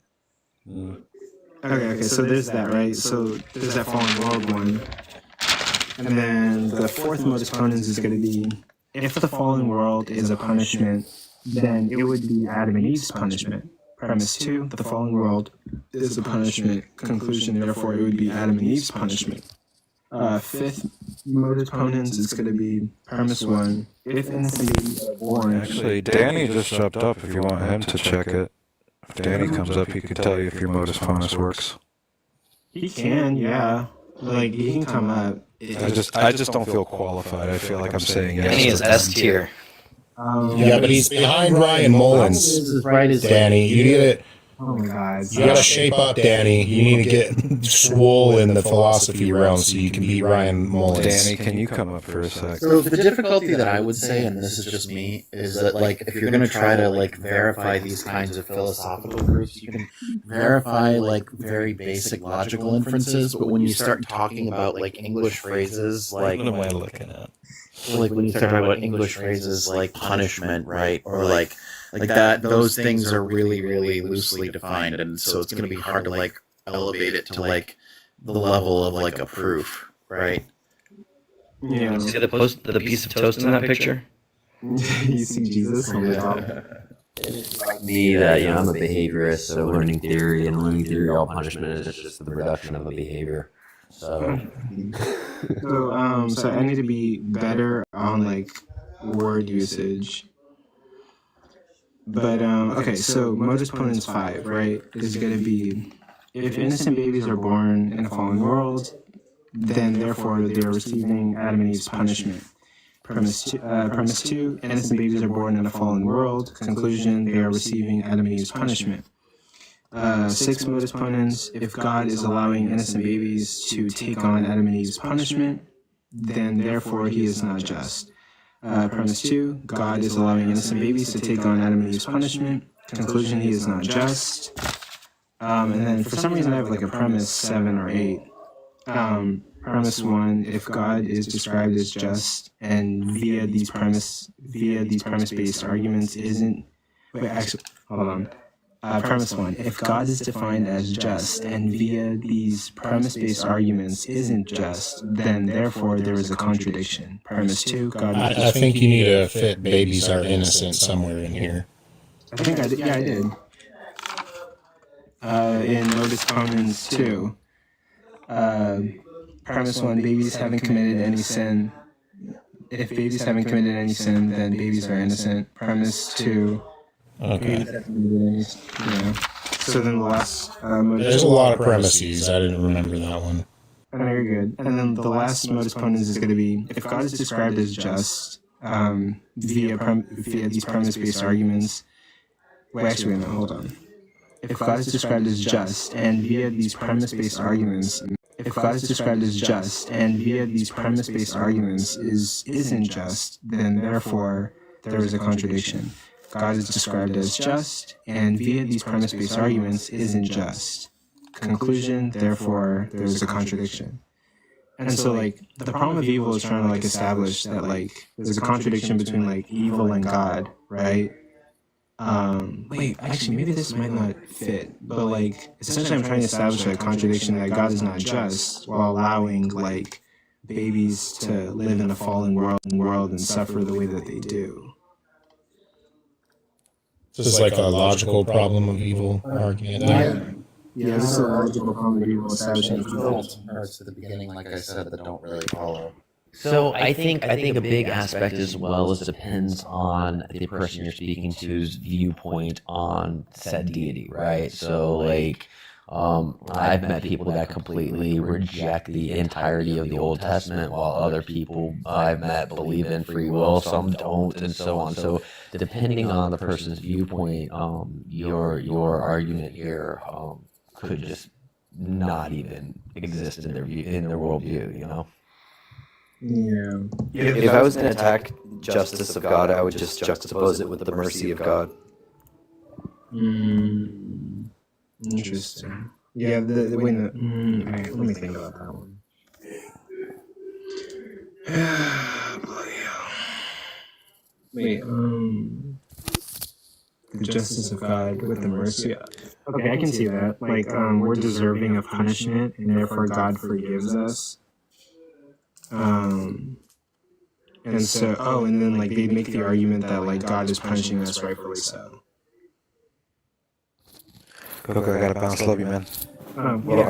Justice is getting what you deserve. Mercy is a withholding of justice or an abatement of justice. So like that you can't be both. But also like the cruelty would be like giving somebody more than they deserve. I don't know about you, but Jesus took the punishment of Adam and Eve's sin.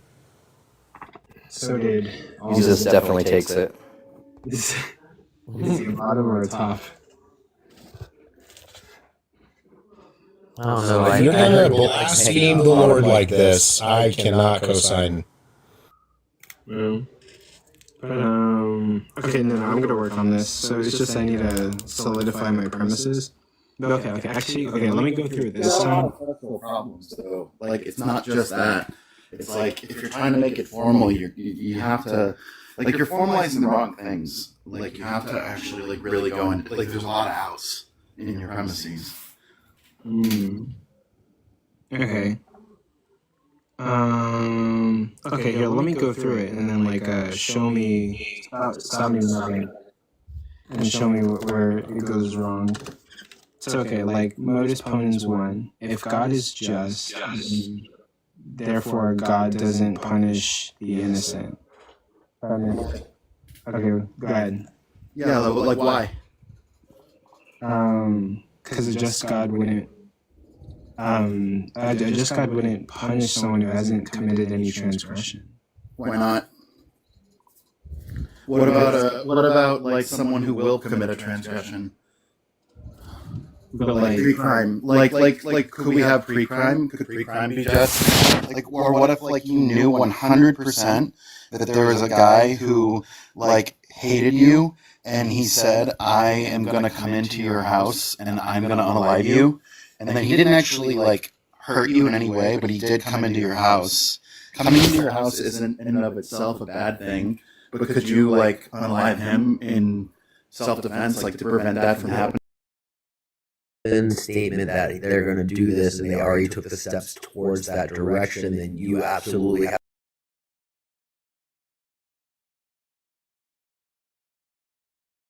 I never tell the people.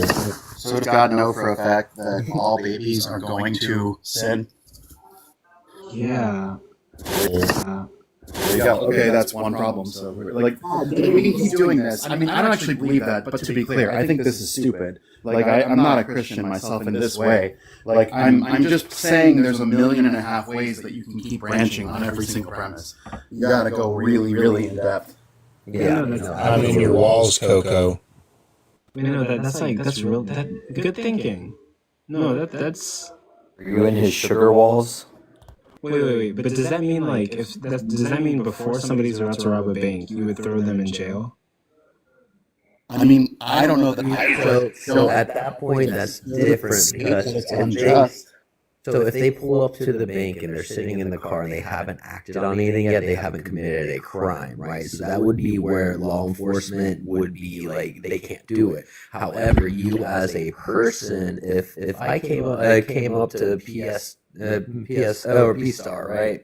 If I can P-Star and I said, look, tomorrow night at midnight, I'm coming into your house and I'm unaliving you, right?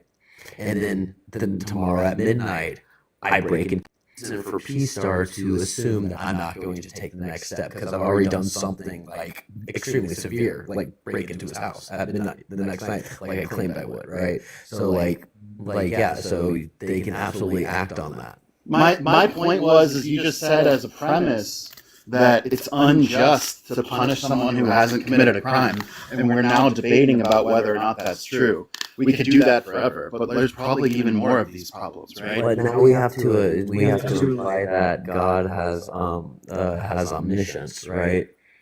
Maybe, but like even if God doesn't have omniscience, we're talking about scenarios where very non-omniscient people are justified in punishing people who haven't yet done anything.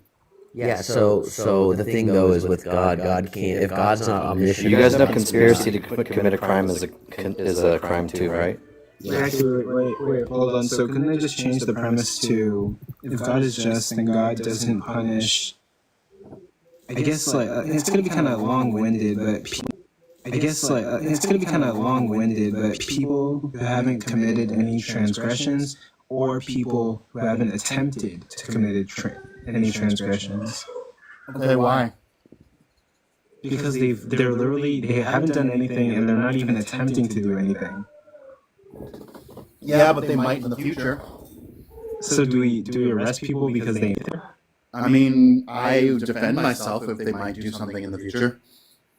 But like, if they haven't committed any crime and they're not attempting to commit any crime, that's like saying we should not to be racist, but that's like saying we should round up black people because they might sell drugs. I mean, I didn't say that, but I just think there's you're asserting that we should or shouldn't do these things, or that it's plainly obvious that the definition of justice asserts these principles, but I'm not sure that it is. Well, that's what I was getting at. Like, if we're talking about God, if God is not omniscient, then God can't really say who is and is not going to commit sins.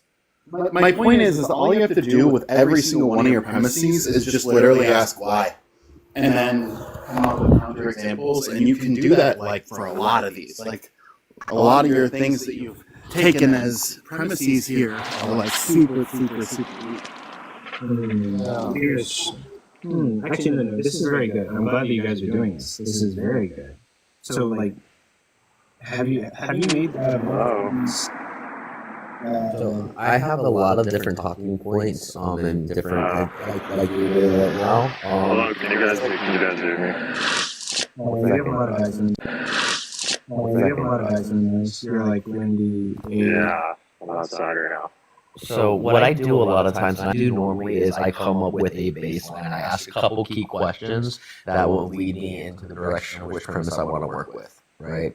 So examples would be like if I'm talking about, let's say free will, for example, then at that point I'm going to start asking about like their view on their deities and omni-deity, right? And then we can go further into that deep dive that if they want to talk about Adam and Eve and then, the omni-deity and then setting everything up in an exact order to make sure it does happen and so on, right? So we can go further and further into it based on how they view their God. Because without a baseline of knowing how they view their God and how they view their, faith system or worldview, then it's hard to really kind of like tear it apart. Maybe I should make questions instead of premises. That's what I would do because questions are easy to tear apart. You're talking about scripting, and there are some people who get really hit on for scripting. For scripting a lot. Yeah, background. As long as you're not like there are no. Sorry, Protestant. Go ahead. Good. Hello? Yep, go ahead. I think everyone believes in God. They're just pretending not to. They've suppressed it.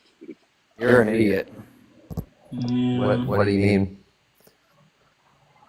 Protestant. Okay, Protestant. Do you believe in Zeus? Say that one more time. Do you believe in Zeus? Of course not. Okay, perfect. Then you understand atheism extremely well. You're atheist towards Zeus like I am towards every god. Oh my god. Well, that's not the same thing now. Yeah, no, it's absolutely. The thing is, you're exactly like I am, but I'm this way for all gods, while you're this way for The Bible has made it clear that Jesus has revealed himself to all. So, Protestant, your original statement was you think everybody believes in God, you're just suppressing it, and I just proved to you right then and there that that's not fact. Well, God has not revealed himself to all. But he has. I think Zeus has revealed himself to all. I have a book here that says it. Also, wait, hold on. Look, for a bunch of It's a really old book. So irrespective of whether or not you have a book that says that it has access to my mind, you don't have access to mine, so you can't verify whether or not what that book says is true. I don't need to. Oh yeah, you do. Okay, look. Like the thing is, like if you're trying to get a bunch of believers to like believe in God, you're trying to like make a point here. Like we don't really care what the Bible says. We just care about like the point is that. Wait, hold on, wait. While resisting to be open to a relationship. Wait. I was talking, so like wait till I finish. Right? So like we don't really care what the Bible says, right? We just care if like we can verify what the Bible says. And like the Bible making these claims that like God just revealed himself to everybody, right? But there's no way for you to like actually verify whether like we have encountered Christ or something. It's just an empty claim. And I mean, so the easiest way to rebut these kinds of claims is just to counter make them. I have a book that says that there are no real theists, that no one really believes in God, that the universe has made it plainly clear that God doesn't exist. You do not. You don't know what books I have? Yeah. Look, here's the problem. You guys reject Jesus Christ and you are not open to a relationship with him. You have to be open and he will reveal himself to you. You have to ask, seek, and you shall find. Do I have to be bent over at the waist too? You have to be open to Zeus. That's the only reason why you don't accept Zeus, Protestant. Like if you're open to him, like he'll reveal himself to you. Like I know this; it's happened to me, and I have a book that says it. Actually, me too. I believe in Islam, and I'm pretty sure that if you open yourself up to Yahweh, he will definitely reveal himself to you. You're pretty sure. Well, Allah, you mean? Yeah, oops, sorry. Hashalom. I believe if Starboard, starboard. I believe if you open yourself up to Yahweh, don't you mean Allah? Yeah, definitely. Yeah, so, but Just said that. you are obviously lying to get back at me. I swear I actually have this book. I'm serious. And I have had this experience. We know we're trying to show you how like dumb the argument is. Right? I'm not lying. I genuinely am not. Well, how do you know you're resisting? Well, no, because Look, what would it take? What would it take to convince you that Jesus is real? I mean, if the book, according to Zeus, said that Jesus was real, then I would believe that. Yeah. If other religions could like say that Jesus was real, then yeah, that'd be pretty convincing. Or in the Bible or something. Islam recognizes Jesus. Islam recognizes Jesus. They all recognize Jesus. Zeus doesn't. Buddhism doesn't. None of these. I don't recognize Jesus. Yes, I know you don't, because your heart is hard. You cannot find it in you to believe. How do you know that your God? Find it in you to believe. How do you know that your God didn't my heart like he did to Pharaoh? But also, like tell that to all the atheists. I'm really sad for you that Hades has drawn the wool over your eyes, and that Cronus has managed to trick you, Protestant. Like, it makes me sad that you don't know the glory of Zeus. Well, it all starts with the Gospels. They contain eyewitness testimonies of the events of Jesus Christ. I have eyewitness testimony of Zeus. Cronus really hurt my dog. Also, I'm a Mormon, and I have eyewitness testimonies too of the golden plates. Oh, that is true. That is true. Then why did the witnesses leave the church? Yeah, but they never said that they didn't see the golden plates, though. That's because they were probably scared for their lives. Because they were never true Mormons. You know, if they were true Mormons, they never would have left. Well, do they have a chain of authority? As much as we disagree, Tim, I like you better than this guy. Oh, that's because I'm consistent, at least. What? I just want to point out that I have also seen the golden plates. They just happen to be tattooed on the backside of a big booty Latina. That's why. Very funny. Look, do Mormons have an empty tomb? Do they have early eyewitnesses? Do they have these eyewitnesses dying for their beliefs? Yes. Do they have any of that stuff? Yes. Joseph Smith did die for his belief. It was crazy. Do they? Okay. Where are the gold plates?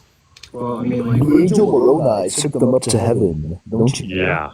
Oh, is that funny? Can you be honest and still be wrong, Pat? Oh my God.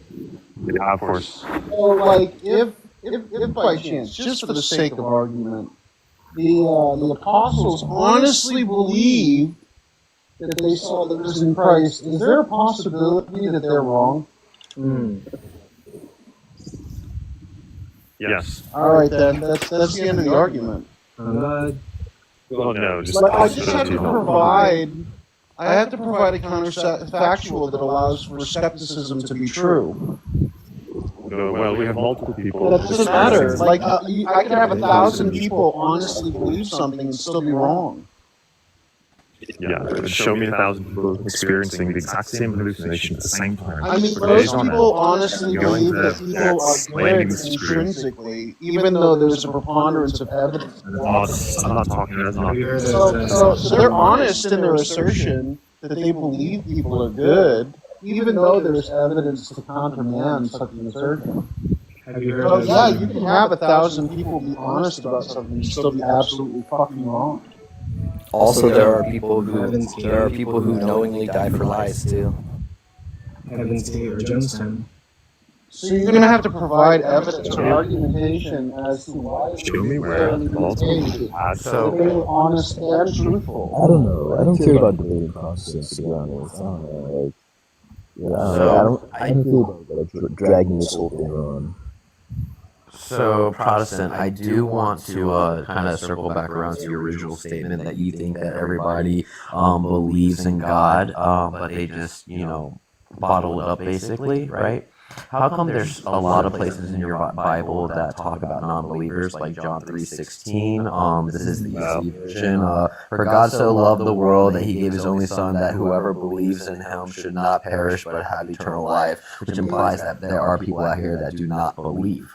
Yet you're trying to claim that people do. And that's just one of many verses in the Bible that talks about belief and non-belief.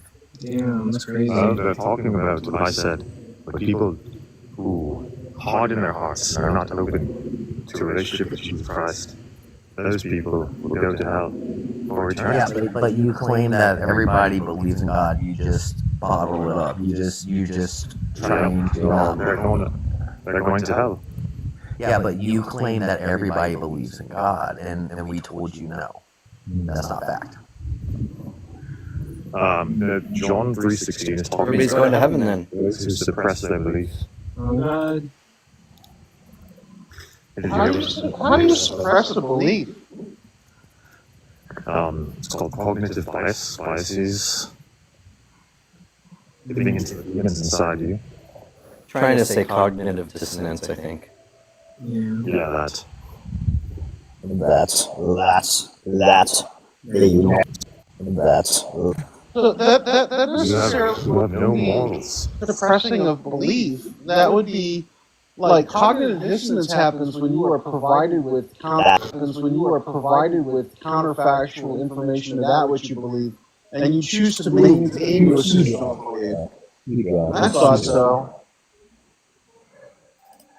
Yeah, so Sage, back to what I was saying before about asking questions, that was a very, very good, solid way. Basically, the way I do is not leading, like you were talking about earlier, is basically when somebody makes a statement like he said originally about belief, that's when I'm going to ask a couple questions, see what he returns, and then I can really tear it apart. But I usually let them run it at the beginning by making their statements. I ask them baseline questions, and depending on how they answer, I know how to tear it apart.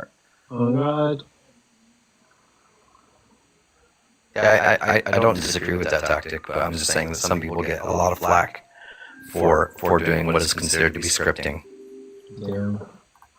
Yeah, no, I get it. I get the scripting thing if, for instance, like I have a live topic, God is evil, and every single person that comes up that wants to talk about it, I always ask the exact same questions, and I know exactly how they're going to answer because they're leading questions, just so that way I can tear apart those exact answers that I was looking for, right? I get that. I like it to be more fluid, though. I want somebody to be able to have their own choice in the conversation and lead the conversation how they want to, and I'll respond, But I do need certain baselines, right?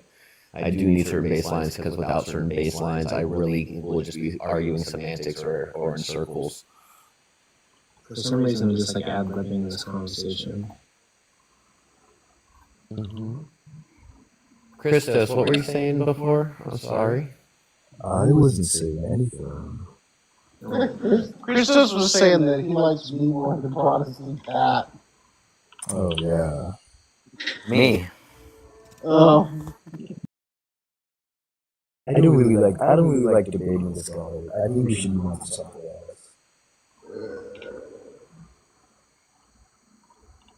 But Rated Tim. No, I'm 100%. I'm actually playing Star Trek Online right now because I'm a nerd. Ah, you're distracted. Yeah. But I would reject your stage 2 premise too, Coco.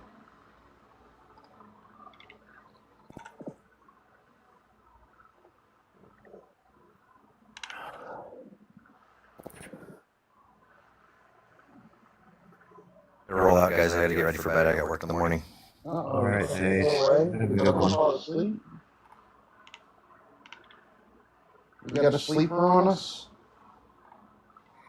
Oh no, I'm just watching a YouTube clip. No, my bad. I make my own schedule, so I'm lucky. I can stay up however late I want. But when he was talking about cognitive dissonance, I thought that was interesting that he would bring that up. Is it me, or are there a lot of people that like to use terms that they don't know the definitions for? I don't know. Or no, yeah, like people do it all the time, like fucking Present, who I've put on the bottom of the tier list. Present, he is risen. Yeah, like a lot of Christians like to talk about things that they don't know and try to act like pretentious, but I mean, just like learn what it means. Like do a Google search, a definition real quick. Like, Yeah, I like one of my funniest ones that I hear all the time is when people from physics, right? So I have to cut them off real quick. Is like, what's the difference between fission and fusion, right? Some just basic physics stuff. Like, what's the difference between fission and fusion, right? Some of the age you get cut them off real quick is like, what's the difference between answer, right? Because most of the time when somebody brings difference between they don't know the first thing about it. yeah, no, it's good. You should check them and like make sure that they know what they're talking about. Like I don't know, like that kind of stuff like pisses me off. Like if you're gonna convert someone to a Christian, like honest about dishonest and like trying to like use fancy words that they don't know the meaning of, or like reference like fields of study that they don't study. To like look good and like give a false pretense.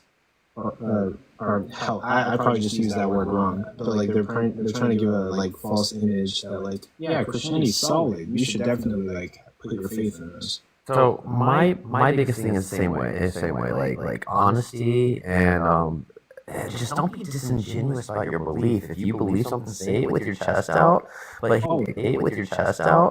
here's the thing: is like with me, if you make a fact claim, I am going to debate the hell out of that fact claim. I say, look, I know there's contradictions in the Bible. I know we can't prove anything, but I still have faith. At that point, cool. I'm not going to say anything. They still have faith. Yeah. My answer to the contradiction problem is that there's seeming contradictions because the text is perspective driven. Yeah. So my favorite topic when it comes to the Christian debate, right, is good versus evil, morality, and free will. Those are my three top topics that I dive the furthest into. No, I don't believe free will exists. Oh no, even as an atheist, free will doesn't exist. I can nerd the hell out on it. I'm a behavioral psychologist, right? So when it comes to why we do things, necessarily, like I don't know how anyone can escape the reality of causal determinacy. Like I've yet to hear an argument on it.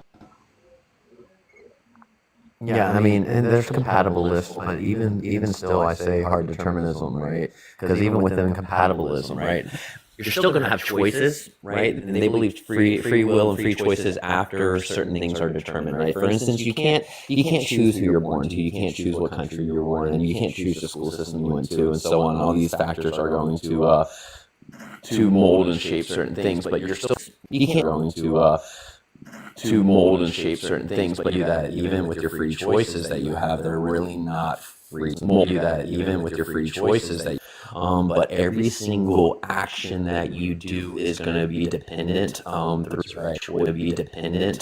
through different factors, environmental as well as internal chemical and neuro factors, through associative learning, right? So for instance, yes, you didn't get to decide where you grew up, but because you grew up, let's say in a district that all they do is play tennis, right? You're going to be more likely to enjoy a sport like tennis, and so you're going to create good associations for that. Or you might have really bad associations towards it because you weren't really athletic and everybody picked on you growing up, right? So now you hate tennis, and it just keeps going down and down and down. Your associations that you have and the conditioning is going to guide every single decision you make, and then on top of that, you still also will always have environmental factors that you cannot control as well. You just believe everything's determined by like something. You just believe it's determinism. Well, what would you say compatibilist view would be? So it would be more of there's certain things that are determined that you don't have a choice in, but outside of that, you still have free choice. Interesting. Yeah, I think it's because I'm a hard determinist, but whenever I hear compatibilism, it's like, so you're agreeing that causal determinants are true, but only within like specificity? I don't understand how that works. Look, and the one thing I don't like, I do hear this argument about free will, is like, can you just fly whenever you want to, like flap your arms and fly? And it's like, dude, I hate that argument for determinism. I really do. It's like, obviously, if we're looking at our biological, genetic, evolutionary traits, of course we can't just don't. And it's biological, genetic, evolution. It's like, let's talk about like our nature as humans, right? As Homo sapiens sapien, right? And then we can talk about the free will of the choices that we make. And then we can talk about our choices, our nature as humans, right? As Homo sapiens, and be free for us to make. Where I base my concept of compatibilism around.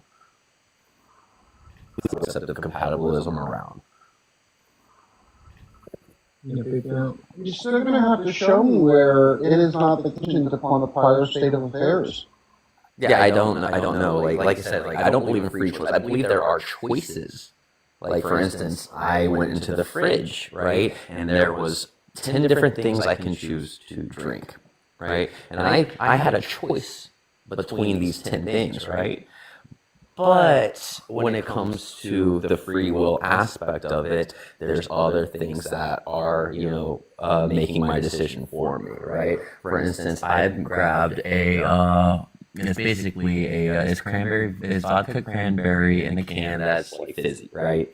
I like it. It's nice. Well, to me, I looked at what time it is. It's 12:40. I have had 0 drinks tonight at Virages, and usually I have one to kind of wind down after a long day of work, just to say I'm done with the day and I'm relaxing, right? So instead of getting a soda and things like that, that's kind of my routine that I've already set for myself, and the routine was set a long time ago when I used to work construction in my early 20s, and it was my boss's routine, so I kind of picked up his habit, right? Because we hung out after work. And so that kind of led to this, how I do things now. And so I was looking to this, how different types of this brand of drink, but I'm much more of a fan of the flavor of this one. I don't get to choose my palate. The flavor of this one, I don't get to choose my palate, right? So that's why I picked this one. Yeah, everything already had it. I'm much more why I picked this one. Like with free will, at least I had a choice, but I chose, with the determinist aspect of it. Yeah, I think I used to be a determinist, but like I didn't read any literature on like compatibilism. But I feel like yeah, some of our actions are like determined, but I feel like we're able to like really whether to adhere to like certain causal principles or to not adhere to certain causal principles. Yeah, yeah, I guess. Coco, can you criticize my response to divine hiddenness? I can repeat it if you want. That's fine. Yeah, go ahead. I would basically say, and this is me deriving from the work of Saint Anselm, that human beings have an appetite for either. Beings have an appetite for self appeasements. The appetite for justice is the desire for good in and of itself and for the sake of itself. The appetite for self pleasure is the appetite for self interested good or self centered goods. So basically, when it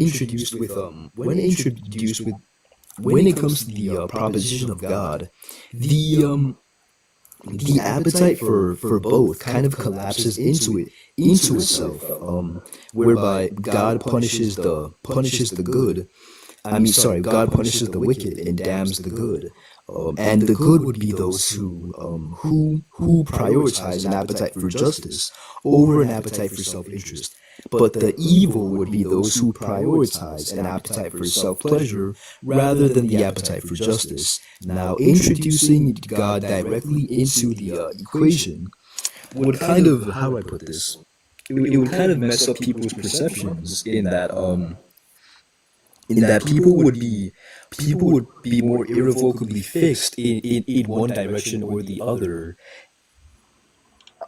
Yes and no, right? Because if somebody has an appetite for justice more so than the former, justice in itself, having an appetite for justice, could be self-serving, as in, like, you're motivated to do so due to associations, or you're motivated to do so because by promoting justice, it makes you feel good.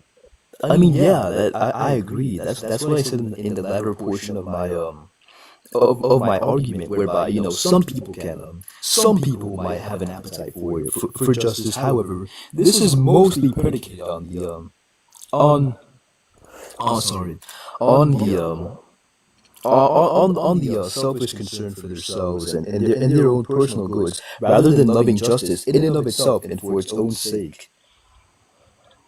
Yeah, like lawful good, basically. Yeah, I mean, yeah, there's always going to be outliers, for sure. And any type of human nature, anything, there's going to be outliers, and anything, there's never 100%. So, like, yes, there are going to be people that get something out of, the justice aspect, but then, yes, there may be a lot of people in the aspect of they are justice for the sake of justice, not for themselves, because it could still be detrimental to their own livelihoods. However, it's still just. Yeah, 100%. And like, I just wanted to ask Coco if he could, or really anybody in the panel, that's fine, if they could like kind of critique it, because even I'm not completely sure about it, but Yeah, the only critique I would have, again, is the reason why I was bringing all that up is anybody will try to tear it apart by the aspects of individualism, right? And because of that, and everybody's like, let's say if I go with an aspect of individualized morality, as well as what gives me that dopamine kick, like what makes me feel good? Why am I doing something, right? I could tear that. Am I doing something, right? I could tear that apart. Now, if we are focusing on the aspect of the people that will still do something that's detrimental to their own selves for the sake of justice. If you're focusing on that kind of just destroys anybody trying to poke holes in it. Yeah, thank you. I agree with your argument, but I'll let you finish that one. Sorry. Yeah, thank you. I appreciate it. So when I am I think just personally, this is what I think the condition of the saints is, or those in heaven, people who people who have an appetite essentially. Oh yes, actually no. People whose appetites are essentially ordered. Oh, I guess Coco is going to take a little break, but yeah, people whose appetites are essentially ordered towards justice and their self-interest is only accidental to their appetite. So like or to their appetite. So like I'm using it in the Aristotelian sense, in that it necessarily defines what's being predicated. So like a bachelor is essentially accidentally a bachelor could I don't know, have like kids or something. So yeah, that's what I mean when I say essentially and accidentally. So anyways, yeah. Can I go?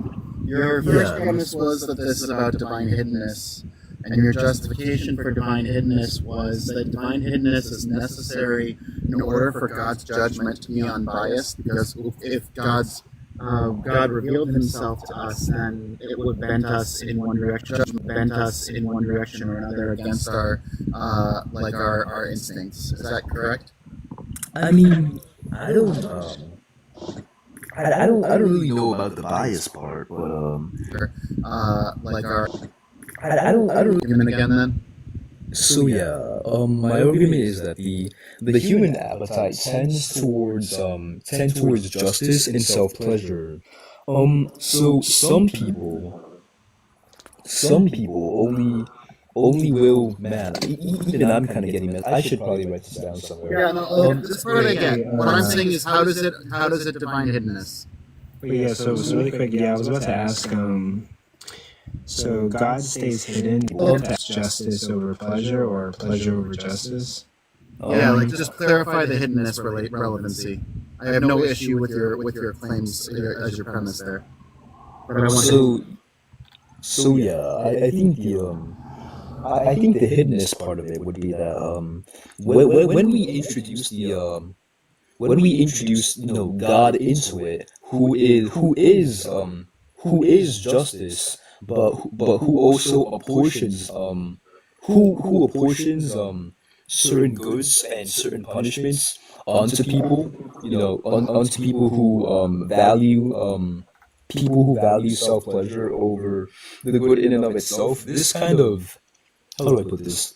This kind of collapses the two propositions into each other, whereby the wicked will only do what is good in and of itself for the sake of their own self pleasure, whereby, and on the other hand, and this might even happen for the good. Sorry, I should definitely write this down. I just need you to say this word, okay? Sure. God chooses to remain hidden. God chooses to remain hidden because. Yeah, so God chooses to remain hidden because He is good in and of itself and for its own sake. However, God, being personal, also apportions certain punishments and certain rewards onto people who value justice and value self. So hold on. We understand that is a response to divine hiddenness. Divine hiddenness is, why did God no longer reveal himself after Jesus, or arguably at all? Why doesn't God make themselves known? What is the reason why a just, all good God would not make themselves known? What is the reason why a just, all you've said is, the reason why a just God would not make themselves known is because they are good. That is not an argument. You need to make this clear. I was hearing a little further into it. Christos, correct me if I'm wrong, is your aspect of divine hiddenness capitalizing on the aspects of free will? I guess partially. I just want Christos to be clear. Like, I can extrapolate it too, and I have a response based on my extrapolation, but I'm not going to feed an extrapolation. It's his job to make the argument. Yeah, that's totally fine. Hold on, let me think of a way to put this for a second. I guess because it kind of collapses justice and okay, yeah. So God remains hidden because if he were to reveal himself, it would collapse it would collapse the okay, yeah, I get it now. It would collapse the interest of justice and of self-interest into each other in the mind of I guess in the mind of general humanity. I was gonna make a distinction between like good and evil people, but I don't think What does that that's mean? By what mechanism would it collapse these interests? Like you're saying, people would do good so that they don't go to hell, as opposed to doing good for good reasons. So, kind of. Like, what is your argument? Like, just spell it out in plain English very clearly. So, the way that would work is the revelation of God, or good in and of itself, as a personal subject, or actually no, as a personal being who apportions punishments and rewards onto different people, would make certain people only be just in view of their own self-interest, not for the sake of justice in and of itself, and therefore not for the sake of God in and of himself. Okay, cool, perfect. I get it. Here's my critique to it. Okay. Why the Gospels? Why did the Gospels exist? Why did a God with this interest allow the Gospels to exist? If knowledge of God's plan and knowledge of divine retribution and punishment and the knowledge of the necessity to be a good person will fundamentally taint the good people's motivations, then why did God allow the Gospels to exist in the first place? Why did God give the revelation of the apocalypse? Yeah, I think I think that's a better but A secondary aspect, Christos, is yeah, if we're sure. talking about Yeah, if we're sure. talking about justice, right? Human justice, unlike divine justice and a god, human justice is subjective, right? Even when humans claim divine justice to promote their own justice, it's still subjective. I mean, if we just hold on, man, I need to drink some water. Oh yeah. No worries, no worries. So what I'm getting at with that is that even in this whole aspect, if let's say God revealing Himself would take away people's choice to either act with justice or with like self pleasure, then we also have to look at what justice is in the human aspect, right? And again, justice in the human aspect has been shown throughout history to be very subjective. So yeah, I guess wow, that water really helped. Yeah, so I guess when I say when I say justice here, I guess that's maybe that's a bit misleading. I'm just referring to I'm just referring to what's good in and of itself. Uh, and because I'm a classical theist, I think that the revelation of I think that God is goodness subsisting in itself. So therefore, the revelation of God would make these things suddenly immediately apparent to those things that it's revealed to. Anyways, If you want, if you want to answer P stars, because I know I kind of derailed what P star was asking, and I can go further, but I'll wait. If you want to answer P star about the what were you talking about, the revelations, P star?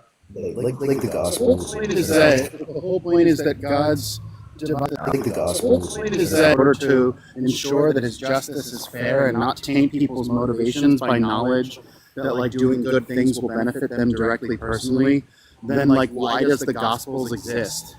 Why does the good news of Jesus exist? Why is there an apocalypse? Like why does the stories of hell and salvation exist? Or even taking it further back to piggyback on that, Star, why would God even make a tree of knowledge of good and evil? So just to reply to Star, like I said before, that is still something. That is still a part that I'm thinking of. But I guess the way I would say it is that I think there's a kind of epistemic distance between the revelation that's given in the via the Gospels and the revelation that would be given if I don't know if God just suddenly had an office meeting with every human at least once in their lives to tell them, hey, I exist, I agree, I wanted to get back to peace star. But even with that, as well, another question would be is, if we believe let's just go with the idea that the Bible's true, the things in it happen, right? Why would God be okay with showing themselves in various miracles and ways, like in the Old Testament, But after Jesus, you know, the divine hiddenness, if the case is everything that you just said, right, then how come that wasn't a problem before? Yeah, so I guess, yeah, so I guess, well, what I would say. Really quick, guys, I am probably gonna go to bed soon. But in case anyone else wants to host a live or something. I may have a live. I'll try to keep my live less spicy than I normally will, but yeah, I'll have a live for like an hour. I'm cool with it. Okay, yeah, if everyone could. I guess I'll give him a follow. Yeah, Christos, I don't mind. You've been respectful the whole time. I'll follow you back. Really cool. Thank you guys for being here. I love all of you guys. Today was fucking awesome. But yeah, I'll definitely see you guys later.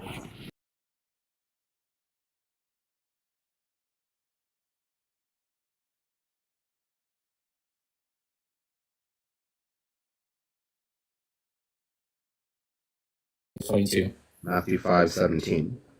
That was the first one. Mm-hmm. Yeah, it says, "Do not think that I have come to abolish the law or the prophets. I have not come to abolish, but to fulfill. For truly I tell you, until heaven and earth pass away, not one letter nor one stroke of a letter will pass from the law until all is accomplished. Therefore, whoever breaks the least of these commandments and teaches others to do the same will be called the least in the kingdom of heaven. But whoever does them and teaches them will be called great in the kingdom of heaven. For I tell you, unless your righteousness exceeds that of the scribes and Pharisees, you will never enter the kingdom of heaven." Okay, then I was wrong in the sense of him saying rewrite. He's more fulfilling. Well, if he's saying that he's fulfilling, and also if he's saying that he's fulfilling the law, then we can also say that what he has spoken as truths, as what he's spoken as, in the sense of like commandments and things that we need to take and we need to follow, then we can say that those things are the law, and those things have forever been the law. They've, or not forever been it, but they've been waiting for an appointed time to be birthed through him, be spoken. So when he does say, like talking about sexual immorality, idolatry, these things, I feel we can also assume that, okay, there's some truth that ties back to what it used to be, because the law wouldn't contradict. The law would only flow freely, and the law would move. You know what I mean? No, he absolutely contradicts the law, which is interesting because he says not a jot or tittle of it should change, but he absolutely contradicts it when he talks about, just to give one specific, he says it's not what you put in